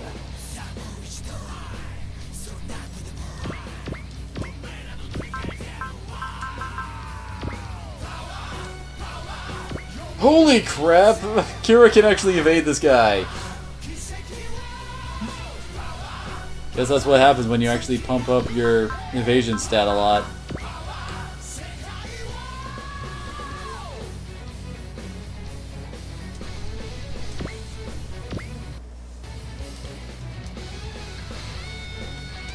Seriously, the amount of pilot points I got on Kira is insane. And he might actually reach 300 kills.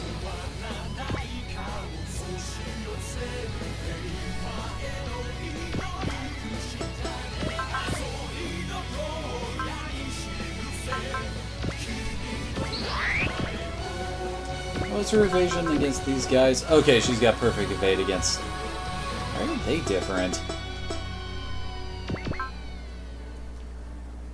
Yeah, I think they basically had the same skills. Oh, kind of weird.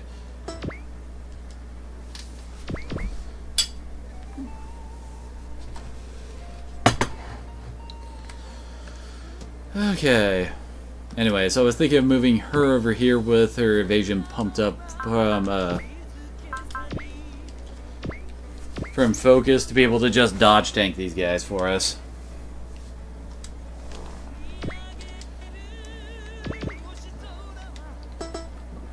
And those guys haven't even been touched yet. I did iron wall them, right? Oh yeah. They're protected.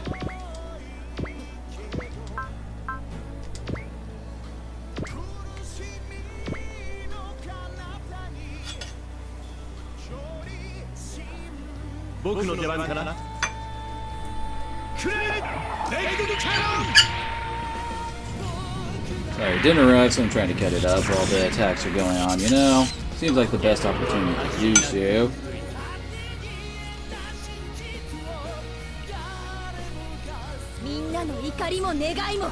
I don't think there's any point to use anything other than finishers at this point. Or I guess at this stage, I should say.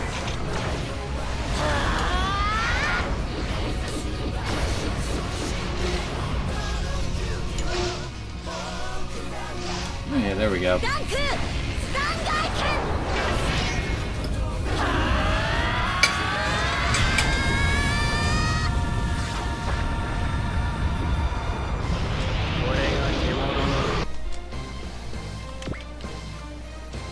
Alright, here we go. Oh yeah, he's gonna start off with this stupid I damage people randomly thing.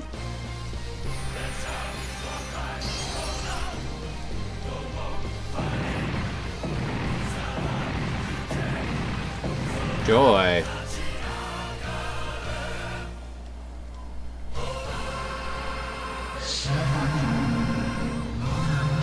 Oh, you bastards.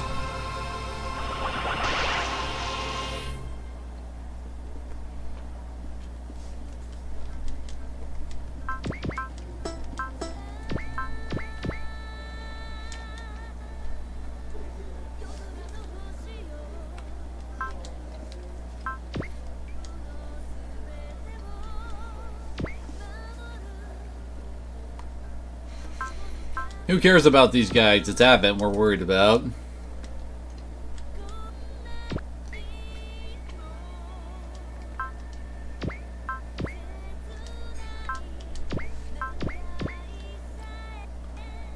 No, I do not want the turn egg support guarding.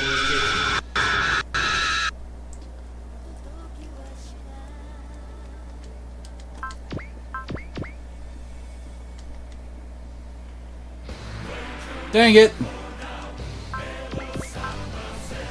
I planned on them going for friggin' Setsuko.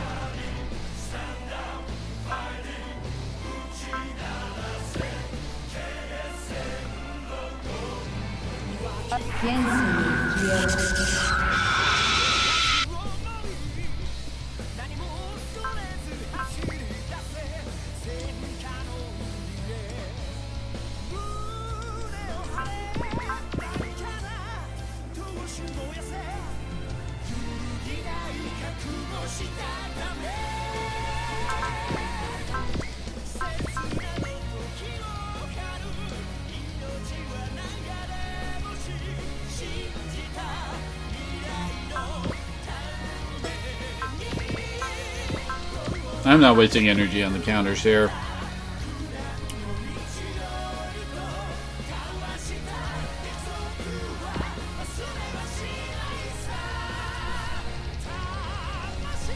Oh yes, that attack. Uh-oh, here he comes. Oh, thankfully we're gonna get a support defend. So let's Moonlight Butterfly his ass.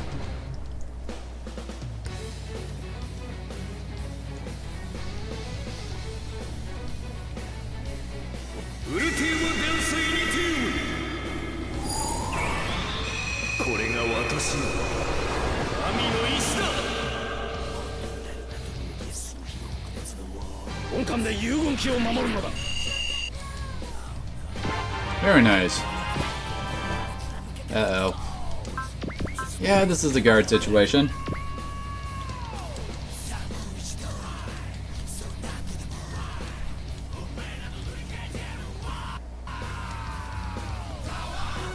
Damn it!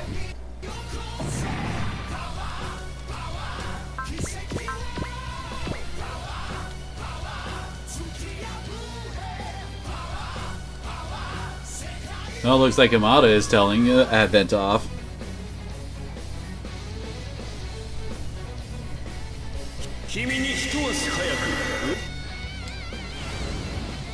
Oh, it's our turn, bitch. It's on.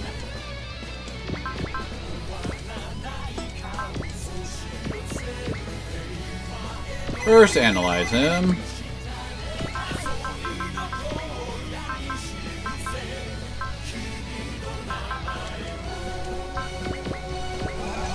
Confuse.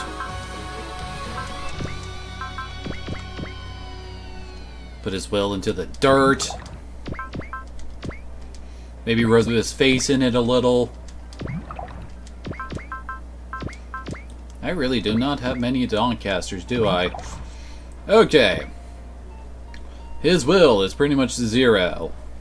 So it's time to begin. First, let's toss a miracle at our favorite just curb stomping character, Diebuster. Oh, is it on now? And oh crap. Well, things aren't going to go very well for him in this, I imagine, but let's do what we can.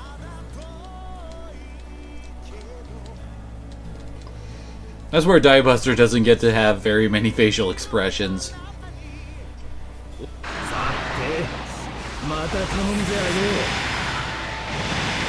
Nice start.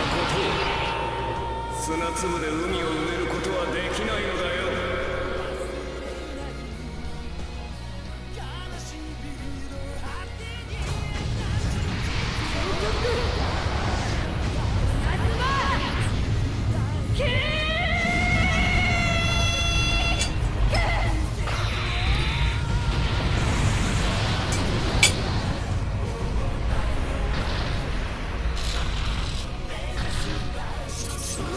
It's a nice start.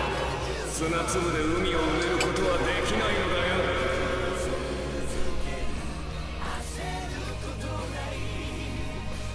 君に一足早く宇宙の Yeah, it's the same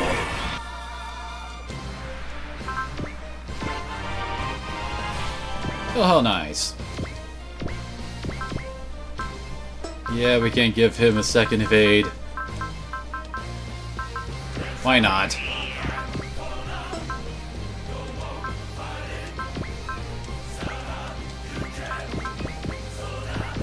If he's going down swinging.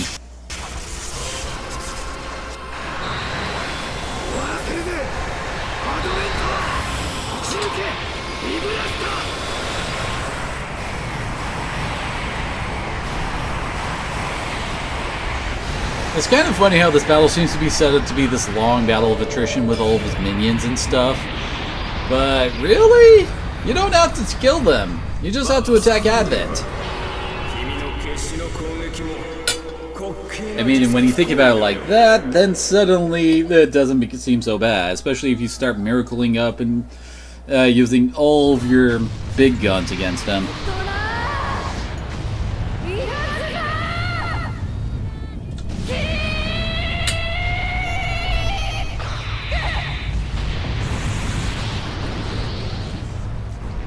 Very nice.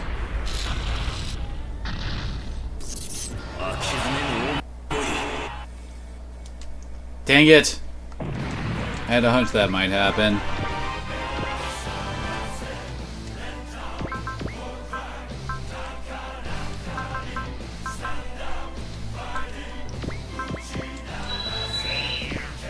Oh wait, she can still...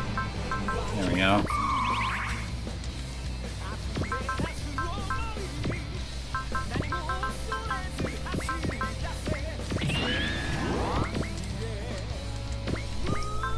Time to drop the Zeus on him. Oh yeah, that's right. Why haven't I been using Hibiki's support attack?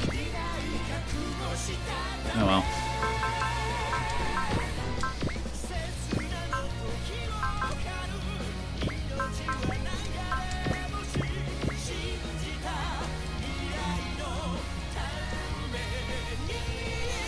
I'm guessing Zeus and Advent are discussing the Godhead there.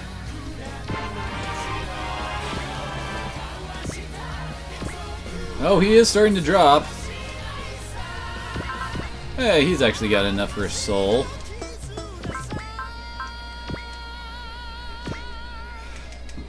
It is kind of funny how he's actually can have some trouble hitting Kira.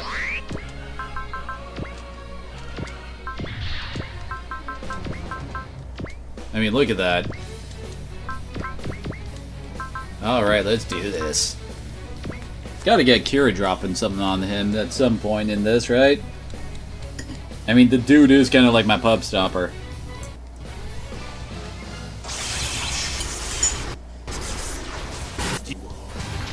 戦色で突っ込むぞ。黙って手伝え。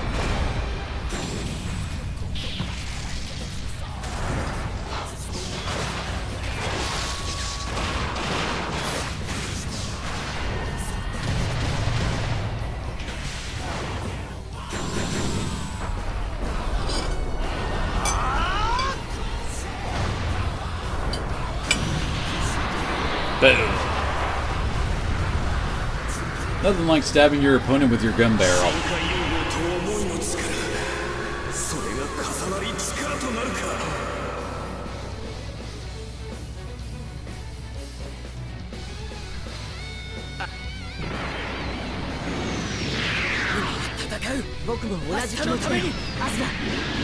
Well, I guess technically here we're not being condemned with just Kira. It's Kira and Athrun together.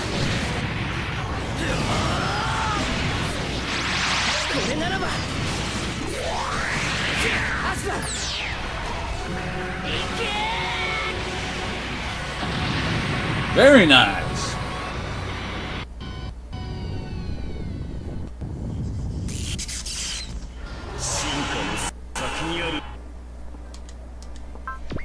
And Kira hits level 80.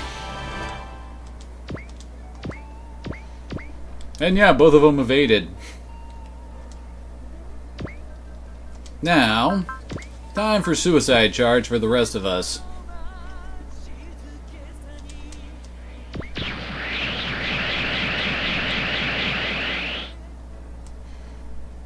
Did the music cut out?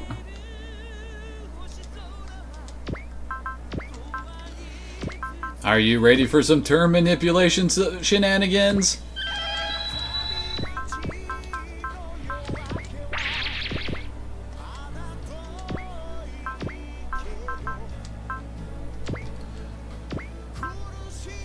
Oh my, didn't realize how hurt they were. Oh well.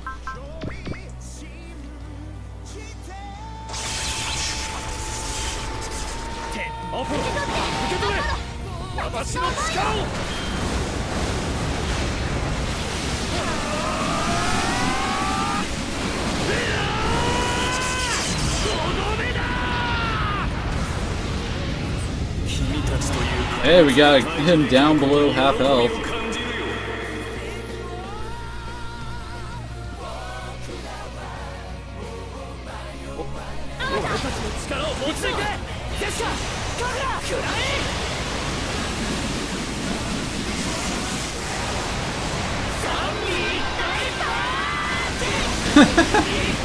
Except that attack isn't a thing in this game. Hell, Kigali wasn't even a unit back in Z1. I mean, yeah, the Akatsuki was an actual unit you could use, and it was pretty kick-ass, but Kigali was never an actual playable character in it.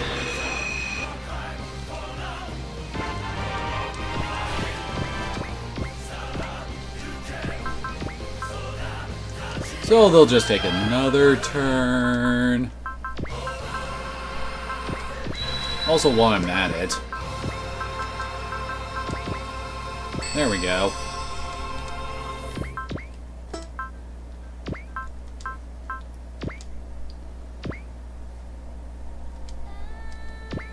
Oh wait, dang it, I didn't set up alert on the original Aquarion.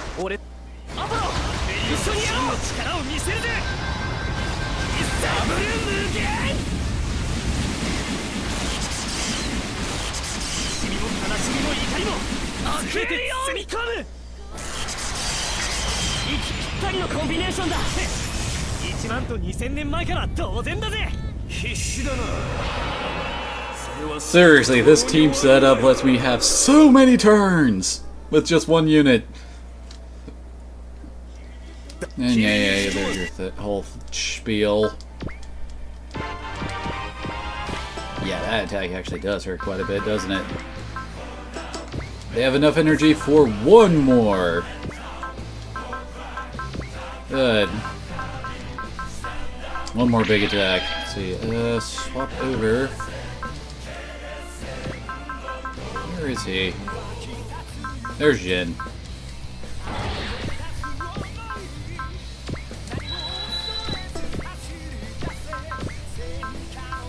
They got evasion. Yeah, okay.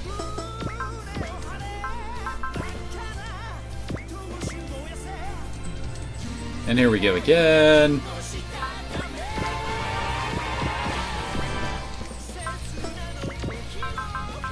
And another one. The only problem is that they're kind of running out of energy at this point.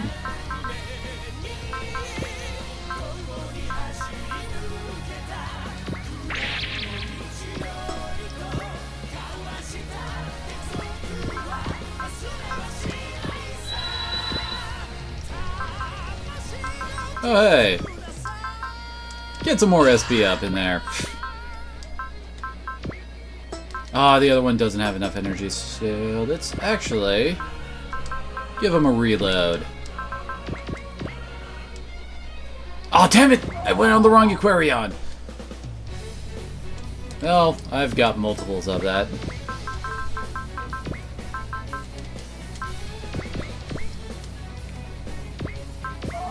See? It wasn't an issue, it was just as planned. I don't want to use hers. There we go. Now the Aquarion's better.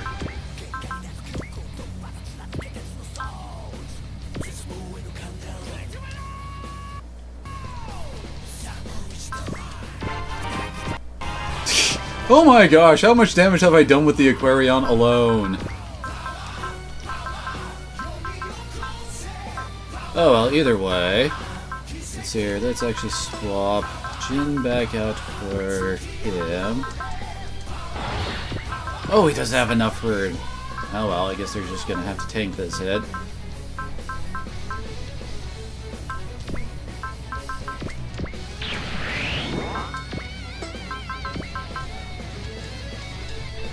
And nah, let's use theirs. For yet another double attack. Ain't Zeal a beautiful thing? Oh hey, we can see his HP now. How much does he have in total? 500,000! Yeah, that's a lot of HP, especially with high HP regeneration. Oh boy! That's like, I think it's 150,000 HP a turn healed. That's pretty ridiculous.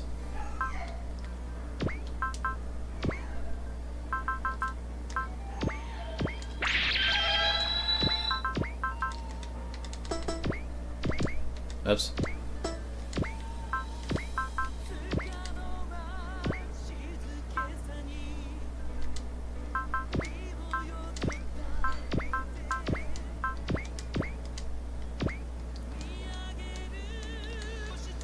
Alright, Koji, time for the 100 Rocket Punch Attack! In all its gloriousness.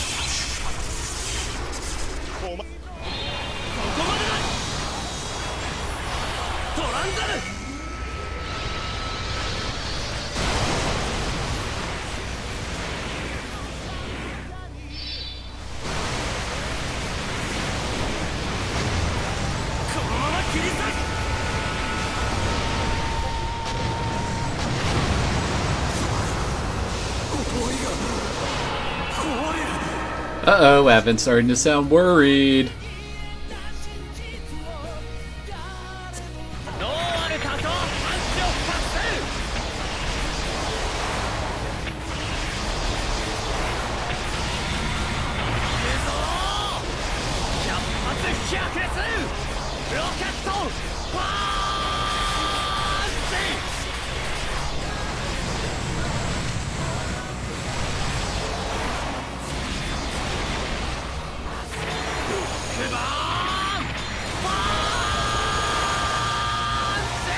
Nothing like the ultimate rocket punch.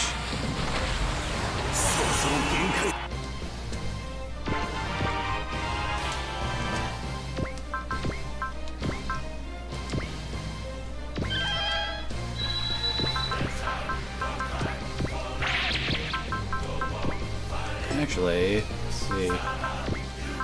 Yeah, I better use that on SP so Hibiki can use Courage again.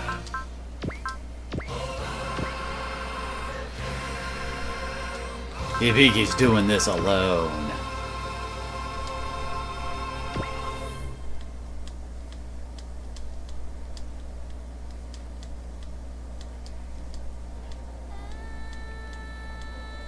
Man, apparently they have quite the conversation for their attack.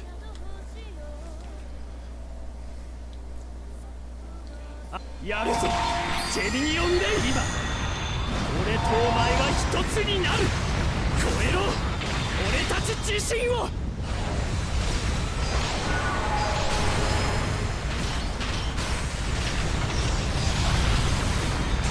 Nothing like karate kicking God into the stratosphere and then unleashing a huge beatdown on it, right?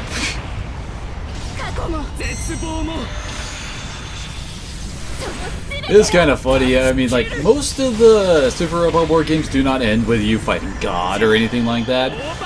But I mean, with how the Z series has gone, who could you fight as the ultimate opponent in this game?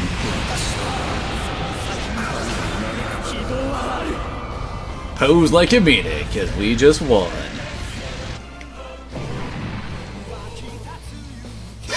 Well then, he was worth quite a bit of XP, wasn't he?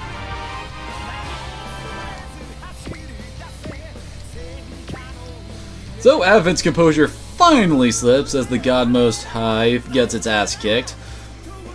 The celebration is short-lived though, because the collapse has progressed faster than expected, which is really bad news. Advent attempts to gloat that the puny Earthlings couldn't avert their fate after all, but Hibiki springs into action instead. With Advent's power weakened, he reckons he can use the Quarreling Twins to take over the God Most High. This means having to deal with all the souls of the S-Terrans, but doing so should give Kay and Orson time to do dimension healing using the ultimate singularity within. He's sure that the will of the universe is to live and believes they'll succeed. Advent cries out that if Hibiki tries it, he'll be swept by Origin Road to the very horizon of karma, never to be reborn again. Time. yeah, that is true. Most of the time it's like, oh god, we need a final boss. What do we... Just have him kill God. I don't go. What? But seriously, with the the Z universe, what else would you fight as the ultimate thing with all the multiverses converging on themselves? Although, now that I think about it, like a big, like huge mirror match between us and another version of ourselves would be pretty awesome. Anyway, let's see. He says he'll never be reborn again. That's okay with Hibiki, who fears not the prospect of obliteration. That is what it truly means to stake one's life on the outcome. Hibiki ejects Suzune, which we're seeing right here, intending to save her life while he loses his own. But she won't have that and teleports right back into the cockpit, because remember, she can do that.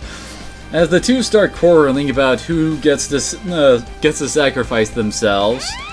Yeah, she just warped in right there. Anyway, as they argue about that, the rest of Bahamut are like, hello! And take their positions.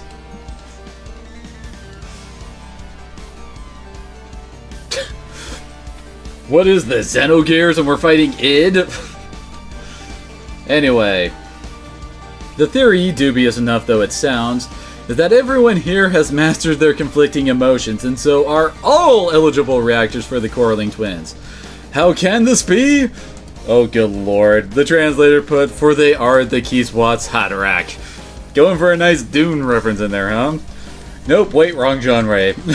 It can be because, apparently the Quarreling Twin Spheres itself is a human? Okay then. All the various things the 12 spheres represent are all human emotions, right? Then the core of Soul is that in miniature. With AG channeling everyone's thoughts through the Z Crystal to Hibiki, it seems it's time for everything that's happened since the breaking to be fixed. Though nobody knows precisely what that will mean, other than, of course, not letting the universe be destroyed. It doesn't start, well, exceeding the capacity of the Geminian Ray in perfect union, which I imagine will be happening soon as we're doing all of it here.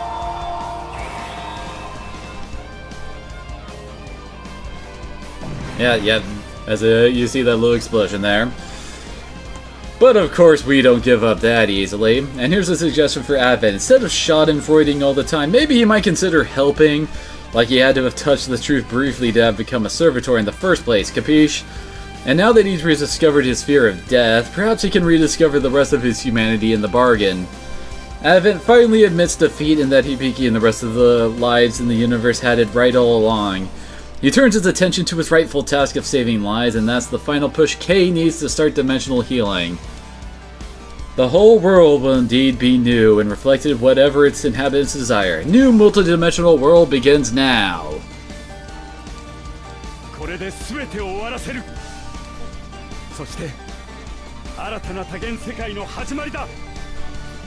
It's kind of nice with K actually getting to do this, given the fact that he kind of kicked off this entire thing himself.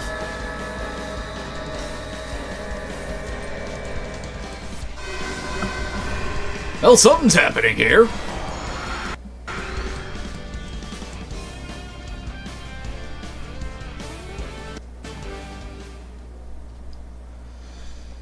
There is a long moment of utter silence.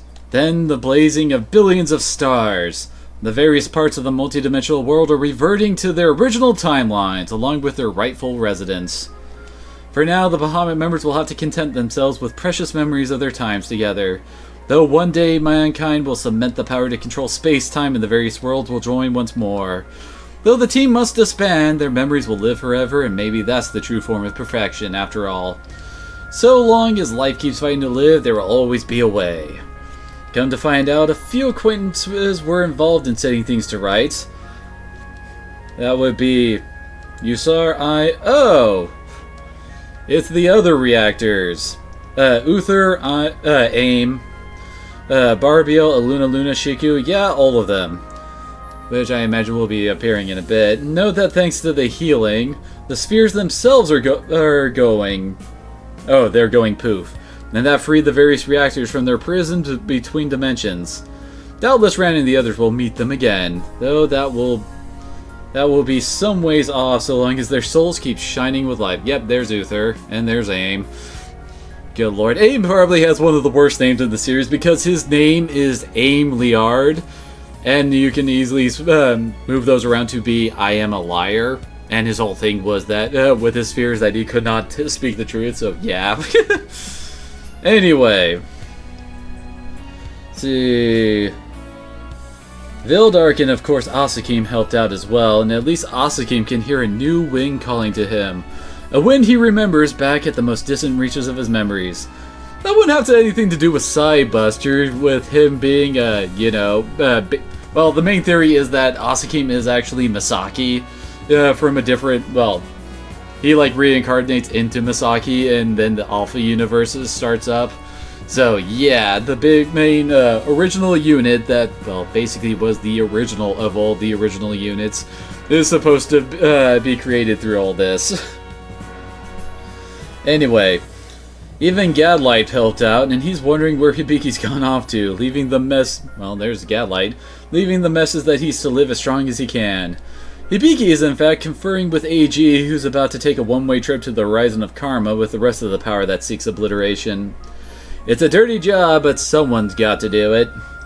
As for Advent, he's concluded that there's no room for him in this new world and intends to watch over it from outside the cycle of Karma.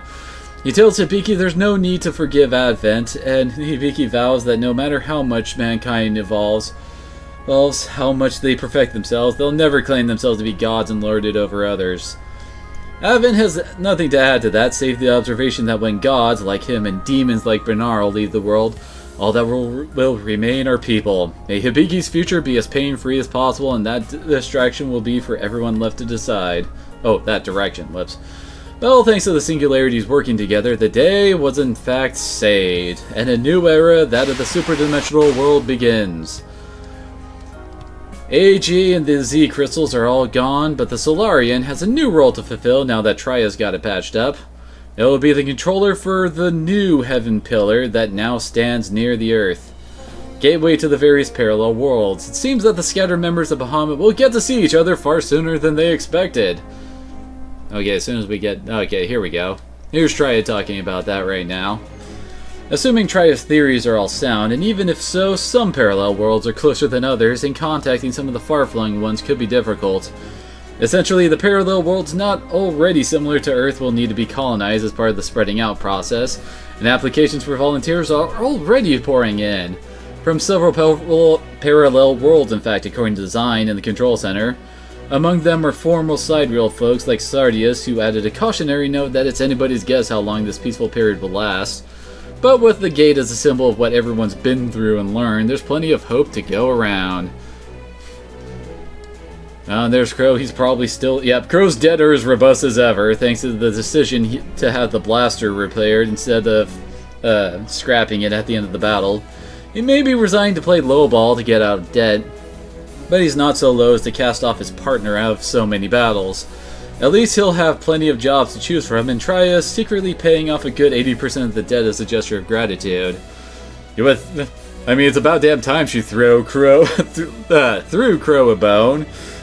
So what's everybody else doing? Reconnecting. Kay and Orson with Mimsy and Atena with the rest of their crew. Actually, I should probably wait until their scene comes up. Yep, there's Mimsy, who is Kay's wife, by the way.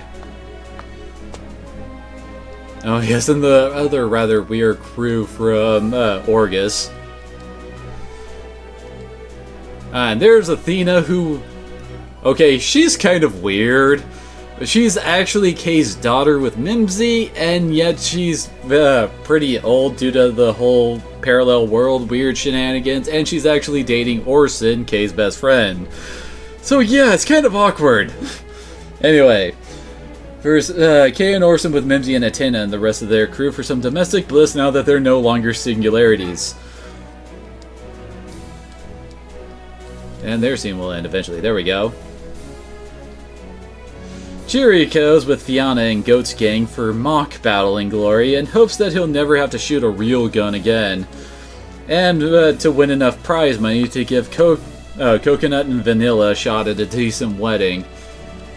That's Coconut, and that's Vanilla, I think. Honestly, I haven't seen Votom, so I can't really say.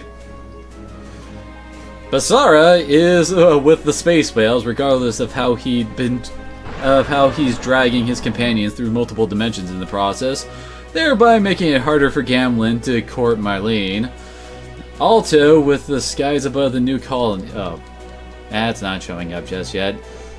I'm imagining this is going to be a very long epilogue, given the fact that it's wrapping up so many things. So yeah, here's Alto. Alto with the skies above the new colony, while the SMS and friends and families visiting the former Vajran homeworld, and with Aikun, an emblem of Vajra human coexistence.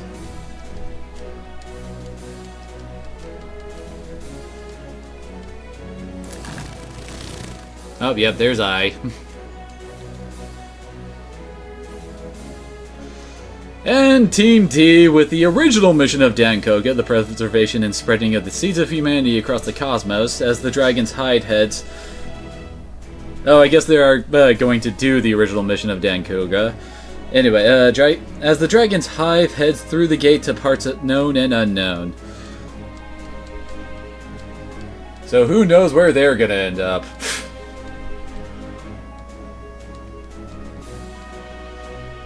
Although, in all honesty, Dankoga didn't really have all that much to do plot-wise, given that their big plot was back in the Z2.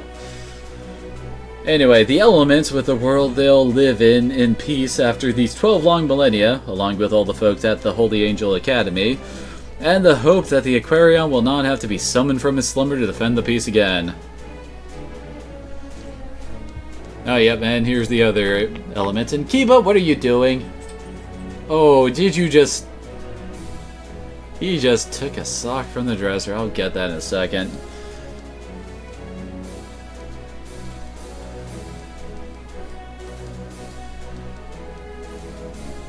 Man, a lot of people have stuff to say here. Okay. Simone and Nia with each other and their friends as they finally stop scurrying around long enough to get married. Noriko and a rejuvenated Kazumi with June, who was not expecting to see them again in her lifetime, but whose welcome back message really worked wonders in an alternate timeline. That was a very weird paragraph. But basically, Simone and Nia finally get to get married and actually have a freaking happy ending. Good lord, did Gurren Lagann end on a melancholy note with Nia dying at the end just as they get married. That was so sad. And I'm guessing that's June. It's been a while since I watched Gunbuster.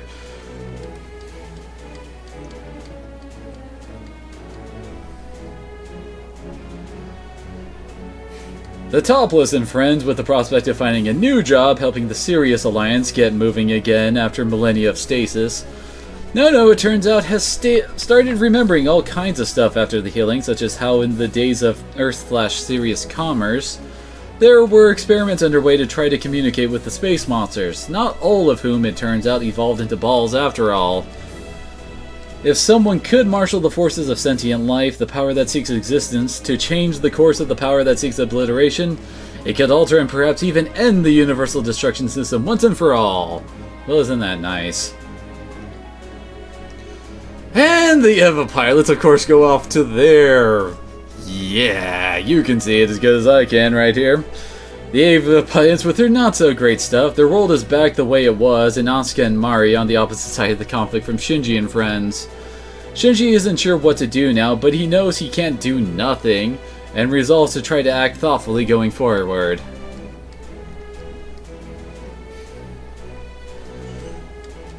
Yeah, kind of a shame that they actually didn't go more into the Evangelion stuff. I mean, we haven't actually seen these EVA units throughout in this series, so it would have been nice if they did a bit more with that. Anyway, Roger, with a paradigm city that's seeing clear skies for the first time since time immemorial, and which still needs him despite its ongoing lack of memory. Setsuko, with her squad mates in the challenge of preparing a true mass production... But it's so pretty! Yeah, there's Setsuko, and they're trying to make a better glory star. Anyway, which they all elected to tackle instead of people returning to their respective timelines, becoming the de facto guardians of the gate.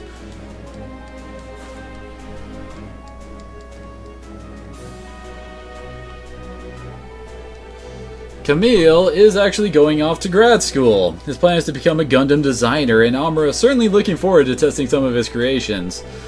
Actually, Camille actually did a bunch of the work for designing the Zeta, so it does make sense that he would actually get into that kind of work.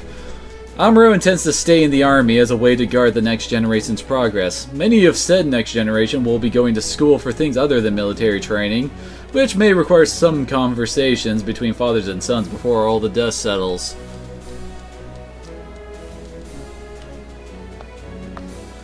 Wait. There she is.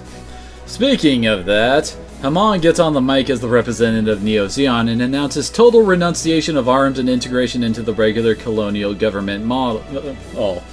Yeah, they probably have some weapons stashed somewhere, but what makes it a matter of guiding society in a direction where nobody will feel the need to use them?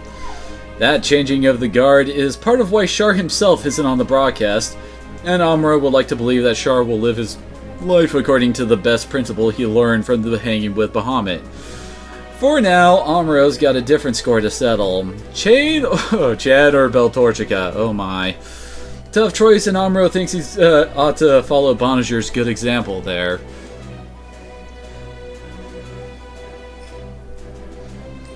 Minerva is no longer the Princess of Zeon as well, since Zeon just vanished, but she still expects there are things she can do for the world. Finding out what they are is why she's returning to Hamon to study under her, but she promises Bonjour she'll return to him as he returned to her. And though she's not a princess any longer, Geneman and his men still treat her as such. Bonjour finally calls Minerva by her given name, figuring that neither of them need to wear masks any longer.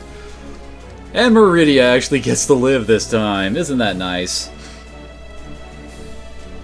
Lacus and Kigali are glad to be working together again, as Orb has been selected as the point of contact for Plant Earth relations. Mind you, there may still be remnants of Blue Cosmos lurking around, oh those jerks, and it will fall to Shin and the others, including the rehabilitated Stella. Oh hey, that got kept from Z1 to keep the lid on it. Well, isn't that nice? Shin gets to keep his girlfriend. Wait, what does that mean for Luna? Oh no!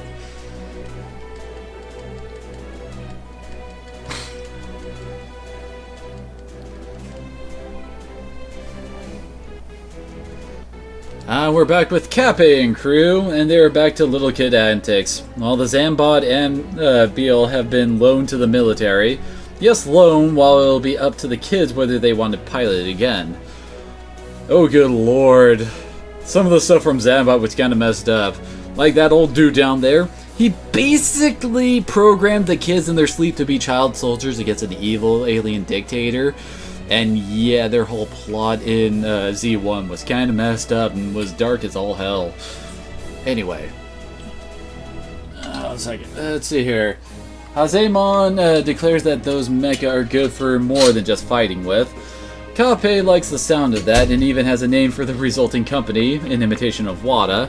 The Super-Dimensional World Jack of All Trades Kami Great Company.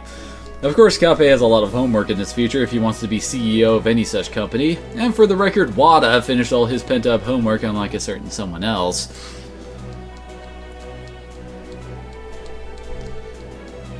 Which I'm... okay, there it goes.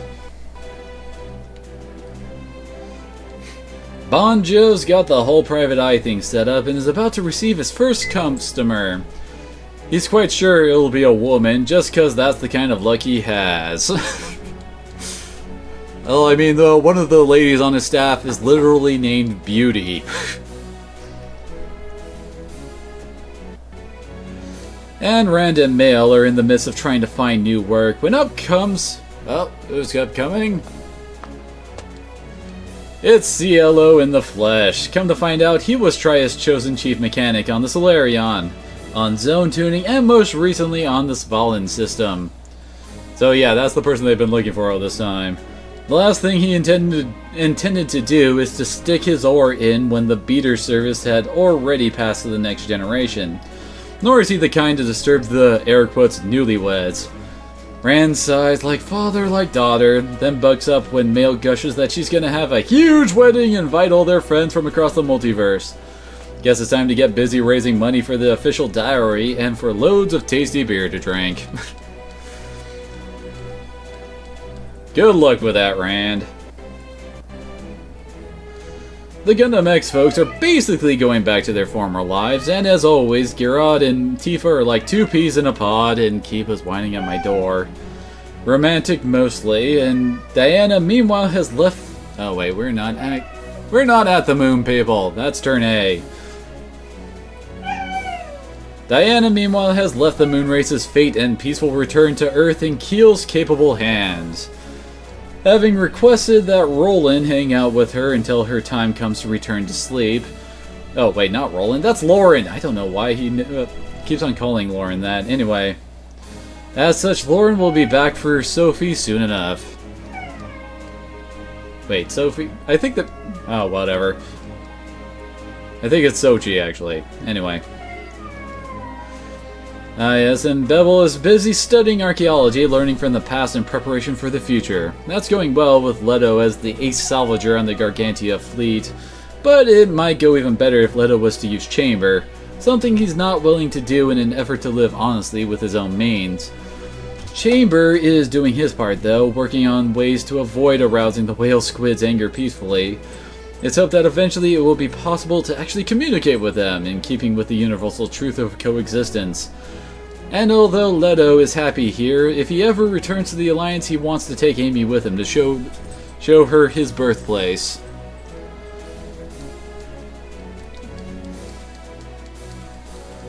As we quickly get through Leto's epilogue.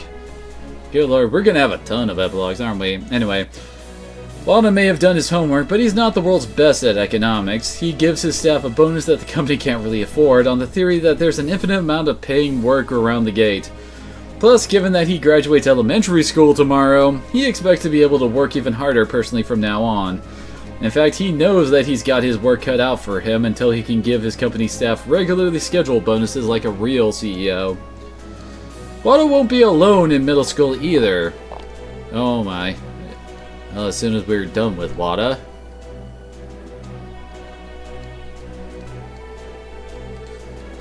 There we go.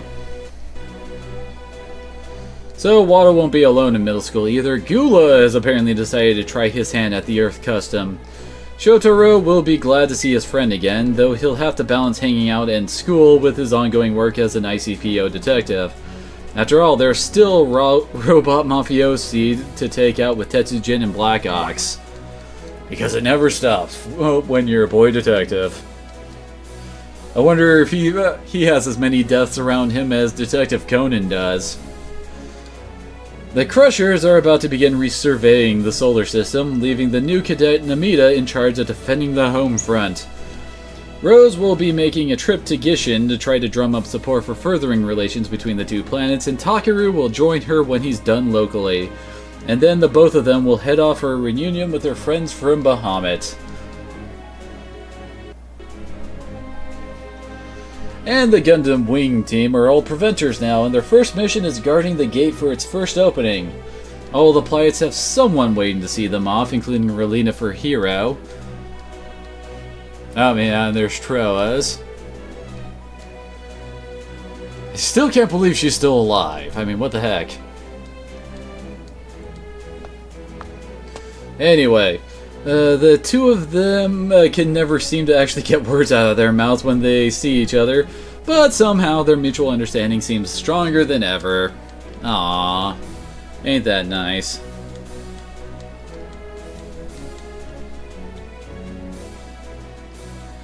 And there's still that giant-ass space flower that symbolizes human cooperation with the ELS, and the site is more than Marina can easily explain to others. Setsuna finds her at the observation port, and the two of them both agree that each other's actions were correct. Though their methods differ greatly, both can understand each other, which events prove is easier said than done. The celestial being will continue as an independent force, but there's every reason to be optimistic about their relationship with the regular army. Yeah, it is.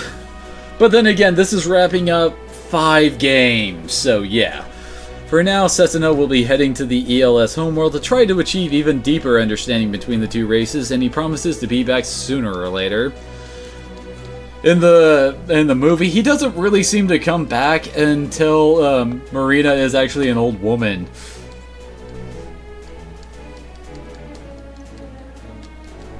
Cause yeah. Shin Getter Dragon's new role is to serve as an interdimensional delivery ship, with a little adventure and daring do thrown in for good measure. Getter Robo and its middle-aged pilots, hey, you're only as old as you feel, insists Ryoma, will be along for the ride and the further research into the steel mysterious Getter rays. Yeah, I wonder if the Getter Emperor will ever be a thing, like one of the final bosses in an SRW game, because that thing is ridiculous. Koji, meanwhile, plans to join an outer space recon team, still remembering Zeus's words that he and the vastness of space await. But something about the Ocean of Stars itself calls to Koji, and with only a little reluctance, Tsubasa gives him her blessing to go. She expects that by the time he's back, Shiro will be a man and her husband will have opened his eyes, and it seems that Sayaka and the boss game will tag along to keep Koji company. Because of course they will be.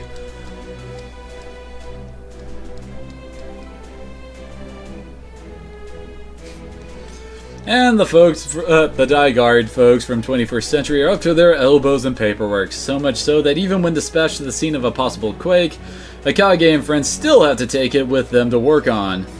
With no other choice, Akage steels himself to take on both the Heterodynes and his paperwork, like any good ally of justice would.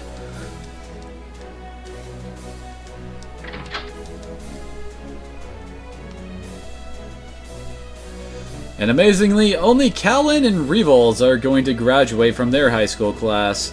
Revols already plans to follow Millie into television, but Callan hasn't decided what to do next, except that it'll involve the good of Japan. She is planning to start with parent-child stuff, though, the future she's wanted all along.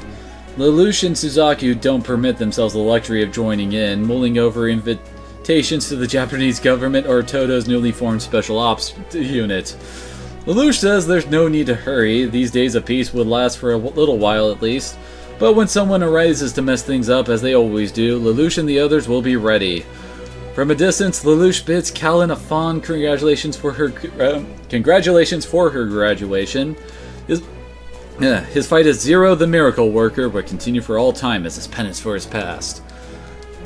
So Lelouch actually gets to survive his anime. Isn't that amazing?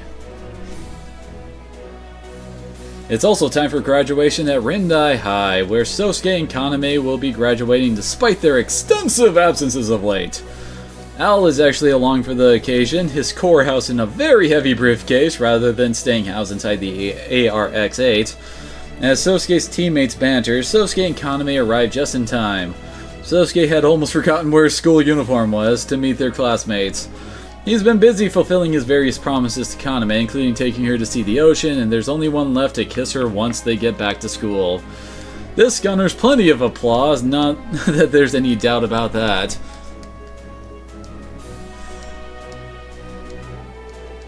Aww, they actually get their happy ending. Which, well, doesn't... We haven't actually gotten to that point where it comes to anime, although the light novels have finished. And hey, it's Hibiki! Let's see here. Oh, and there's Hibiki, and Maki, who, although suffering from memory loss, is in good enough shape to resume nursing care for the kids. Huh. So I guess she somehow survived what happened to her. I could have sworn she blew up. Who it seems are feeling great now. There's some sort of pain deep within Maki's psyche, though. She can't put her finger on what it might be. Hibiki bids her and the kids a fond farewell. As it seems, he is actually to control, well, says to control the Solarion, but I think captain the Solarion is a better term there. Which is a harder task than it used to be, thanks to the lack of Z crystals. Of course, the Geminion has no spheres either, which makes Hibiki's plans of being a solo gate traveler all the more ambitious. Well, Trios patched the Geminion up as best as she could. Wait, don't they mean the Genion? Oh, whatever. So at least Hibiki will have his favored mech back. Wasn't that nice? And I guess that's the gate. It turns out that the gate is now usable by the other world where Bahamut's members went, letting representatives turn up to see Hibiki off. Such is his new super-dimensional world, and for what it's worth, Hibiki has cut his hair as promised, though it doesn't look like it in his portrait, and although Hibiki can pilot the Solarion on his own, son of a bitch.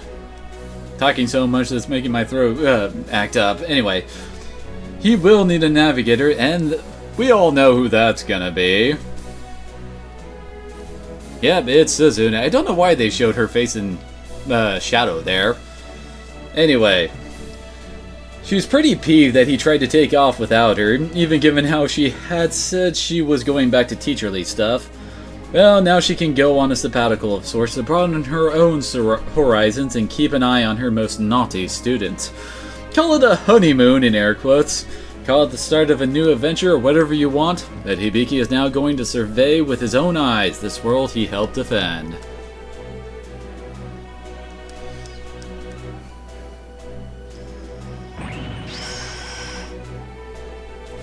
Yeah, no kidding. Actually, I would say something like Danganronpa works for that too. And that's Super Robot Wars Z3.2. Oh boy, was it a long one, but it was an enjoyable ride in my opinion. I did actually like what they did with some of the villain stuff, like, well, when the reactors, Barbiel, son of a bitch, why can't I remember his name? Shikoku? No, wait, that was his sister.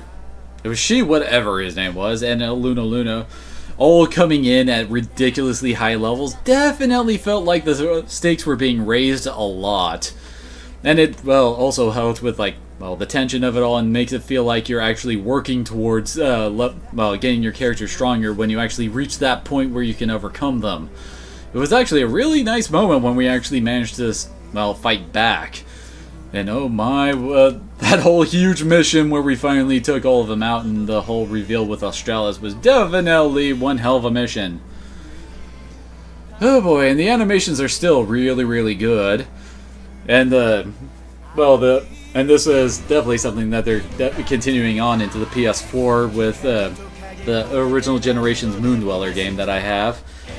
The translation on it might be a bit but it's still fun in Robot Wars Z. And my word, did we have one hell of a cast of badasses in this series. I mean, good lord!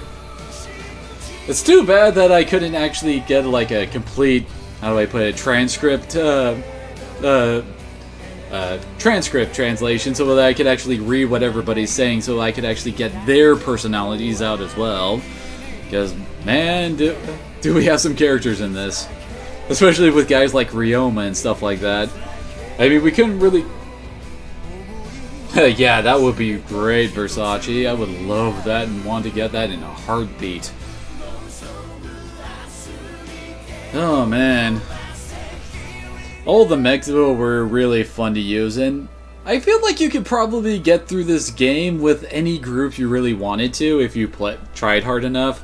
You might not get every skill point if you're using like Hathaway and Katz as your main Gundam pilots or anything like that, but I do think it would actually be feasible for you to get through the game that way. And I do believe I brought this up before, but I do really enjoy how these games balance out all their characters.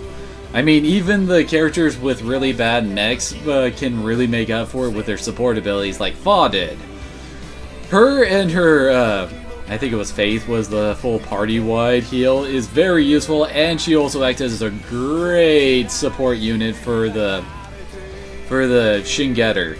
I mean, it let them use a lot more attacks before running out, since she granted them both HP and energy regeneration, which was huge for them.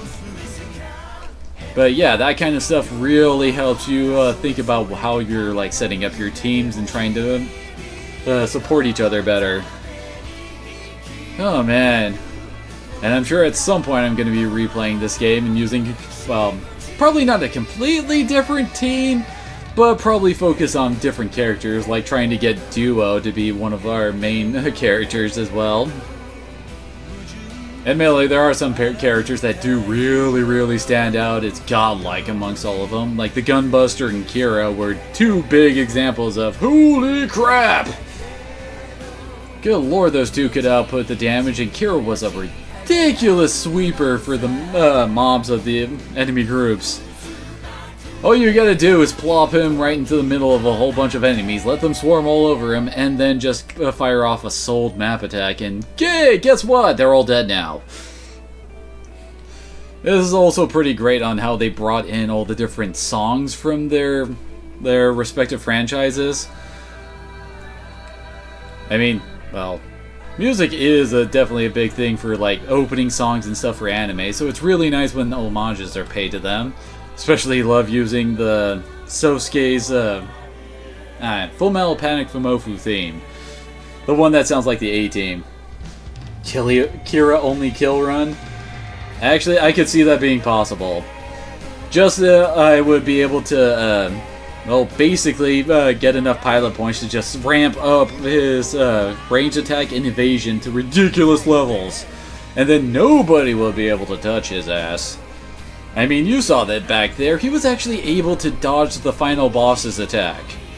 That is pretty crazy given the hit odds he was having on everybody else.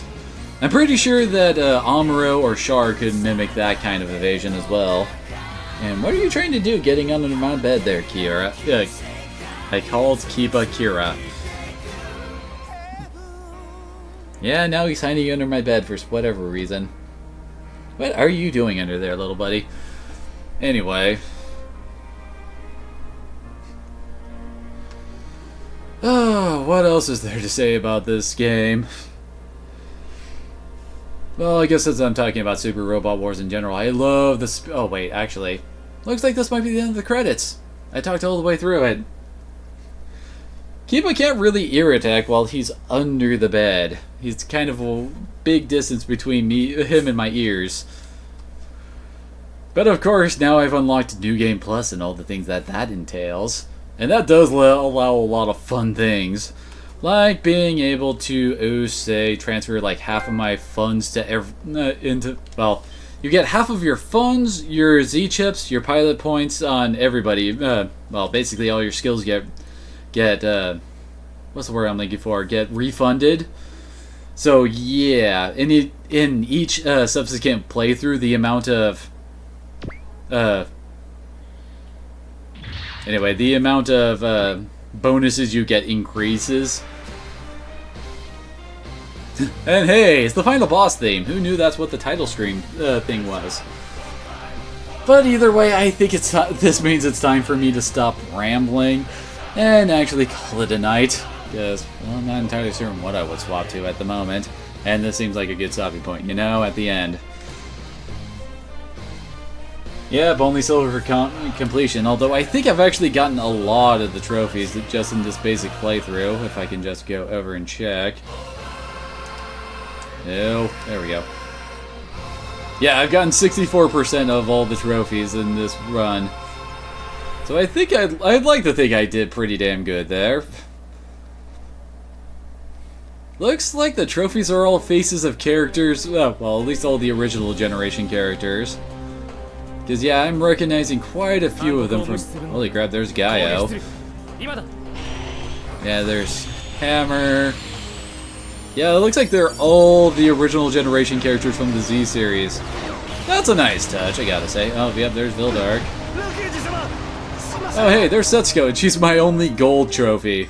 I think that's for getting all 5 emblems in one run. And oh, Asakima's for beating the game. That's kinda cool. But anyway, like I was saying, thanks to everyone who came on out. Tomorrow it's going to be some more Dragon Age Inquisition, so that should be fun. And, well, I hope to see you all again next time. See you later. And that was Kiva saying goodbye there.